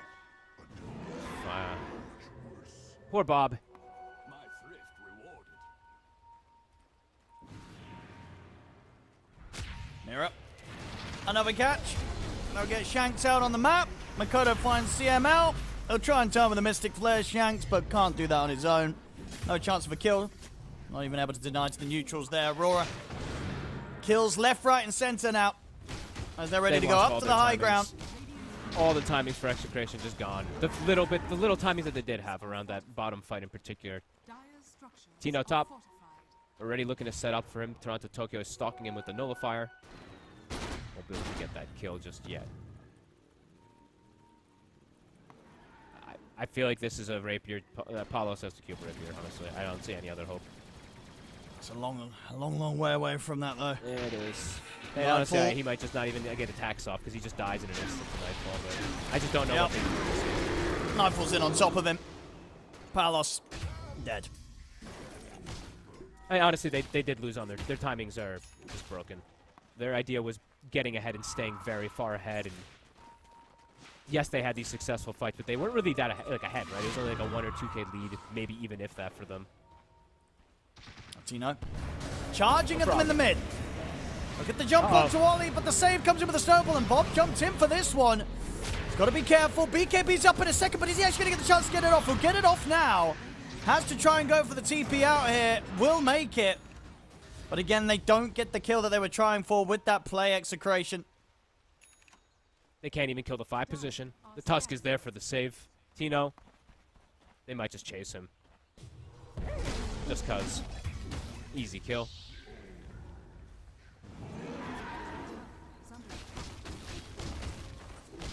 Starting to look very rough, unfortunately, for execration. But on the other side, Aurora, great day for them. Yep. Radiant's bottom tower has fallen. Coming in with these 2 hot performances, and Bob, he blinked in. oh no, we know how that goes. He's dead.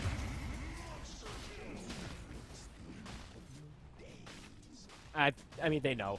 They know it. They know how this game has felt for some time now. For the last 10 minutes, it's just been no way that they can step outside or even get a kill. Right? They got what? A kill on the Tusk about 9 minutes ago. I think that was the last one that they got.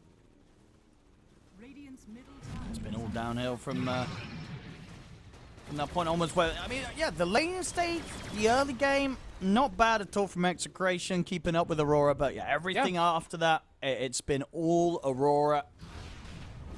Yeah, pretty much as soon as the BKBs were actually fully there, right? Like the bottom fight, they caught them because he wasn't able to get it initially. But yeah, afterwards, Aurora, the nighttime hit, they just ran at them. BKBs popped it. You can see the ease of execution for Aurora's drafted what they're up against when they get this timing. Nightfall. 14-0-5. Yeah, looking very ready to close this up. And with the Abyssal and the Aegis now on Nightfall, Aurora ready to bring the push down the mid lane. And look at Palos. He queues it up now, but he did buy a full Hurricane Pike in between it. So it is gonna. It's likely that he won't get it anyway, as Mira is stalking him. He's found him. Palos, no way out of this really. He's Save got the punch. BKB, but They don't punch, even save it. it's there. They could just. Oh, he's got. Oh, he didn't save the punch? TP out. He did not save the punch. Excuse me, Mira. Okay, a little bit of mercy. We'll say, as indeed he just doesn't save it. I guess obviously he felt that they could just kill him during the punch, so he's like, well, just punch him anyway. guess. But they couldn't. No, you should have saved the punch. Whatever, it's a small mistake. Now Palos though, no BKB, mid. Oh, doing a lot of damage. Nightfall will get taken out the once by the looks of this. I mean, surely. Is he actually just going to be able to keep the Aegis safe? Never mind, he is. They don't even manage to take him out the once. Oh my god. The Too much Aegis heal. remains intact. And he's even thinking about jumping back in on this Nightfall. With the Divine Favor on him, he was sitting at like 70 HP per second. It was actually incredibly high with all the little buff ups that he's got. He's healing back up. He's ready to go back in.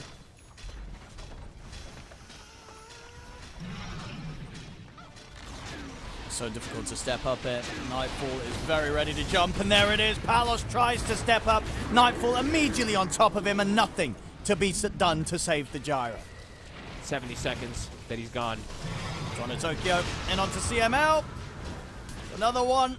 And Tino and Bob trying to push them back, but Aurora there onto the barracks. Another jump in from Miro with the punch up onto Tino. Getting the space here to finish this mid set of racks up. Nightfall, you can tell he's already thinking about jumping again. Get the objectives mid. They'll swing towards top, and they've had enough execration. They'll tap out. GG is called. Aurora will take the game. Whew, as we said, Execration, a draft that can function if you play very far ahead. But yeah, these BKBs, they're just the complete answer to everything. The Cyrath and the CM completely get answered from it. Same thing with the Mars. They had two very good fights that they were able to execute in this one, but Aurora overall, you could see the power of their draft and the power of if they're just able to get any of the fight starts, which on paper they should get almost all of them, they're just able to walk through it. And Nightfall, with this Ursa pick, untouched. Having a very good showing here. And this performance, obviously, they did get the win earlier against Falcons, but they did get the win here now against Execration. That, I think it still doesn't quite make them totally safe from the bottom 4, depending on the other results. So we'll still have to see how the rest of the matches rest up towards the end of the day here in this groups. But yeah, nonetheless, showing that Aurora, when things do really gel together, they do look fantastic.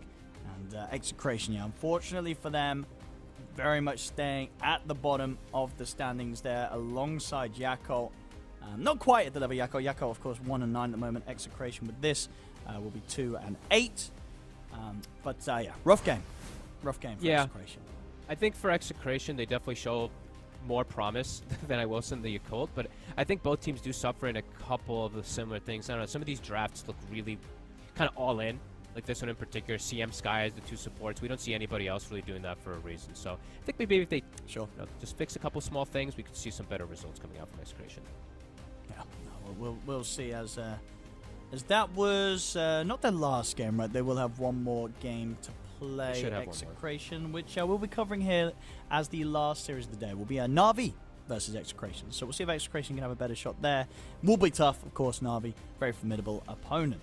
So with that one done and dusted, we've got 2 more series to come today. As I said, the last one being Na'Vi and Execration. The next one could be the messy one, or it could be the biggest surprise so far if Yakult's able to pull this out against Tundra, because indeed it is Tundra versus Yakult.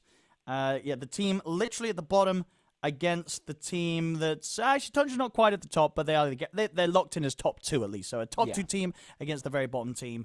Could be messy. I'm sure you guys and girls will not want to miss it, so don't go anywhere. We're back in a few minutes with Tundra versus Yakult.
Welcome back, ladies and gentlemen, to the Blast Slam 4 group stages. I'm OD Pixel with Fog. We're getting ready for our penultimate best of one of the day on the B stream.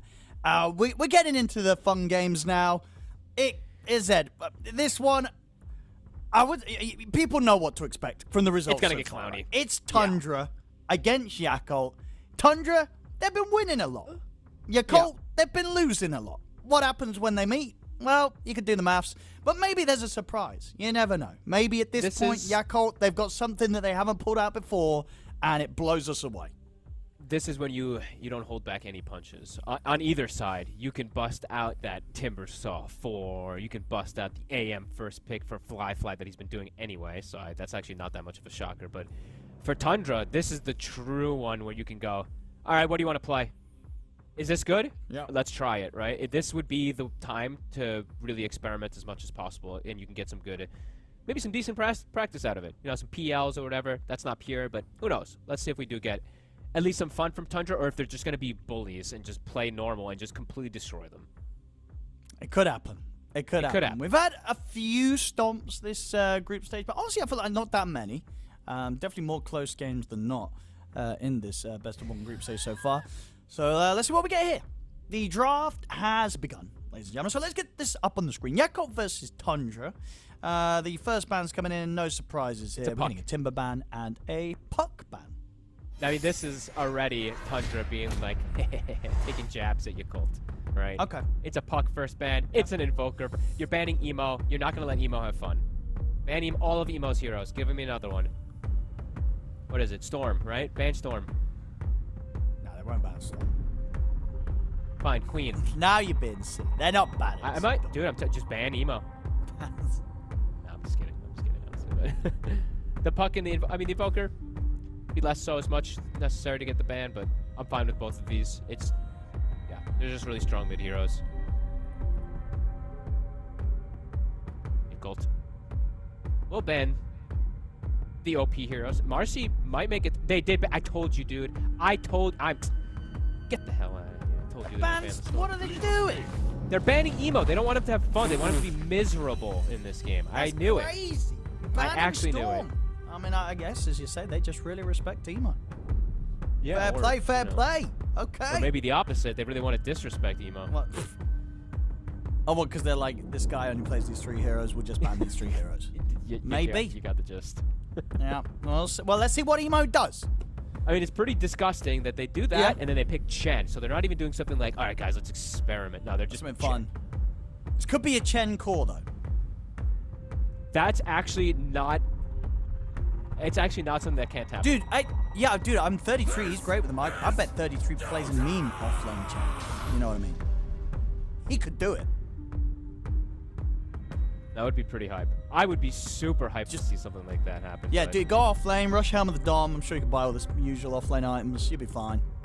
Okay, so the one thing I will say, though, is Tundra's not really a Chen team too much, so I think this is them being like, okay, let's practice with Chen, like I was mentioning from earlier, right? Okay. Because like whenever I think about this team and I think about Whitemon, I'm pretty sure he does play it, but it's not something that he'll just go toward instantly. He'll play his other heroes first, and I'm scrolling now for quite some time. In the last 3 months, I don't see any Chens, so... Really? They just don't do it themselves. Okay. So this is them then you're doing right, what I was saying. We're using this as practice. Trying it. Yeah. I'm going to continue scrolling. I don't see it still in the last, 6 months. I'm going to keep going. All right. I mean, I guess, yeah, that does still lead to both of the outcomes, right? Because, as you say, they never play it. So maybe indeed the supports just don't want to play it. So it will be like some crazy offlane Chen. Or indeed the support's going to try it here. Okay, they played it 3 months ago versus Extreme. They did win. Then they played it 4 months ago versus Game, and then they lost. It's not that often, though, that they are picking it as we are. No. We'll get some Pudge coming through for Yakult. Hell yeah. I'm happy already. It's fun. That's probably what your offlane duo, right? The Bokazil, Mars, Pudge. Probably. We did see Baboka play the Pudge the other day, right? And he landed some okay hooks, but they lost him pretty quickly. Oh, yes. The Fronikez. Here we go. Hell yeah. Oh! And I love Kez Tusk. Have you seen Kez Tusk together? It is disgusting. Is it with the tag team or the drinking buddies? Yeah, the tag team. The tag In lane, team, okay. people just die instantly. It's insane. That's dirty. At Tusk, I think we're going to continue to see, I'm going to say it every single game, but continue to see more and more of it because it seems amazing. It's a save. It's good versus Mars. It's good versus a lot of these popular lockdown heroes. It just, yeah, fits across the board.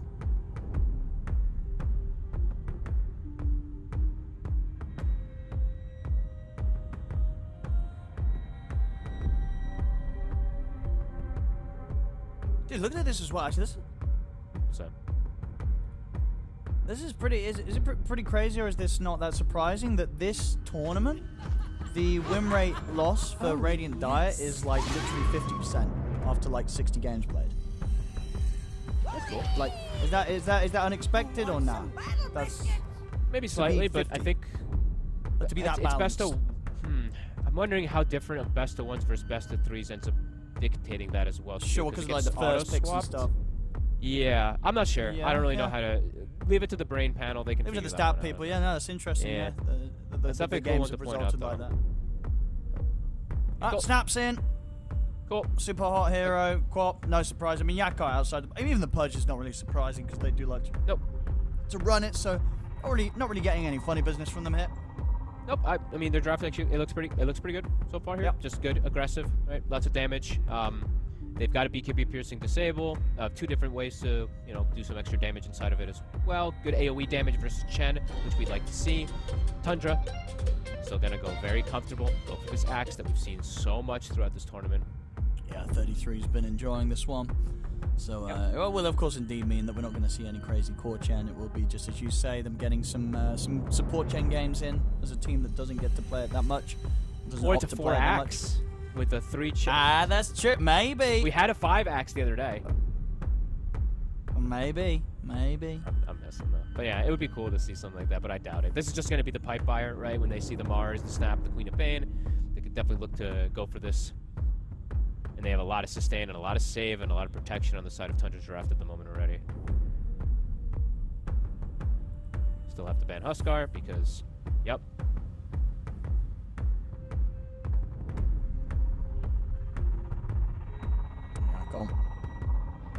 Any other of those nasty cheese bands that they want to get out?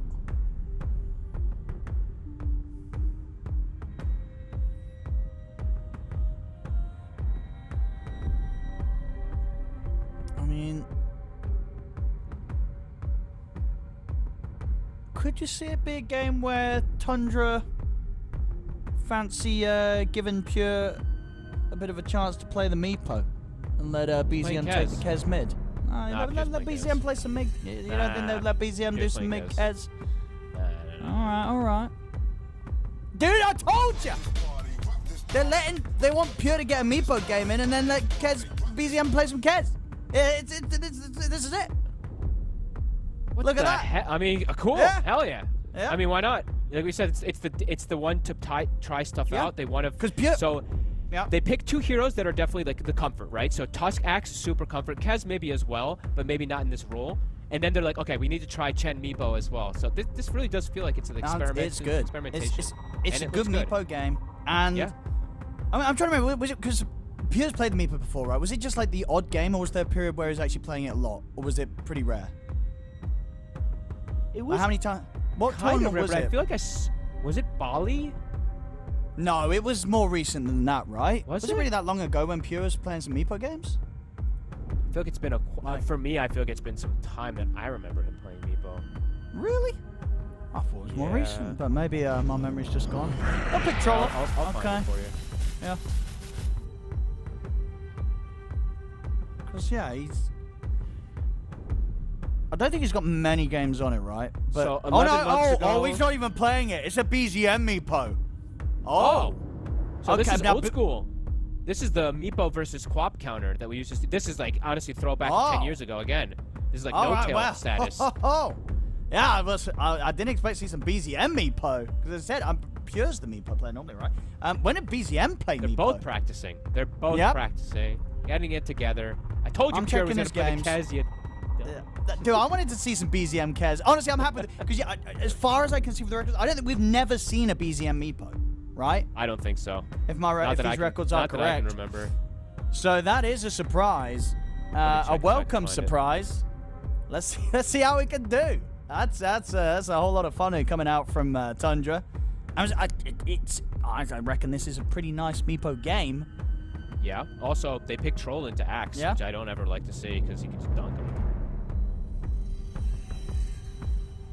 Right? He can literally just get dunked. Hold up, yeah. You don't. I don't know what the heck. No, you don't. Oh, that's really bad. I know you don't want to play Troll into Axe, yeah. The idea of the lifesteal and all that, it can function sometimes, but then also like a Crimson Guard can come out and Troll's damage sometimes can be a bit. I feel like he's gonna. You're just gonna get. You are just gonna get dunked. Oh, that is risky. Troll into Axe. How you doing? I don't know about that, folks. It's also Troll into Tusk. That's pretty wild. And I think I've said the other day also, I love Tusk into Troll in every way because all of his abilities hard kite you. Yep. In lane, sure, tag team's not going to be as effective, but you just don't play tag team in the lane then. You just go on your other abilities and then play tag team for later on. Or just wait till the axes are on cooldown. I don't know, Owen. I'm hoping for some crazy stuff from Yakult. I mean, they have a more normal-looking draft, but... I'm hyped for this. Because literally, from the records, BZM does not play Meepo. Okay. He plays some games in pubs, like, is that silver or platinum? That's just silver tier, right? That's silver. I mean, the thing is, right, like, Whitemon also, he doesn't play the Chen much in officials, but look at him in pubs. He plays a ton of Chen, so... I mean, let's see what we get. At least it's going to be exciting, because it's a little bit different, but... Yep. Okay, over-under. How many times is Fly going to get dunked? I mean, dude, he's going to get dunked. It's I'm inevitable. If you're a Troll against an Axe, you're going to get your head chopped off by I'm the going to Axe. say at least 3 dunks during battle trends. And it's not, because it's not any old Axe as well. It's a 33 Axe. 33. This guy's been popping off on the Axe. He will find you. And they do have some, like I was saying, the control, right? That's the one thing I'm really concerned about, too, is for the Troll, is the Tusk. How much you can do to prevent them. Casual battle under. Maybe he's able to pull off something in the lane just to get that good of a lead, but it's not going to be easy for Fly. Not easy at all. And he's going to get to the lane, and he might actually get executed on the way to the lane. Oh. Okay, Looks like they're going to focus towards Polison. I mean, look at the slow actually of Fly. They don't want to commit for that. Yeah, it looks like Ari, he didn't want to skill really anything that would affect the what he can do at the lane. So I didn't want to drop a skill for that. Yeah. Okay, fair enough. And Fly will get the first 2 last hits of the lane.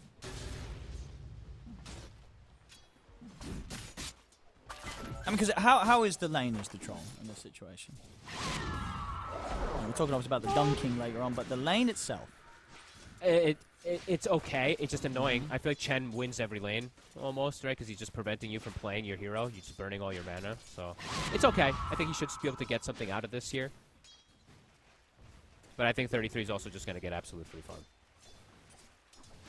Mid lane. We're going to just... I can't look anywhere else because, as you said, BZM is just not really playing much Meepo. And Emo is like the most aggressive player on the planet. So we'll see what ends up happening here, because I feel like Emo might even just like die or something crazy. Who knows? I'm having a look as well. So BZM, obviously we don't have the up-to-date records with the fact that it doesn't track that sort of stuff. But historically, so up until 9 months ago, he'd played 21 pub games of Meepo. Had a 57% win rate. Not bad, but literally just a handful. So if he's been practicing the Meepo, he must have been doing a lot of it recently. So yeah, this is a real question mark to see what he's going to be able to pull off on this hero. But a lot of fun to see what he can do and if he can do it here this game. Yeah. The mid I mean, he should, on paper versus the Quap, do excellent, right? Yes, I'm just saying it's the good, memes of it all is just how good is he actually on it. So we'll have to see. His top level 2 have been hit, so the potential for kills is definitely there for Tundra. Harder for the side of Yakult to get any of these kills.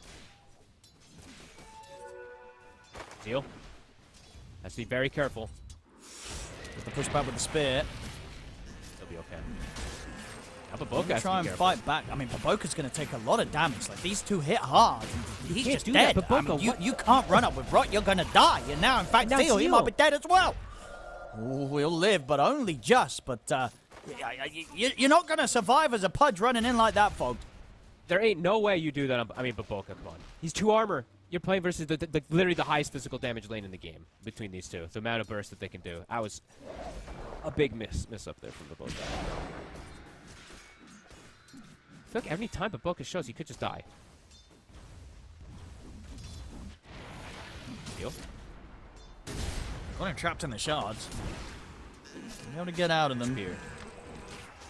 Still got to be careful, as you say. I mean, when these two sort of both hit the 3, they get the 3 on Ari. Like, the kill potential of this lane is just going to be ridiculous.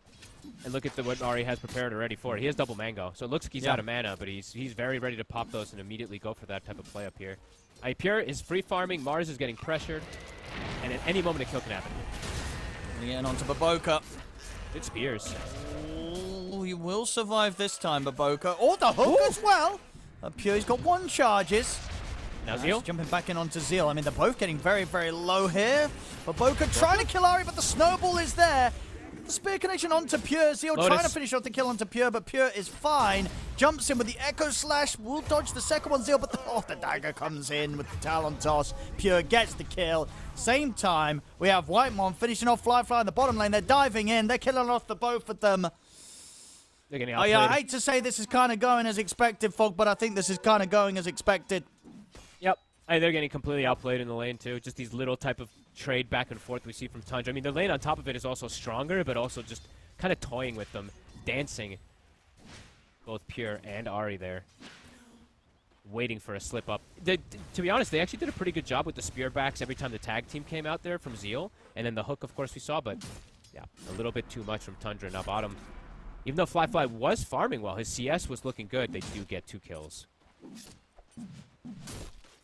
And now, question is, how do you stop 33 from doing this? Wilson's got Cookie, but you can't really prevent him from pulling this lane. And we've seen, 33, when he gets these sort of starts on the axe, his net worth starts to skyrocket. Oh, yeah. Hey, Polison. He's just getting walked at. Gonna bring the back down here. Yeah. Also. I mean, this is a I don't know how much you gigantic can wave. really do. The spin is gonna hurt. He's gonna spin a lot. Yep. I mean, Baboka wants to try and close in. I mean, can they actually safely take 33 down? They're trying. They'll get him. Oh, and Baboka lives. Yep, that last hit from Whitemon missing because of the whirling axis from Fly. So, with the rotation there from Baboka, they'll be able to make sure that they shut that offlane of Tundra down. They get the 2 kills. All right, nicely done, Baboka, pushing the limits. Thought he for sure was dead, but yeah, the miss on that BZM. attack. Hook. Thinking of a rotate. Oh. I mean, he wants to try and make this play still, BZM. I mean, diving the tower, that could be hard. Tundra, they are back in action down here. Ari's here. Fly. Well, they know him. BZM will take away the wisdom. He's on emo. Oh, he does. He has the opening. Does he have enough damage? Not quite. Not quite. Emo, though. Low.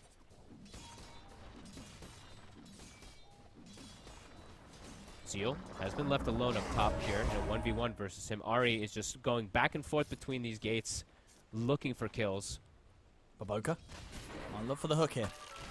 Oh, he's got him. It's a nice one. The hook. Onto Whitemon. Cookie in. Is Whitemon gone? There you go, Baboka. Top playing the Zeal. He's in trouble. They're going for the dive in. They get the snowball in. BZM's ready to rotate over as well. Has the catch here. And that's Zeal gone. Where's the team? The Shrine of Wisdoms. No. That's going to be both of them going the way of Tundra by the looks of it. That is the problem when you do these type of plays. When you are looking to play around your safe lane as the 4 position, you end up sacking your Shrine a lot of times. So, although he does land the hook, that really, really hurts. These supports love levels. Chen and Tusk, Tusk in particular thrives off of levels. Painful. And for Zeal, a really brutal start. He's level 4. It's almost 8 minutes. He'll get the 5 off of this wave, but that is pretty devastating. Bottom of the cores by a good margin. Oh, they get the hook up easier mid. And they'll take him out. Baboka hitting some nice hooks here with the rotations. He's doing a pretty solid job, actually. Although he did sack his Shiner Wisdom. At least gets this kill. 33 is looking at Fly. This could be the first. Yeah, I was going to say Fly can't rely on that that battle chance to survive when there's an axe in the equation. He has no mana either. Radiant's bottom tower is under attack. We'll be fine here. Has Polison by his side. Where does he go, though? You might have to, you take the shame walk to base. You might have to go base, or does Emo bottle you? Okay, Emo's bottling him. I was going to say, like, what is... Fly does not want to stick around like this. Ari. Gonna find Polison. 33 ready with the micro as well. Sends the Hellbear Smasher in. Polison. He's got Emo by his side, but the shards are out blocking the two of them. Emo has to blink away. Polison goes down. So much pressure on the map. Radiant's bottom tower. Getting their bounties as well that they had backed up for, too. Pure makes his way down toward bottom. Ooh, okay, so he's going for a little bit of a deviation build, but mostly standard on the Kez. He's going to go the Deso just after one Falcon Blade. Not two Falcon Blades. He wants to get as potent as possible. It's got to be really early. Yeah, Nearly 5k net worth. Physical damage is going to be insane. Yeah. Him and the Tusk, it's going to truly melt these heroes. And it will also amplify some of the damage on their team, too, right? Make the Meepo do more, make the Axe do more. Allow them to go for those earlier objectives. Tundra, 3k lead. They're just so good at playing economy game. They're one of the best. Even when they're behind, Tundra always is in a comfortable place of farm. But Whitemon, and they're going to find him here because of it. He'll put the heal, has the stun as well, but won't be getting any extra assistance. So, Yakult, find a quick grab. Support's still not quite 6, though. Baboka just shy of it. Polison not having it just yet. And Whitemon, very annoying. Emo doing goes that from to the pick up grave, shield yeah. rune. Yeah, gets stunned and kills the rune right in front of him. That's brutal. I mean, Baboka's having a good game for the team overall, right? But I feel like Zeal is so sacked because of it. So we'll have to see how much ends up coming because of that. Because now Zeal has hit 7. He does have his arena online too. I might try and do something. If they can get that set up onto Pure. If they can get him caught in the arena, they'll have a good shot of taking him down. Ari's here. Oh. It's a hook and a spear whiffed. It's a little awkward. No. Now, in fact, Pure's ready to try and turn things with the backup of Ari. They'll get the punch up onto Baboka. Pure ready with the Raptor dance to heal up and fight on as Baboka will get left behind. The rest of Yakult having to try and run. Can Polison get away? He can. And the TP, of course, Zeal is able to disengage. They actually tried to do the fancy play. You saw the hook into the spear, same timing, but then both actually end up just whiffing, so.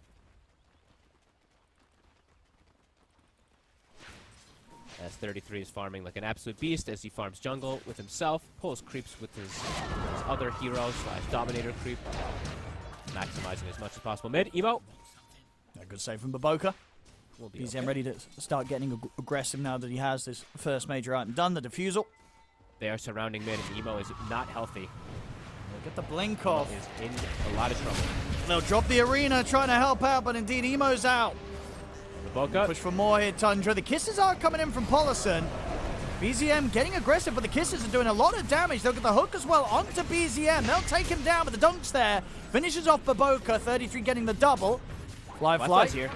Trying to move in onto the axe. 33 using his own Wild Wing Ripper to try and get him safely away from the troll. They'll get the call off. Fly's going to start getting pretty low here. Had to watch out for that dunk. Oh, it comes in a little early. He got the stick. Doesn't matter. They still get the kill at the end of it. As 33 cleans up, gets the triple. Emo back in action. Heal. Ari, and 30, they're ready to just get back in on top of them once more. Zeal is trying to run, but the final right click from Whitemon finishes him off. Emo will drop the Sonic Wave, but the snowball's there. Effectively, everybody getting taken out on Yakult. Tundra, Emo clean died up. twice. Take the tier 1 tower. Emo died twice in one fight. They lost 6 heroes. Respawns, joins back in, immediately dies right afterwards. The Hand of God comes in from Whitemon and stops any potential aggressive play. Do we count? That doesn't count as a dunk, I guess. He did get the stick off, so it didn't get He dunked, dodged it. but He dodged. He was could ready see the that time, potential yeah. of the dunk. It was coming in. You can. And yeah, the Tusk, right? The power of Tusk versus Troll. That's why I was so surprised that they picked it as well. Just snowballs. 8k lead. Getting pretty ridiculous at such an early time. The Deso, he didn't get stacks for it, but they've got amazing timings.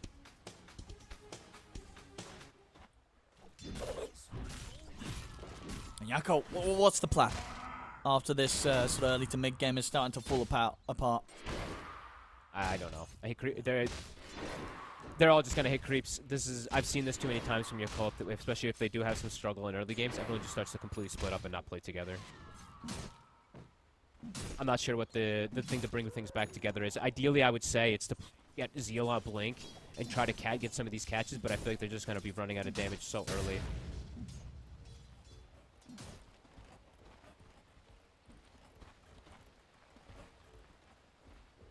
Maybe ready to get on the hunt up top.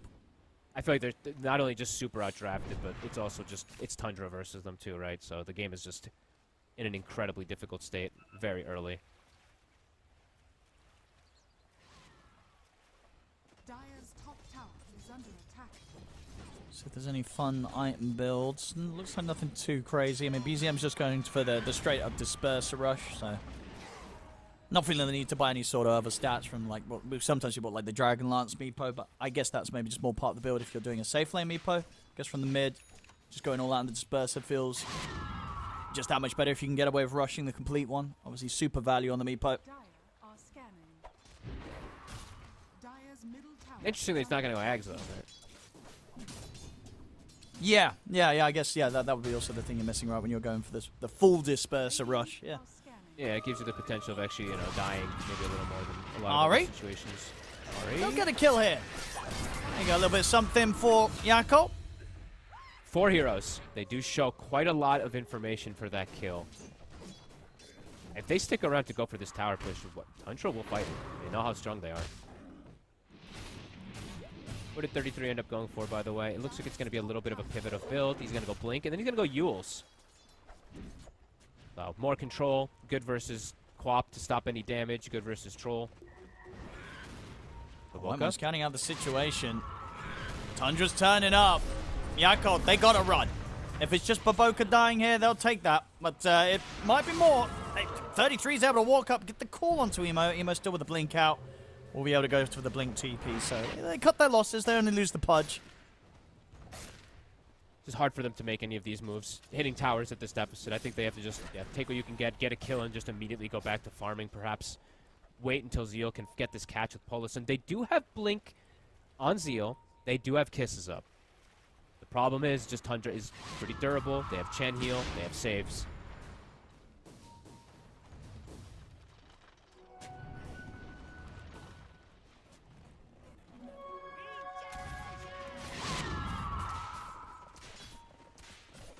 There it is. So 16-minute disperser done on BZM. Probably the fastest disperser. Quick timing, yeah.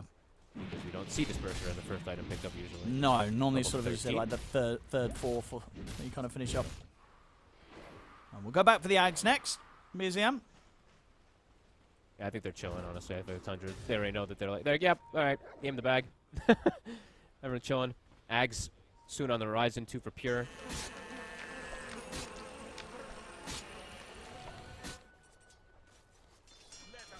Fly. I mean, he's better not show down here, otherwise he's I mean, they know he's there. They see him. The ward was there. Oh. BZM's going to start running towards him. He's dispersed. He's zooming. We'll be fine for now, Fly. I owe you one. They might look, if they know that they are down here looking for this play, a move could be that they smoke and set up and protect Fly and wait for the move to come from Tundra. I think that's probably their best way back into this game is Tundra's overconfidence pretty much, and being able to get like this arena down and catch them off guard if they do go for a troll play. So we do see them smoking and gathering. It could still end in complete disaster, don't get me wrong, but I think this is actually what they kind of have to do in order to make sure that Fly doesn't just die.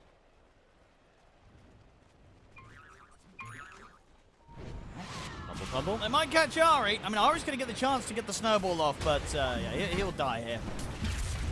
So again, Ari the one to take sort of the rotation. The rest of Tundra continue to chill. Again, last time it was 4 to kill Ari. This time it's 5 that show for the Tusk. So Tundra, they could just, yeah, everyone just continue to hit the creeps. Full information given.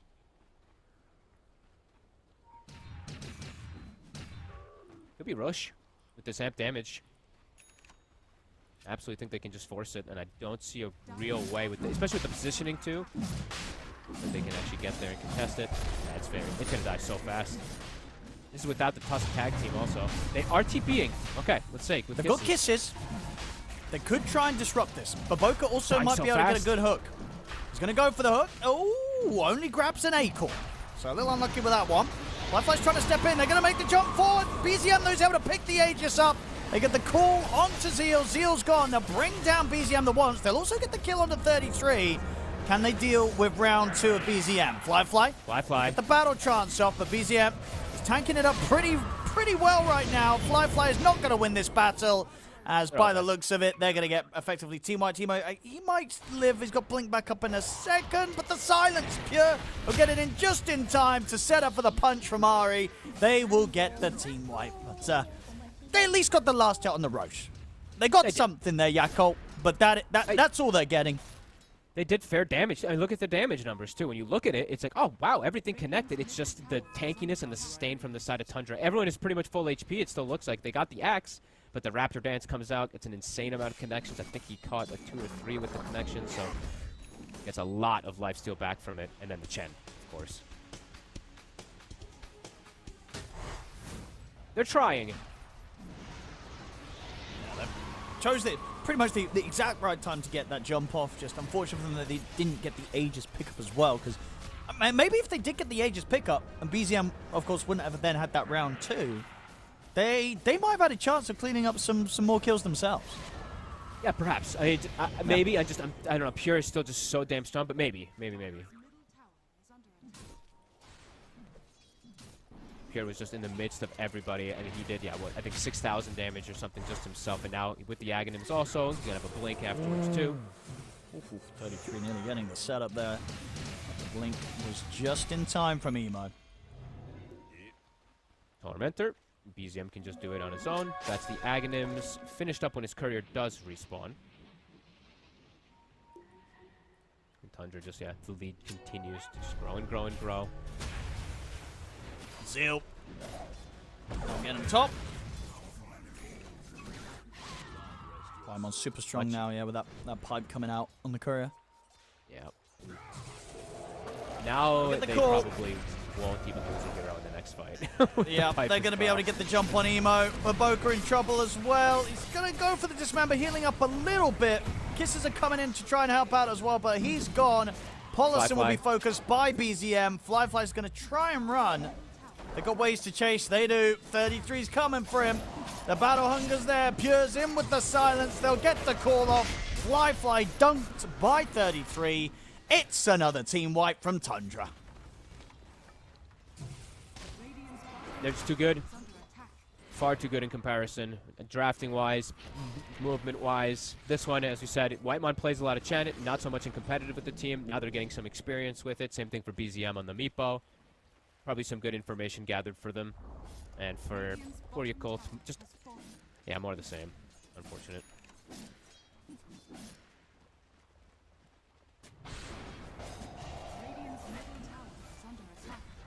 Tundra. Straight in with the mid push.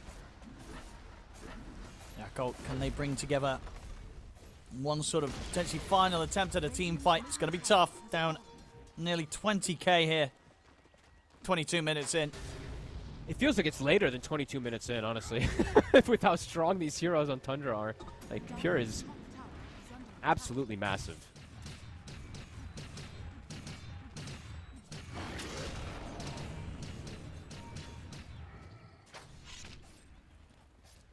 Yakult. What do we do? Want to go for some sort of smoke play? I do have a smoke on Polison. Fly. They've got eyes on him bottom. BZM ready to head over with the disperser. Doesn't quite have the setup. His team's coming, though. Same to be said for Yakult. They are heading down here. Just to, if anything, to make sure Fly's able to safely back off. Yakult is getting... they're not getting anything, Owen. Fly's getting a couple creeps here and there, but look at the poor Mars. Look at the poor Quap, the 2 supports. It's like Tundra's farming 95% of the map.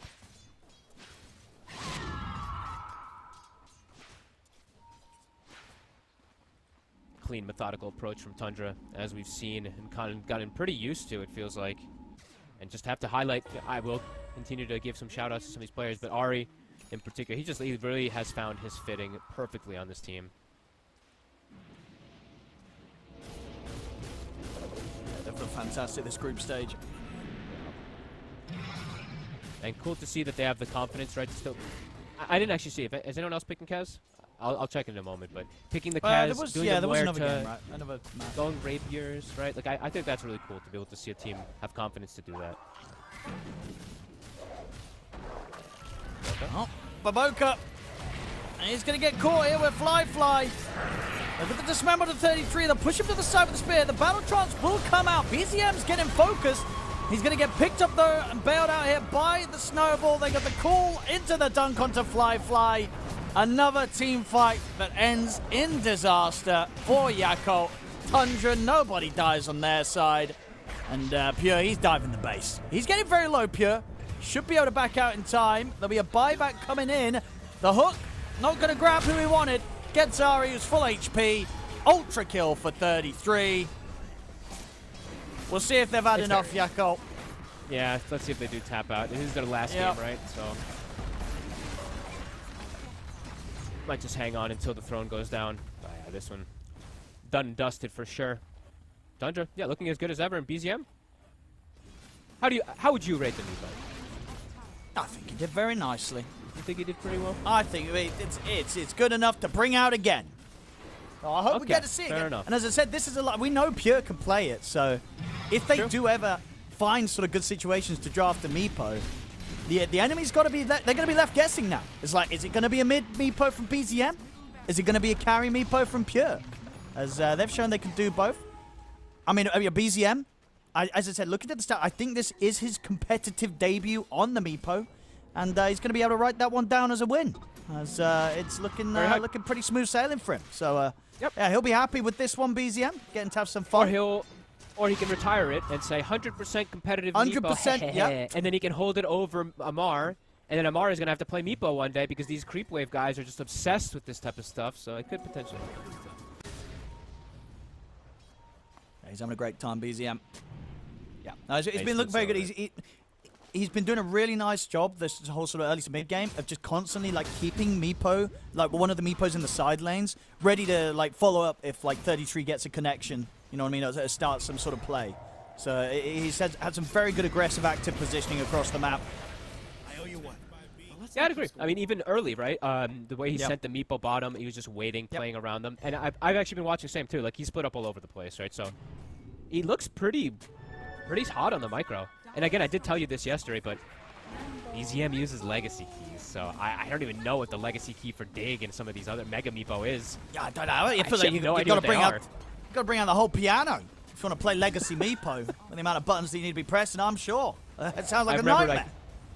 Talking to these guys, like I was cracking up because I was talking to Amar and BZM about this one. I remember which one. Maybe it was TI, but they're like, yeah, we play with legacy. I'm like, why? Like, you guys didn't even play Dota 1. What are you doing? Like, you're just torturing yourself. But these guys, man, they're piano players. Scotty online now for BZM.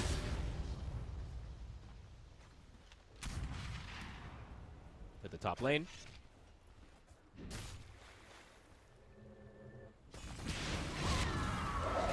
Oh, the shadow strikes on multiple Meepos. Hell yeah. Get him, Emo. Another one. Hey. What? They get the hook into the spear. He's dead. That'll do it. I mean, that was... That'll do it. just died. He just he just accepted that. He's like, you know what? I'll just hit this and get daggered and hooked. Why not? okay. Maybe he won't play at another competitive game. Yeah, that's it. That's it. Feeding on the high ground push. BZM, come on. Unbelievable. BZM dead for 50, but they are very ready to fight still. As 4 versus the 5, Tundra more than capable. But they'll be smart. They'll go to the Roche instead. It looks like perhaps wait for their Meepo to spawn. I mean, Yakult would definitely go for the Roche fight, right? You got to try it. They have to. I mean, you kind of have to. No Meepo. They might just wait for the Meepo though before they commit, right? So. Fly. Also could just die here in an instant. Yep, he's dead. And he's gone. No dunk though, so it's only been 2, so I actually have not gotten that 3rd dunk yet on the troll. But an easy kill, even without the Meepo. I can't believe BZM let himself get hooked like that. That was actually just kind of, I don't know why, that was funny to me. That was definitely like one of those deaths where, you know, BZM's like, he's just A-click down the lane, and like they hook him and kill him, and you know he's just gonna be like, guys, why are we still playing this game? What are you? If it was what are you doing? What are you? If it was Amar Amar, would have that was definitely an had something to instant say. all chat. Yeah, it would have been like, He'd guys, been come hooked for a on. while. Yeah. But BZM is a much kinder, sweeter boy. Just kidding. Yeah, Amar is actually such a nice, like, sweet guy. That's the funny. They just like, for some reason, he just loves. He just loves the all chat. He just loves the all chat. It's tempting. The allure of the all chat is just too strong. Again, good arena. Honestly, out onto the 2 of them, but the Hand of God heal comes out. Decent Sonic Wave. Snowball will come out to dodge a fair bit of it. 33 still gets the dunk off, though. Onto Emo. Fly, put the BKB run in it, but there it is. As soon as the battle trance is out, he gets dunked by 33. This is, you know, this is why kids at home, you don't want to pick Troll into Axe. You're going to have a bad time. Game's over. GG's called. Tundra will take this game. On the plush, no Yakult, they managed to last nearly 30 minutes. Not bad. It's been a rough game for them. It's been a rough groups for them. There's still hope for the comeback of Yakult in the next stage of the tournament. As I said, you might be bottom of the groups, but that doesn't mean you're out. You're going to get to play some best of 3s. But they're going to have to step up their gameplay. Maybe they'll be much better in best of 3s. That's true. Maybe the best of 1s are just the ones. absolute worst for them. Because they honestly, they look completely all over the place. There's like very little synergy and teamwork. Some of their drafts look super wonky and stuff too. So maybe, just maybe, it is going to be the best of 3s that can revitalize them. But they literally need to be resurrected, it feels like, from the grave. Because it is pretty grim. It's rough. It's rough, yeah. They end the groups 1 and 10, Yakult. Their only win, surprisingly, being that against Heroic. So, but yeah, a respectable team to beat. But outside of that, unfortunately, not able to find any more wins. At 1 and 10. Meanwhile, on the other side, Tundra, with that, they do end 9 and 2. Same score as Falcons. And obviously, in terms of who's first or second, maybe it matches. No, I don't think it will matter for anything. Maybe for the seeding on which semis they go to. Either way, obviously, both of those teams are already locked in for the semis. In terms of who actually gets to claim the top spot in the groups, it's probably coming down to some new Stattel score. Which I think by the looks of it, looks like Tundra actually have the higher new Stattel score. So with this win, Tundra, they claim first spot in the groups, Fog.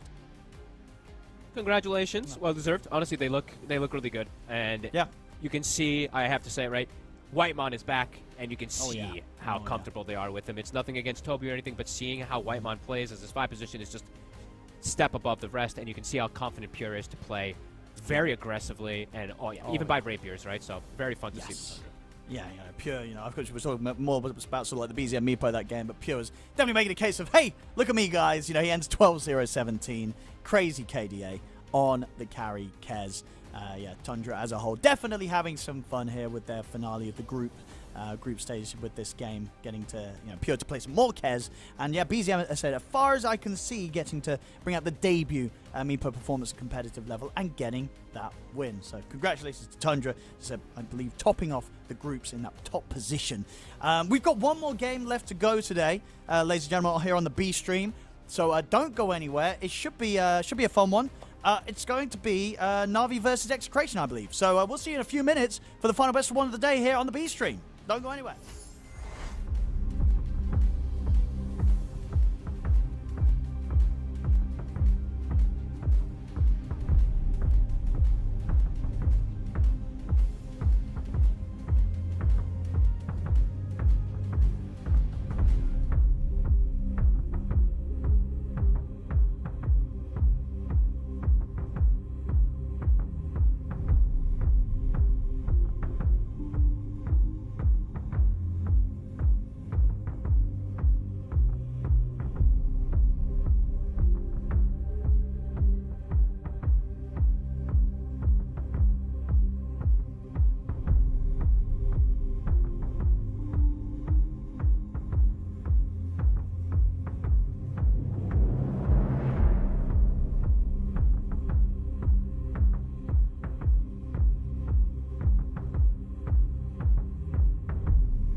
Hello, ladies and gentlemen. Welcome back to Blast Slam 4. We're getting ready for our final best of one of the day here on the B stream here in the group stage. We're going to be having Na'Vi go up against Execration. In terms of what this means, Execration, they can't get out of the bottom 4. But Na'Vi, if they win this, I think they're guaranteed to be safe. If they lose this, they might end up being in the bottom 4. So for Na'Vi, this win definitely still important. And yeah, indeed, look at so because yeah, Aureus have finished their games and they're 5 and 6. Aurora finished their games and they're 5 and 6. So yes, if Na'Vi win, they will dodge the last chance playoffs. But if they lose, it will come down to new Untitled scores, and they might be in the bottom 4. So yeah, Na'Vi, they're going to be doing their best to win here. Obviously, Execration, who have guaranteed been kept in the bottom 4 going forward to the next stage because they're 2 and 8, have not been doing well in the groups. So expectation is here that Na'Vi should be able to take it, but we'll see because Execration, they've come close. They've had moments, Fogged. They have. Sorry, I'm distracted by the lobby chat if you're seeing this. Paulo says someone locked in toilet and then got the juice says Nico too. So they got locked in the bathroom or something. Wait, on both teams? Both teams have people locked in the toilet. Hopefully we'll find a way to get them out of the toilet. Yeah, they'll be fine. Back to their PCs. Sure. And okay, so let's see what we get, because obviously, like you said, Execration, they can't break out of that bottom 4, so it's just you're playing for pride in a way here. So what are they going to do? Are they going to go crazy? Are they just going to pick, very different? Because clearly, they have an idea, as we keep saying, especially Execration, they had this full idea of how they wanted to draft with this first pick Undying in some games and all this. Things just aren't working. So maybe now it's over, right? You can't break it out of that bottom 4 in any way. I think you just go with whatever, and you try to get some information at the least. And if you win, it's going to be great because you'll, hurt Na'Vi, but you'll at least get some ideas that maybe can help you again because their ideas just aren't working. Yes, yeah. As you said, you got to try something maybe different in preparation for that next best of 3 phase in the last chance playoff. By the looks of it, so Execration, as I said, they're guaranteed in the bottom 4, of course, until we know who else is going to be in there. They don't know who they're going to be playing, but it will be a best of 3 against one of Aurora, Na'Vi, Aureus, and BetBoom teams. So all of those sounding pretty scary for Execration. Sound hard. Unless it's just, maybe as it is, these teams at the bottom, Execration, Yakult, maybe they're best of 3 teams and not best of 1 teams. That's pretty much the best they can hope for right now because, as I said, the performance in the best of 1s has been rough. I mean, it's just hard to. Yeah. It's hard for me, for Execration to get so much information on because, a lot of it is it's the SEA region, which is so hard sometimes to really know how good a team can be at best of 3s because sometimes just teams have the edge over the other team and it doesn't really matter about anything because they know each other so well. Because in this last 2-3 weeks or so, it's just been Aureus having a slight edge over Execration. So, but everybody else Execration plays, they just dominate. So it's hard to really understand and know how good Execration can be in those best of 3s as well. And yeah, we'll have to see. Yeah, let's see what they have in store for us here. Execration, if they want to try something different. As I said, Na'Vi, they will very much be looking to lock in this win so they don't have to play in the last chance playoffs and can go straight to the play-in stage of the tournament. Draft is beginning, so we'll be able to get that up on the screens right now. Na'Vi versus Execration, the final best of 1 of the day on the B stream. Because in terms of what we've been keeping up what's going on with on the A stream, looks like A stream are also about to getting close to step into their final best of 1. Results from them so far in that stream looks like the only kind of I guess Spirit dropping a game to MOUZ is a little bit of an upset, but MOUZ have been looking very good, so maybe not really that much of a surprise. And then the game that they've just had, MOUZ getting a second win, so MOUZ having a very good day today. Wait, where does that put MOUZ? Is MOUZ 3rd? MOUZ are, I mean, they're not going to be in the bottom 4, so they're locked in at 4th at the moment, and I think that won't I think Heroic could still win. They've got a game to play, so maybe Heroic can kind of also be fourth. But yeah, it doesn't really matter. They're not. You know, what matters if you're top 2 or in the middle section or in the bottom 4, and they guarantee. But it still feels good. Section. It still does feel good, to right? end Like 7-4, MOUZ.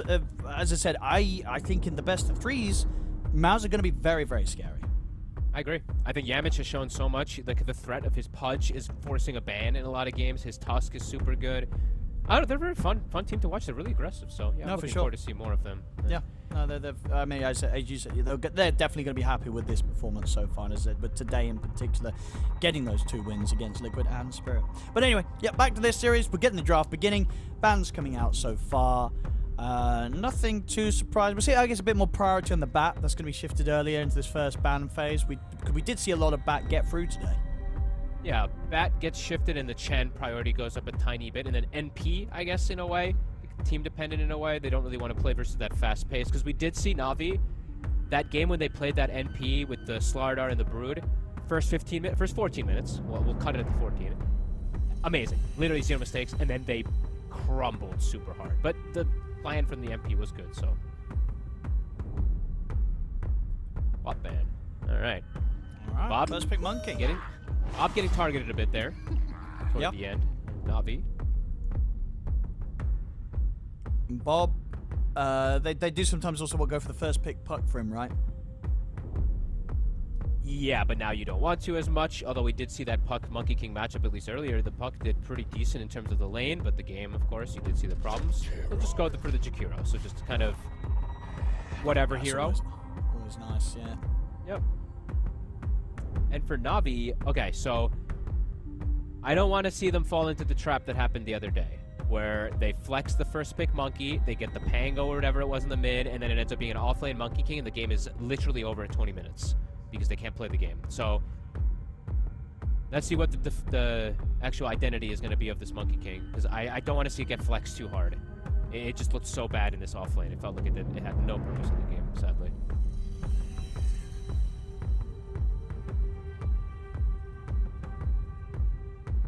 Span, understandable. Yax's his stonks have been rising this tournament.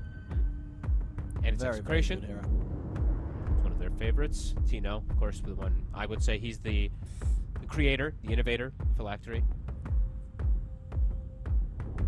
Do you think Execration are straying away from their offlane Undying for Tina? Maybe, but I actually thought he looked pretty good on it. I thought he looked like one of his more comfortable heroes. But this already is very different from what we've seen from them in every game I've seen for quite some time. But I think this happens because of the meta right now too, and just because of the the buff, of course, for Jakiro. I think they're just seeing this hero is incredibly strong. So looking to expand a bit on their hero pool, because they don't really play this hero actually. Did play 13 days ago. They actually played it. Okay, they played it a lot during that tournament, a couple days or 2 weeks ago, but then haven't touched it since then. So looking to, they're really switching things up. So that's good. What we wanted to see from Execration.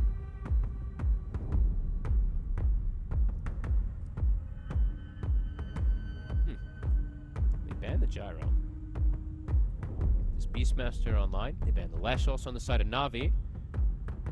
So Bob, yeah, some limited heroes potentially, right? His puck you probably don't want to go for. Maybe he just plays the Beast. I see Bob. That might be indeed. Because Beast, I don't think any of the games we've casted, right, we've seen Beast. We didn't get a single one, but on A-Stream there's never got it through. Oh, has there? a lot. Oh, yeah. We've not been covering any Beast.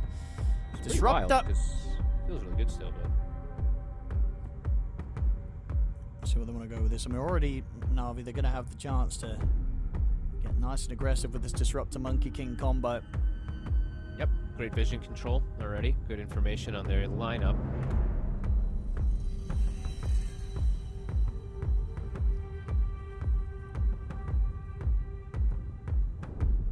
Na'Vi normally do have some sort of defensive support. Actually, go with the Boar and Abaddon. We have managed to dodge him for the majority of today. We So we can tank one game of the Abaddon. Quick picks in response there. SF Tusk for Execration. So that could be the mid. That can be the safe lane also, because we did see if the Monkey can get put in that matchup, it's horrendous, obviously, versus the Shadow Fiend. There's actually Navi who did that to Nisha, right? It was Navi who did that to Liquid when they had the SF Gyrocopter versus the Monkey King, and they ruined Nisha all game. So still potential. This draft looks strong right now from Execration. This actually looks like one of the better ones that I've seen from them. I don't mind it at all. I don't mind it at all. Yeah, this looks hopeful from Execration. Double BKB piercing disables, which I think they've been lacking in. Actually, I'm gonna look. Most of their games they have not been having BKB piercing disables. Like the last 4, they had an axe in one of the games. But yeah, they've strayed away from that BKB pierce disable. Now they have 2.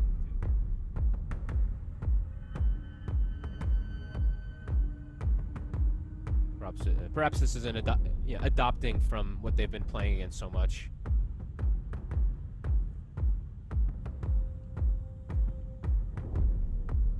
Navi. I'll stick with the bristle. So as you'd imagine, should be the 3 cores unless they do want to stretch the Abaddon to support the bristle Abaddon Monkey King. So they're gonna have to just tank the lane if it is gonna be that SF in the mid lane.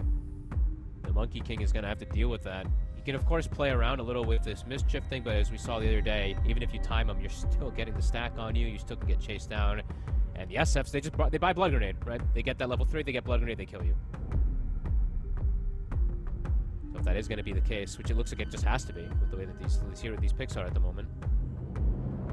I'll get some targeted bans here, respecting both sides. As we know, Execration love the Undying, Navi, they love the Dazzle. That's interesting. So they banned the Dazzle, and then they banned the Pango just in case of things. So this could actually just be an SF in the safe lane. Because what I've seen is sometimes the Beastmaster goes mid, the enemy team picks the Pango versus it, and they play to kill the boars always. Yes, you can get roared inside your roll and all that, but you're going to be absorbing the roar for your carry. And they do have Abba's shield. So if they flex it to like a 5-position Abba and they switch things around massively, I guess there's still the potential of picking the Pango.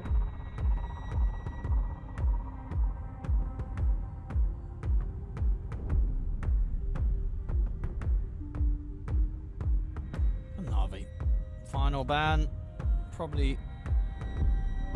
I mean, I guess because they look towards both the mid and the off lane with these bans. So Navi's still showing that they're not quite sure, and they actually get a ban out the carry as well. So keeping all 3 cores safe. The end of the snap. So doesn't look to be anything too surprising. Just the Abba safe, Monkey King mid, and Bristle off lane. So Execration will have pretty good idea of what matchups they're going to be walking into. The Snapfire fixes their team fight, because right now it's like Navi's team fight is a little weird. It's just Disruptor and Monkey mostly. The Snap brings things together, actually provides them another catch. SF doesn't like playing versus this type of support early. Just being able to launch those kisses versus fragile carry potentially.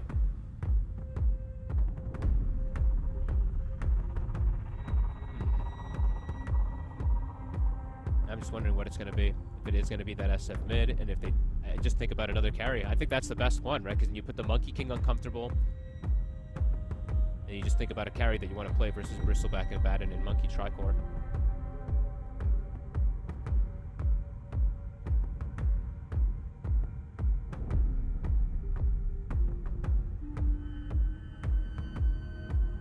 Final pick. Execration. See where they settle with placing all of these heroes. It's gonna be that morph that has anyone been doing this? I mean, no. You know, it's as you say, it's just not a great hero. In the past, teams normally, eventually somebody gets tempted to try it. First pick. It is indeed, yeah. The first time we're seeing it tried here, and as you say, like, sure, there's a lot of carries that love the hero, but it's just not what it. Like, what is it? Just that it's not in a great space, or just that everything else seems to be better nowadays? Both. Yep. And the heroes that are popular, I think, are quite good versus you two. Like Abaddon carry. You just hit him, Withering Mist, heal reduction as well. You're very good at just getting on top and surviving. I also, so the thing about this bristleback also, I like to always mention this versus the Morphling, because I think this we saw so much, right? The bristle gets picked, the morph gets picked as this like hero that can just sit there and lane versus him. You do get your armor put down pretty low when you do get your shift up and he starts throwing these goos and things at you at times. So, but overall,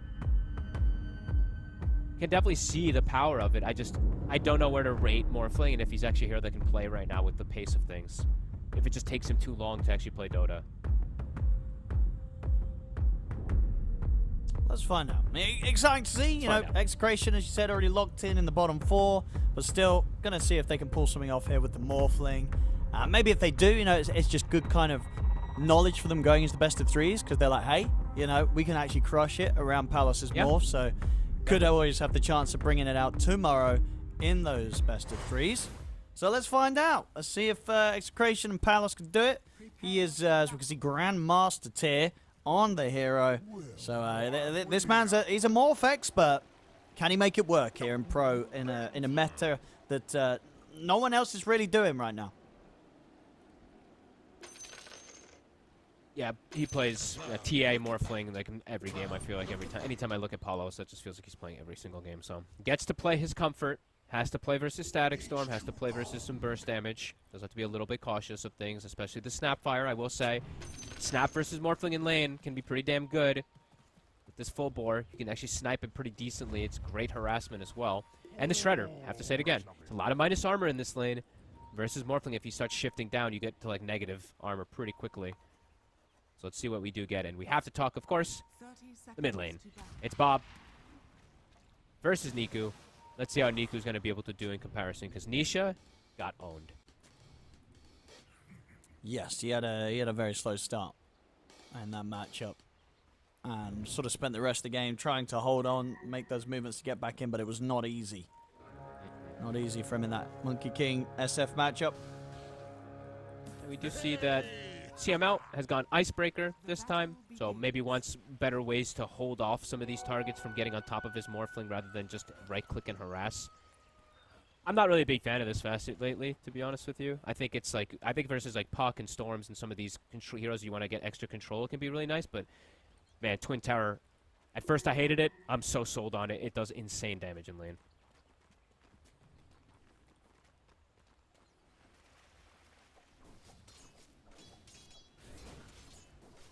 Let's have a look mid.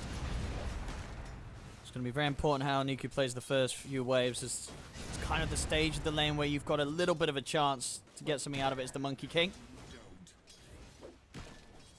I'll take a good glance at the other lane, since we can just look at the mid one on the cam.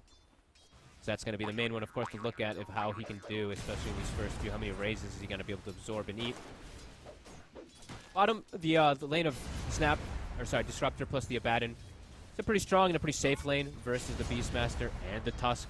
The problem is that the Disruptor can absolutely die down here. Beastmaster is a very potent hero, so I'm surprised we haven't seen more of it, like we were mentioning. Yeah, because it hasn't been banned every game, right? No. No. It just wasn't really getting prioritized. It was banned a good amount, but not every game, definitely.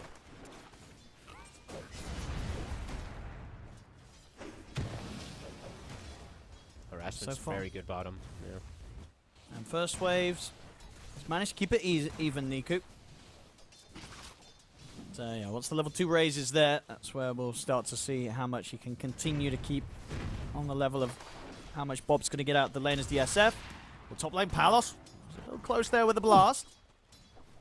This is not, I mean, his last hitting is nice. He could die also at any moment. Of course, he's always got the wand to be able to play with versus the burst, so it's just the snap, right? The burst that can come out, the rundown if goo does get put in, plus the little shredder. It's a lot of damage they can dish out.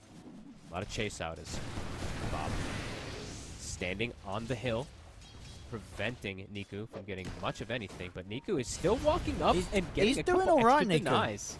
And I tell you what, he's managed to deny a couple of the range creeps as well, Niku. You can tell he's very experienced in these type of matches. I mean, Niku is he is a specialist in a lot of these. He is very impressive to watch when it is, you know, these Huskars or some of these more niche matchups.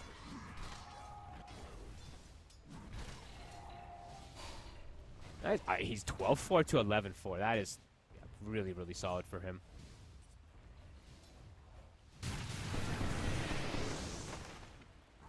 Look at the side lanes. Pretty close so far. Across the board. On all 3 lanes, really. Palos will be able to get the Lotus. It looks like they should be able to get both Lotuses on the side of Execration. Tino will be okay. Now looking to got the juice, but he's got 1 charges at the ready.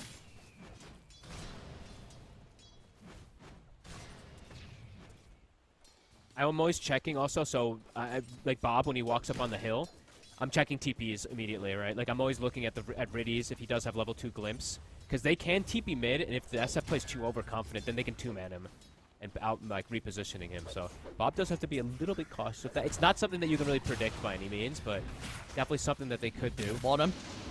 Tino. Tino. They're going to catch him out there with a glimpse. Riddies will get the first blood. Shanks is going to try and get the trade, but the pushback there with the electromagnetic repulsion and the shield up onto Riddies will keep Riddies safe. He's able to get another Thunder Strike down onto Shanks. They'll get both the kills from this. Good communication between the 2 of them there, too. Riddies had the Mango. Abba didn't have the mana for the shield. He passes him the Mango so that he gets shielded, survives. They get the double. Nicely done. Power of Disruptor. Very strong hero versus double melee. As long as you're able to keep that harassment going and they can't play with full HP and then just come in and kill you, you can always do very well in these type of matchups. And the rotation coming in, though. CML has made the move down as well now since his morph does feel secured. I mean, Zayats can move too, though. So now it's a Morphling versus Bristle 1v1. Supports are free.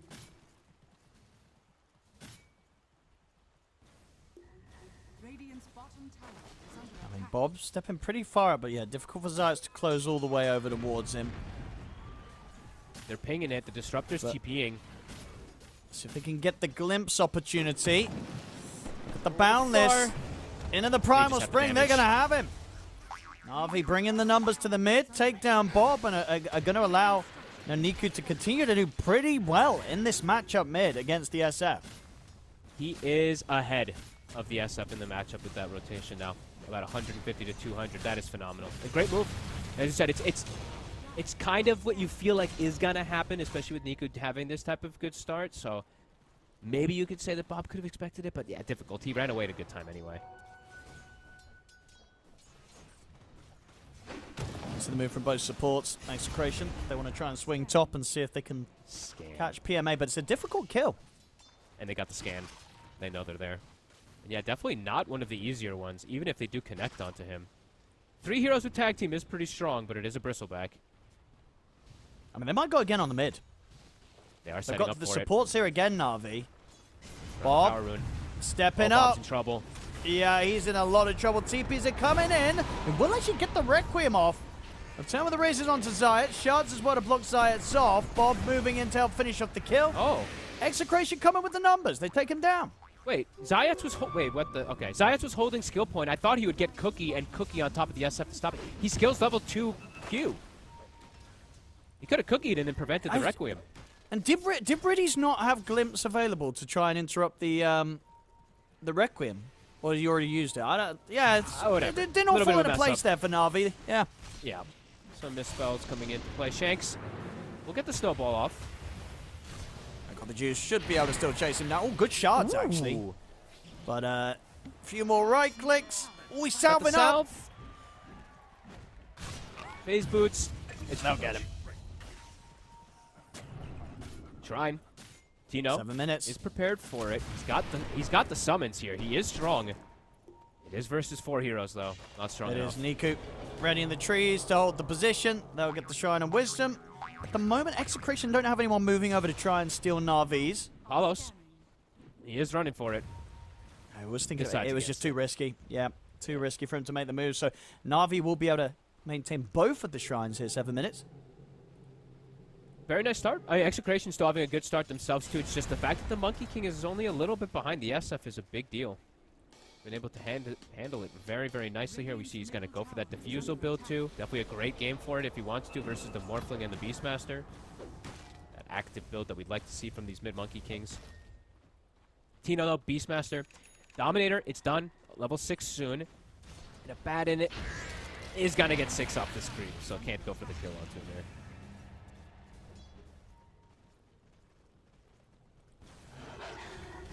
Tower pressure.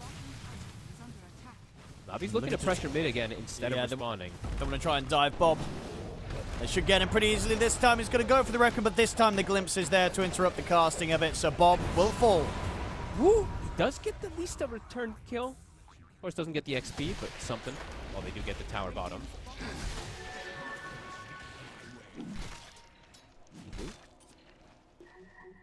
Not going to go for it. It looks like he was pinging to say, can we maybe kill the Morphling? But yeah, I'm sure PMA tells him, nope. Maybe with the smoke, if they can be sneaky with it. They're looking. If they can get some sort of like blast into the amplified damage boundless strike. That's a lot of nuke damage. Like they will burst him. Yeah. He is sitting 200. He knows that lane ward. Yeah, he's being careful. Yeah. They're not going to find that lane ward either. Is it the sneaky position of it there? You see Riddies actually places a sentry, and it's all the way on the far left, so it will survive. And Tino, after getting bottom tower, still has this Dark Troll Summoner. He's got his Boars swinging toward mid. Pim's going to try and start the defense. Hard to stop the push. Difficult to kill this Bristle, though. I mean, do they want to try with a Raw? They'll just focus the objective, get the tower. Nice try, PMA. Just about to get the swing onto it. Bottom juice. We'll have to skill the borrowed time to get out of this. Doesn't get any heal either, so might have to just farm a camp and go back after that. Nice little stop there from Execration. Yeah, the cores are farming nicely. Tino, having a really good time on this Beastmaster, should be able to get off to a good start for his Helm of the Overlord timing. Things are looking pretty good for them.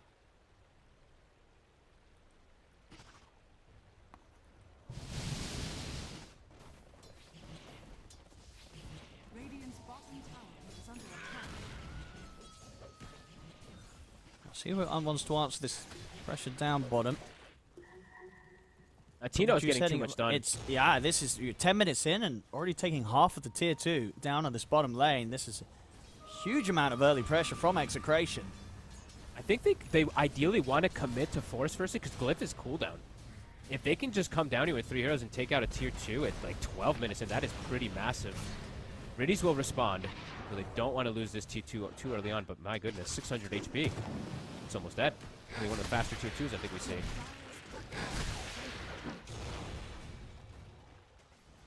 Na'Vi, they'll be able to finish off the job top. Niku and PMA. And Niku's timing, this is outrageous, right? He's top net worth. He was versus SF, by the way. And getting active, he's going through the portal. This would be massive if they find Tino, and it looks like they should. I mean, they've hit the scan, so Tino knows that they're coming, but indeed, the TP put to a stop, dragged straight back into the Static Storm and the Wukongs. Not a chance for Tino. Juice tried to run in and get the last hit, but Riddies ends up actually getting it. Would have been nice for the Abba to be able to get that boost. Kiss is online. Zayat does have it ready. Shanks still not quite the 6 on the Tusk. Neither for that Jakiro.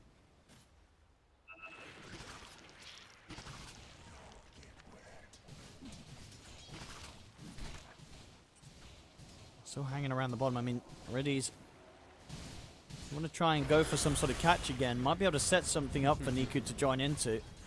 Nice deny CML. Minus 100. No extra gold for you, Mr. Juice. Shanks. Just being careful how he steps up. 12-minute power rune. It's going to be top. Quickly sniped by Zayat. Paulus is getting away with hit creeps, though. This always feels good as a Morphling. If there's literally nobody coming to your lane, no one contesting you, that'd be probably pretty happy. Navi. Static Storm up in 20, but looking to make a move even without it because they do have the kisses at the ready.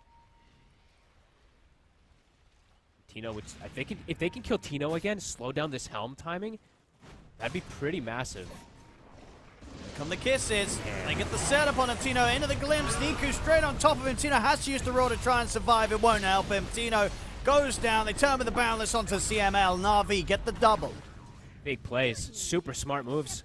They're not putting attention onto the morph, which, yeah, sure, Palos is probably like, oh, this is great, but delaying the timing from Tino after he had such a good start to this game is pretty massive. That Helm of Overload would be pretty devastating for them to play against in this early game, and now it's going to be delayed an extra... those 2 deaths, he would have maybe even had it now. Now it's going to be delayed potentially another 2 minutes or so, as that is an interesting pause timing for the Monkey King. They're just chilling. Positive. Very metal. laid back. Is he on the staff? Yeah, he's like floating, kind of. He's like mid jump, isn't it? I think. It looks like he's like in a hammock. It almost looks like he's in a hammock. Or is he like? It's in the middle of that like pogo jump taunt, right? Yeah.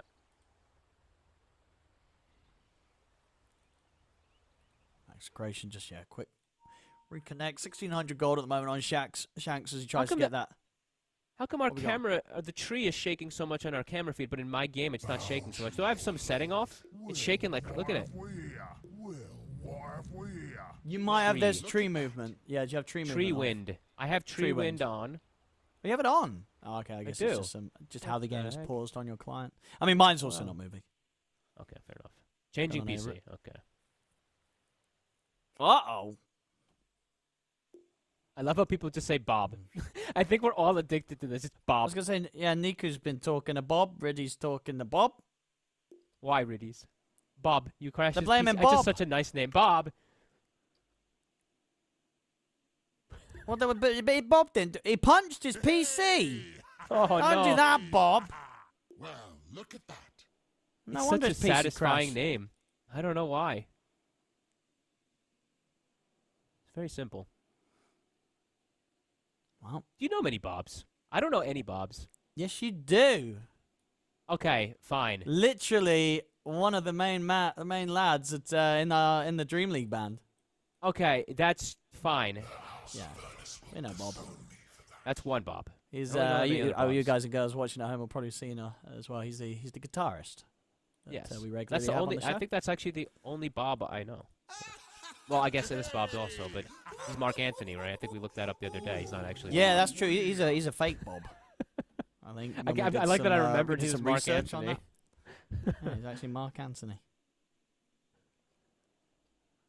Okay, so Changing changing PC. Hopefully, Bob hasn't punched all of their PCs. Yep. All good. We waiting. So, like I said, that was They're chilling. massive move. I really like that they did this, even though, yeah, Paulos is probably happy. But everything for Bob, dude. I don't know. Oh, I love it.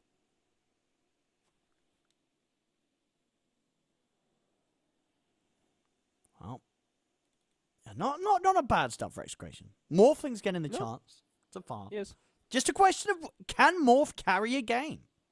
We don't see Morph. I do not have faith in it. I got to be honest with you. I really don't like this hero right now. But if anybody could do it, maybe it is Paulos, because it is one of his best. Okay, I want to check. I don't know. There's something about this hero. He just doesn't feel like he does. Yeah. He doesn't feel like he's survivable anymore. Like, I don't know. For some reason, it just feels like you go into these fights and you're permanently like strength shifting and trying to get out. A lot of times, what I see, at least in pro games. In pubs, it's been a bit different. It actually has some success, but that's similar with some of these other heroes that are unplayable. Like PL has some success in pubs, unplayable in competitive Dota, from what we've seen.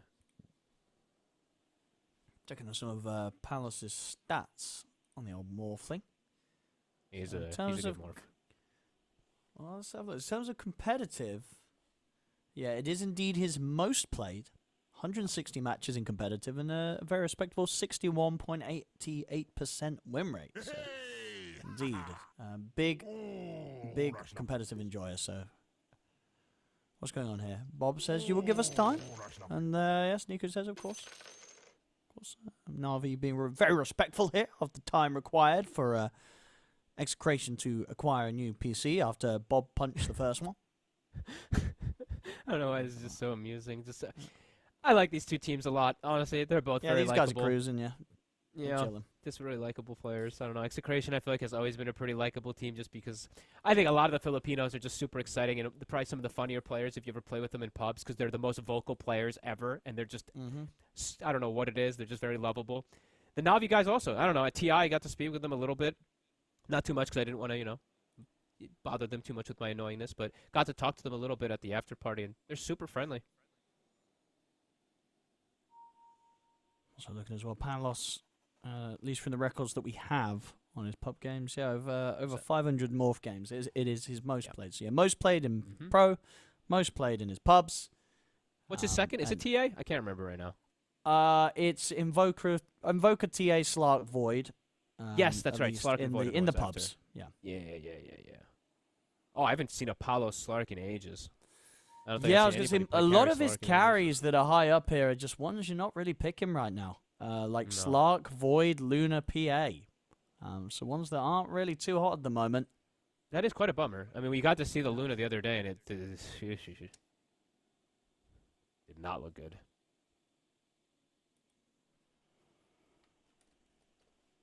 Oh, not sure where this new PC's coming from. Maybe that I had to go down shop and buy one. Hey, they said they were waiting. They said they They're were waiting for Bob. We're waiting for Bob. Even though it's not Bob's PC. Whose PC was it? It was Shanks, we lost right? now. Shanks, right? We're waiting for Shanks' PC to get fixed here. Actually, yeah, Shanks has... it was in the bug where it shows... Wait, how much money does Shanks have? Because I'm clicking around and it's definitely bugging on the UI. It doesn't show when people are disconnected. It shows the previous person. Ah, that's indeed, yeah. Yep.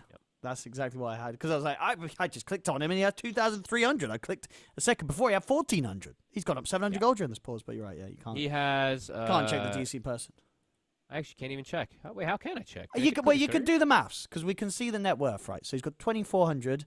So do 2,400 minus a 1 smoke, blood grenade, infused raindrop, wind lace, hand boots. You can literally just pull up the tab also and just do current gold, and then you can see that he has 600 or 918. That's cheating. We're here to improve our mathematical capabilities. What have we got? There we Whatever. go, Bob says. They're coming. Current gold 918. They might, dude, if they had to change PC, they might have to re-download Dota. I mean, I imagine not. Right? Wow, look at that. No, he'll be able to reconnect. We haven't had that bug for a while, right? But last time we had that bug was like that TI where they were able to fix it, right? Where someone's not been able to reconnect. Which one was that, actually? That was a while ago. That was 3 years ago? 2 years ago? It's all meshing together. Yeah, it was the Singapore TI. It was Singapore, right? Yeah. So that was what? 2 years? How long ago was that one? 3 years ago? 3 years. Yeah. It wasn't this one. It wasn't the one before. No, it's 4 years. 4 years ago? No, it's 4 years ago. We're really bad at this. That's a while ago. Yeah, but I was looking forward to go to obviously Was it Singapore really for the finals of this. Because Was it we've really not that been, long I've ago not that been we were over in there for 4 years. Singapore? I think it was 2021. No yeah. way. 2021. Really? Yeah. So, I have to look it up to believe you. yeah. And of course, because that was also in the Singapore indoor stadium. So very exciting to go back to that stadium here for this Blast Slam 4. Super cool venue, as I'm sure some of you guys and girls at home will know if you're from SEA or Singapore and you've been to that stadium. It's going to be a fantastic place to have the games, the finale play out here. I mean, I'm hyped up for this tournament anyway because Singapore is super cool. It's gonna be really, it's gonna be nice. It's gonna be a bit quick, but it's still gonna be really, really cool at least to be out there because, as you said, it's been quite some time. Yeah, and I love the food out there. And yeah, Blast is definitely. We're gonna put on a great show. I know already. Yep. Can't wait to see the stage, the set design. I'm sure it is going to be fantastic. I'm also excited for my. I'm taking the longest flight in the world on. Oh yeah. So. Pretty poggers. Make sure you bring your Steam Deck. I probably will, but as usual. You should play some games. I won't use it. I'm the worst. Right. Will you just sleep or just watch some movies? Yeah, it's a long one, dude. Yeah. Like it's like a day. So okay, Juice, he gives permission. Okay, Tusk Shanks is back in. Oh yeah, just set up the cam. Cam. Of course, got to make sure the cams are on. Yeah, slowly but surely. Apologize for now this delay, ladies and gentlemen. What happens usually is when pauses are this long, Somebody's gonna the game die. ends up lasting less time than the pause.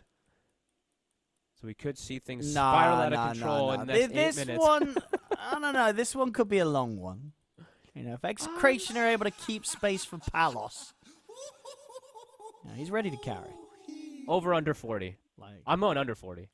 under 40 minutes. No, I think it will be longer. Okay. I say 60 plus. Ooh. We haven't had that many 60 pluses, actually, have we? At least the ones we've cast. Have we have any Did we have- 60 pluses? We had one. No? Maybe like one that was just. No, I don't even know. There was one that was like 58 minutes or something. I think with like heroic in. But I don't think we've actually casted any ourselves that it was 60. This I last think time you're for- right, yeah. actually. We've gotten... Which is pretty rare, right? Because at TI, there's a lot of games that went over 60. All right. There we go. We're good to go. Back on, ladies and gentlemen. Thank you for your patience. Okay, what was happening again? Now, they were setting up for the Morphling, right? I think. Yeah. So Riddy's is up here. Let's see what they can do. They'll get him into the static storm. He is very dead. Do you know? Can you? Is waveform not one of the spells you can time so you don't get glimpse back, or am I imagining that? I think you just get yanked through it, no? Okay, it's not quite like Burrow Strike or Timber Chain. I think you're get right. yanked. I I'm think- now forgetting. yeah. Like, my brain's like melting because of the... Yeah. No, yeah, because the yeah, cyclicalness Morphling of is everything. invulnerable during He's waveform. That's why I said. invulnerable. You I'm a have little to surprised you time didn't it. go for that. Unless it was on cooldown, and I missed it. But I'm pretty sure you can try and dodge the glimpse with You have to waveform. What do I time know? it- I'm not the you have Grandmaster to- tier Morphling. Yeah, you have to time it, like, I think during... Specifically as the glimpse is pulling you, right? So you have to, like, Yeah, I mean wait it a was the second. same as Burrow Strike, right? Yeah, you okay, can well, dodge it. well, he didn't do it, so he's dead. He didn't do it. He didn't do it.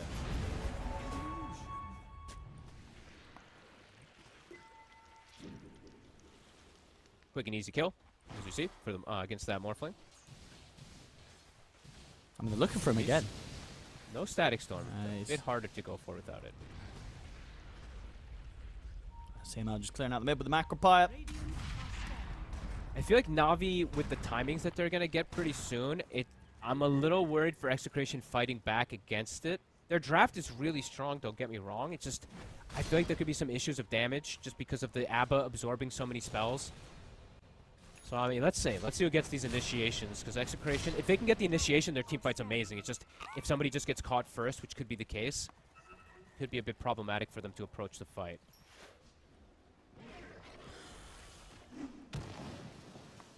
Let's see.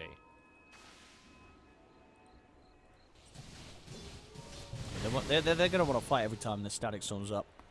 100. I mean, Navi, I think right now it's go Riddy's. time. You want to fight at all times with this draft right now. The Radiant's done. Palos Palos doesn't want to get involved for some time too, even though he's got, almost Manta. Juice can get involved. Palos, much more dangerous for him to look to get involved, even with this item.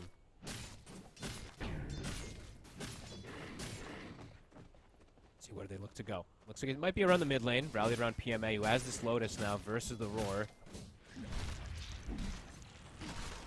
There's the setup from the smoke. Radiant's top tower is under attack. They love a core. They don't really want to settle for CM out. Might might just have to. go for him. They'll take the easy kill. Allow them to continue the push onto the tier 1 in the mid. Yep, he did get the macro pyre down, but it is a catapult wave, so they can just look to push forward for it here. And yep, immediately can go hunting. They still have static storm. Anytime it's up, they get the scan successfully. It's right on top of Palos. Oh, Riddy's going to catch him. It looks like he will.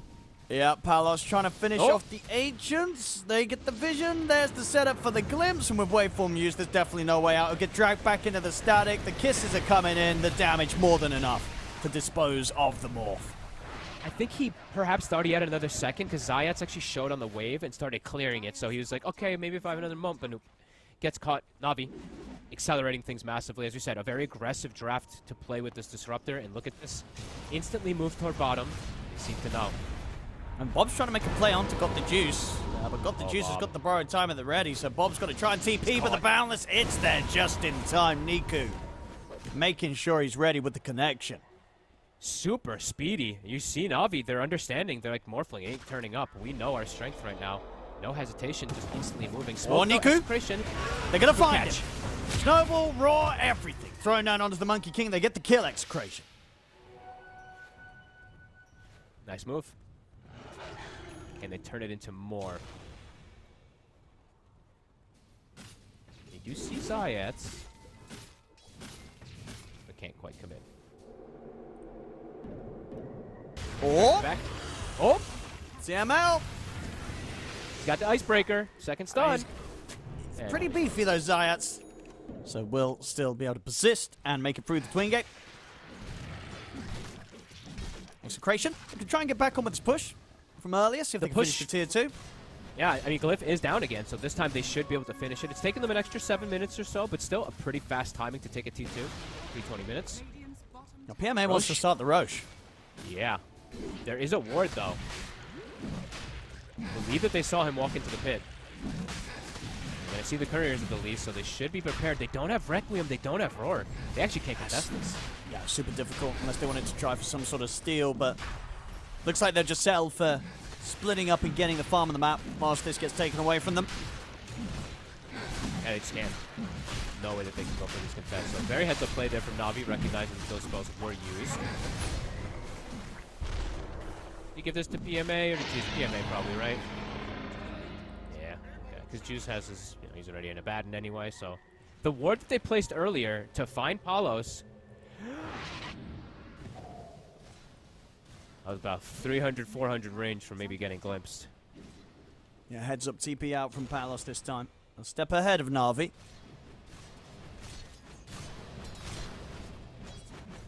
It's a close game. 12-4 for Na'Vi. They have the extra kills, but the net worth, as we see, Execration just hitting the creeps. Palos in particular trying to get online.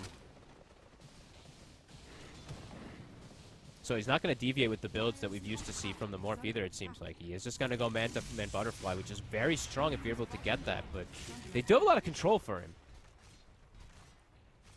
So if he does just want to go for that, or if he does get maybe something else in between.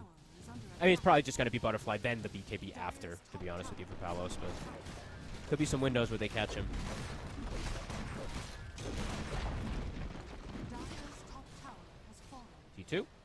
Claimed. Tormentor. Perhaps next. Execration. Are they going to look to hit the tower and go for a trade? It wouldn't be a bad move because, they're going to expect that Na'Vi's trying for the Tormentor at 20, so could look to try and clever. punish that a little bit with the trade. Yeah, it's See how much not they can max get. liquid. Not max liquid fire, unfortunately for CML. He does have 4 points of dual breath. Tower is taking quite a bit of a beating. Juice, he'll come back. Yeah, prevent he'll turn that up to play. make sure that not too much can happen from the split and knows the rest of the team can finish off the Tormentor, get the shard for PMA. A really good shard to get for free. One of the ones you like to buy most of the times on this Bristleback. A little bit less than usual lately. I think we've been seeing some of the players stray away from it, but smoke up. Execration, they're looking to catch them still around that Tormentor area. So if they catch anyone sticking behind, Niku, he's going to see them in return. Out. Onto the trees. Tino's going to try and find them over the boundless. Niku's away. They're trying to chase on, but there's Primal Spring up into the trees in time. They couldn't quite get the catch on him. That was close. 21-minute Shrine. They're going to ditch it. They don't want to fight there. Looks like Na'Vi don't want to go when all of Execration is prepared, but it was actually Execration only sending the 2 supports there, so they could have perhaps actually contested that. They're going to look for their own move, maybe looking for Bob. If they do find Bob, he's a pretty free kill. He's very, I mean, it's all in on aggression, as we do see from all these SFs, so.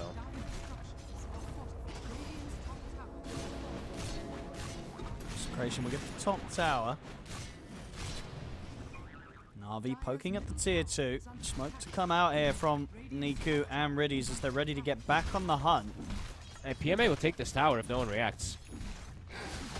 He's not popping the Seeing Red, though, for the extra damage. He's just going to take it anyway, though. They'll find CML. Actually pretty speedy, but Glimpse is online, ready to drag him back into the kinetic field. Niku will have Boundless again in a second. CML not going to be able to deny. Oh, actually, is going to be able to deny to the neutrals. No way. He actually gets over in time to take himself out there with the help of the neutrals. Heck? That was wild. But I wanted to point it out, the Seeing Red thing. I don't think PMA is used. I see this so much. I feel like they never use it. I feel like only like 2 or 3 players actually click the Seeing Red when they have it. They have this facet. He did use it for the Tormentor, I think. Oh, did he? Okay, my bad. I think, yeah. Hype. I think Okay, I cool. saw it 'Cause on cooldown then. Fair enough.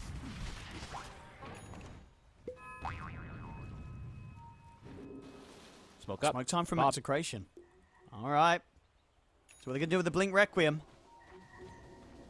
EMA. EMA. Oh, they'll get him. It's so much here from the entire team.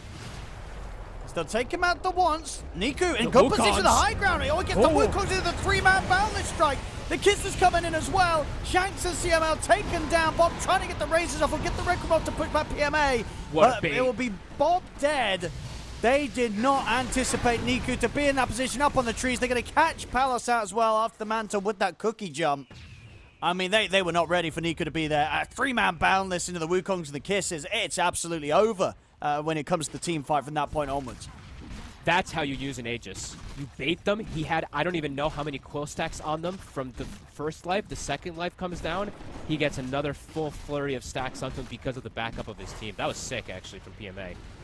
Look at this bait. Like, 1, 2, 3, 4, I think 5 stacks or so on a couple of these heroes. So you see his damage right afterwards really ramps up with this connection. And one of the better Wukong's commands I've seen. And Bob Quite some time. trying to get that Requiem off on the second life, but just the little things like Riddies was glimpsing him, again, stopping him from getting like an opportune cast off on top of the bristle to try and take PMA out a second time.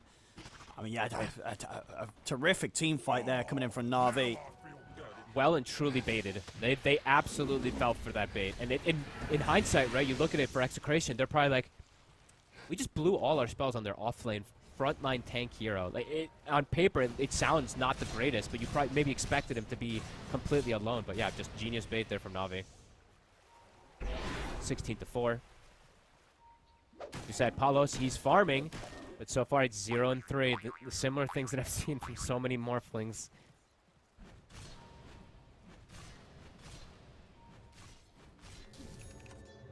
Radiant's courier has been killed. Oh, they get Tino. Go for the TP out though, but Boundless, it's there. Niku again, making sure that there's no escape for Execration as Tino falls. TP out in time will save CML. Okay, Na'Vi Execration needs continue to find the cause. They need to slow the pace down and someone get BKBs. This is the worry that I'm seeing.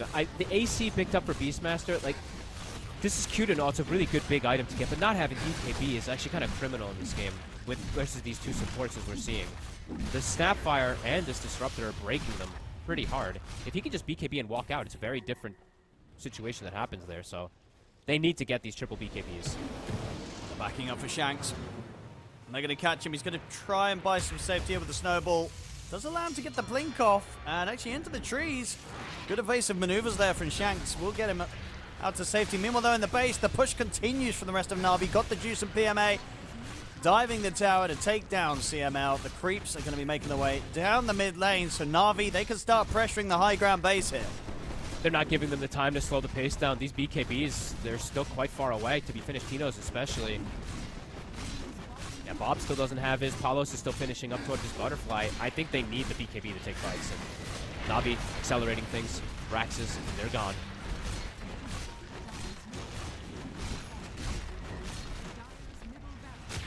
There's the jump. Shanks trying to set up some sort of defense. Niku's here, boundless in onto Shanks. He'll get the snowball off. It's a PMA, but no chance of an escape this time round with the Thunder Strike down upon him. They'll put the fortification, trying to keep at least the melee racks alive that little bit longer. But as soon as that finishes, the melee racks will slowly but surely be taken out. Tino, he's able to get the deny, actually, with the Helmet the Dom melee creep. But the racks are gone. It may have been a Radiant melee creep, but not anymore. He's been mind-controlled. I think they can just stick around here. I think they know how strong they are at the moment because they don't have these BKBs on the side of Execration, but they can't get these spells off. And they will die to all these combos. Bob, getting the Requiem off easy is not the case versus these stuns and silences. They actually see him. Oh no, Oh, Bob. Oh no, Bob. Okay, PMA is actually using Seeing Red a lot. I take everything back. He's actually using it very, very nicely. I saw it there again. So 20-4. We've got the meme score. It's a tough one. It's a tough It's a one. tough one. Execration, they tried something a little different here on their last game of the best of one stage of the groups with the Morphling. So far, they haven't really found a way to get Palace involved. 0-3-0. It's we're kind of getting to see why probably we don't get to see Morphling that much, or if at all, really, from any of the teams here. Yeah, and overall, I just think Na'Vi did a great job of identifying what the problem was in this game. And they're like, okay, Tino's the problem, right? A little bit in that early game. And then they killed him twice, completely stagnated his timing. Another And now catch look around at this point. It's just everywhere.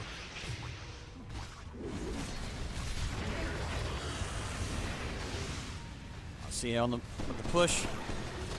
Execration, can they put a stop to this? We'll have a little bit of a Oh, pause no, from Bob. Palace. Oh, okay. Bob, if Bob's punched another PC, I think we found the problem. It could be possible after this. It might have been Bob. Did he punch Palace's PC? We'll find out. This has been a pretty much master class, it feels like, from Na'Vi. Like, just super comfortable, very aggressive, as we expected them to be with this draft as well, too, as we saw the Monkey King Disruptor first 2 picks. Yeah, dictating pace of the game. Pretty beautiful here. Wait, when did the... Oh, okay, he just got it delivered. I was like, Abaddon has, like, a full Bloodthorn in his backpack, and he's carrying a branch. He just got it handed to him. Okay. I was like, that 50 gold. Very important. Now I feel better. There we go. Hey! Back in. Hey! Mercy from Bob. Oh, Wait. a little bit of the packet loss. Wait, is he talking about packet loss or the game? Wait a minute. Monka. Could be both. Could be both. Down 12k Monkey. here. 21-4. Having a look, it looks like on the other stream. Actually, no, the game. I don't. Actually, yeah. I think they've finished. They've finished. Yep. Spoilers in case. But so close your ears if you don't want to hear. But that last game over on the main stream, Heroic beat BetBoom. And I'll tell you what that means. That means that all of the positions are locked in. So this result, you know, Na'Vi, win it or lose it, they are not going to be in the bottom 4. The bottom 4 teams will be Liquid, BetBoom, Execration, and Yakult. And in terms of the matchups, we'll I'm sure we'll talk about it after the game. Maybe getting ahead of ourselves, but I expect this game probably going to come to an end pretty soon. So the matchups in that last chance playoff, Fogged, it's going to be BetBoom versus Execration, and Liquid versus Yakult. So These could be pretty one-sided. they could be either one-sided or incredibly spicy. That's if the team expected to win does lose them. You know, if pretty much if if Yakult, BetBoom and Liquid lose, it would be pretty surprising. I was gonna say Execration's had a rough one. If they knock out BetBoom tomorrow, that's gonna be insane. But then even more insane is if, you know, Yakult, they had a really rough one in the groups. If they knock out Team Liquid, my goodness, that will be quite the shock. Oh, but the who haters knows? will come out everywhere. They will be like, Blitz dude, sucks. You know it, dude. They will go yeah. crazy on Liquid if that's the Dude, case. so those best of 3s tomorrow are going to be either very, very short or very, very spicy. Anyway, back into the action of this one. Let's see if Execration can try and hold on. The buyback comes out for Shax. They'll hold back for now, Na'Vi. Yep.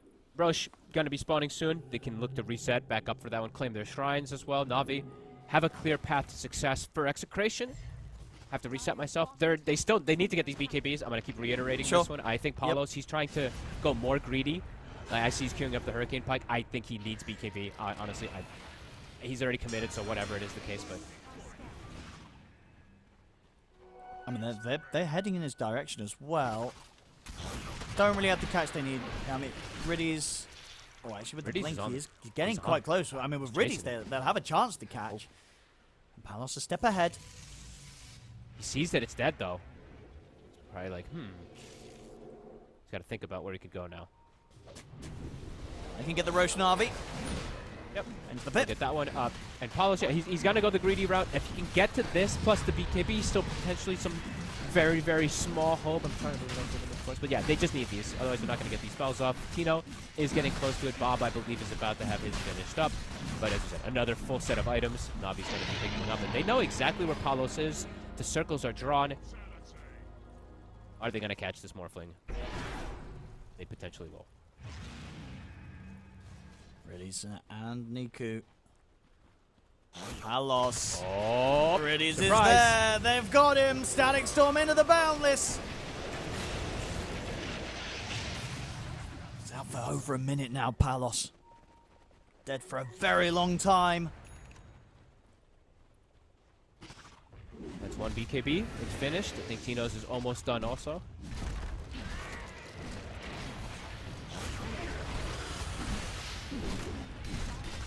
The banner's down.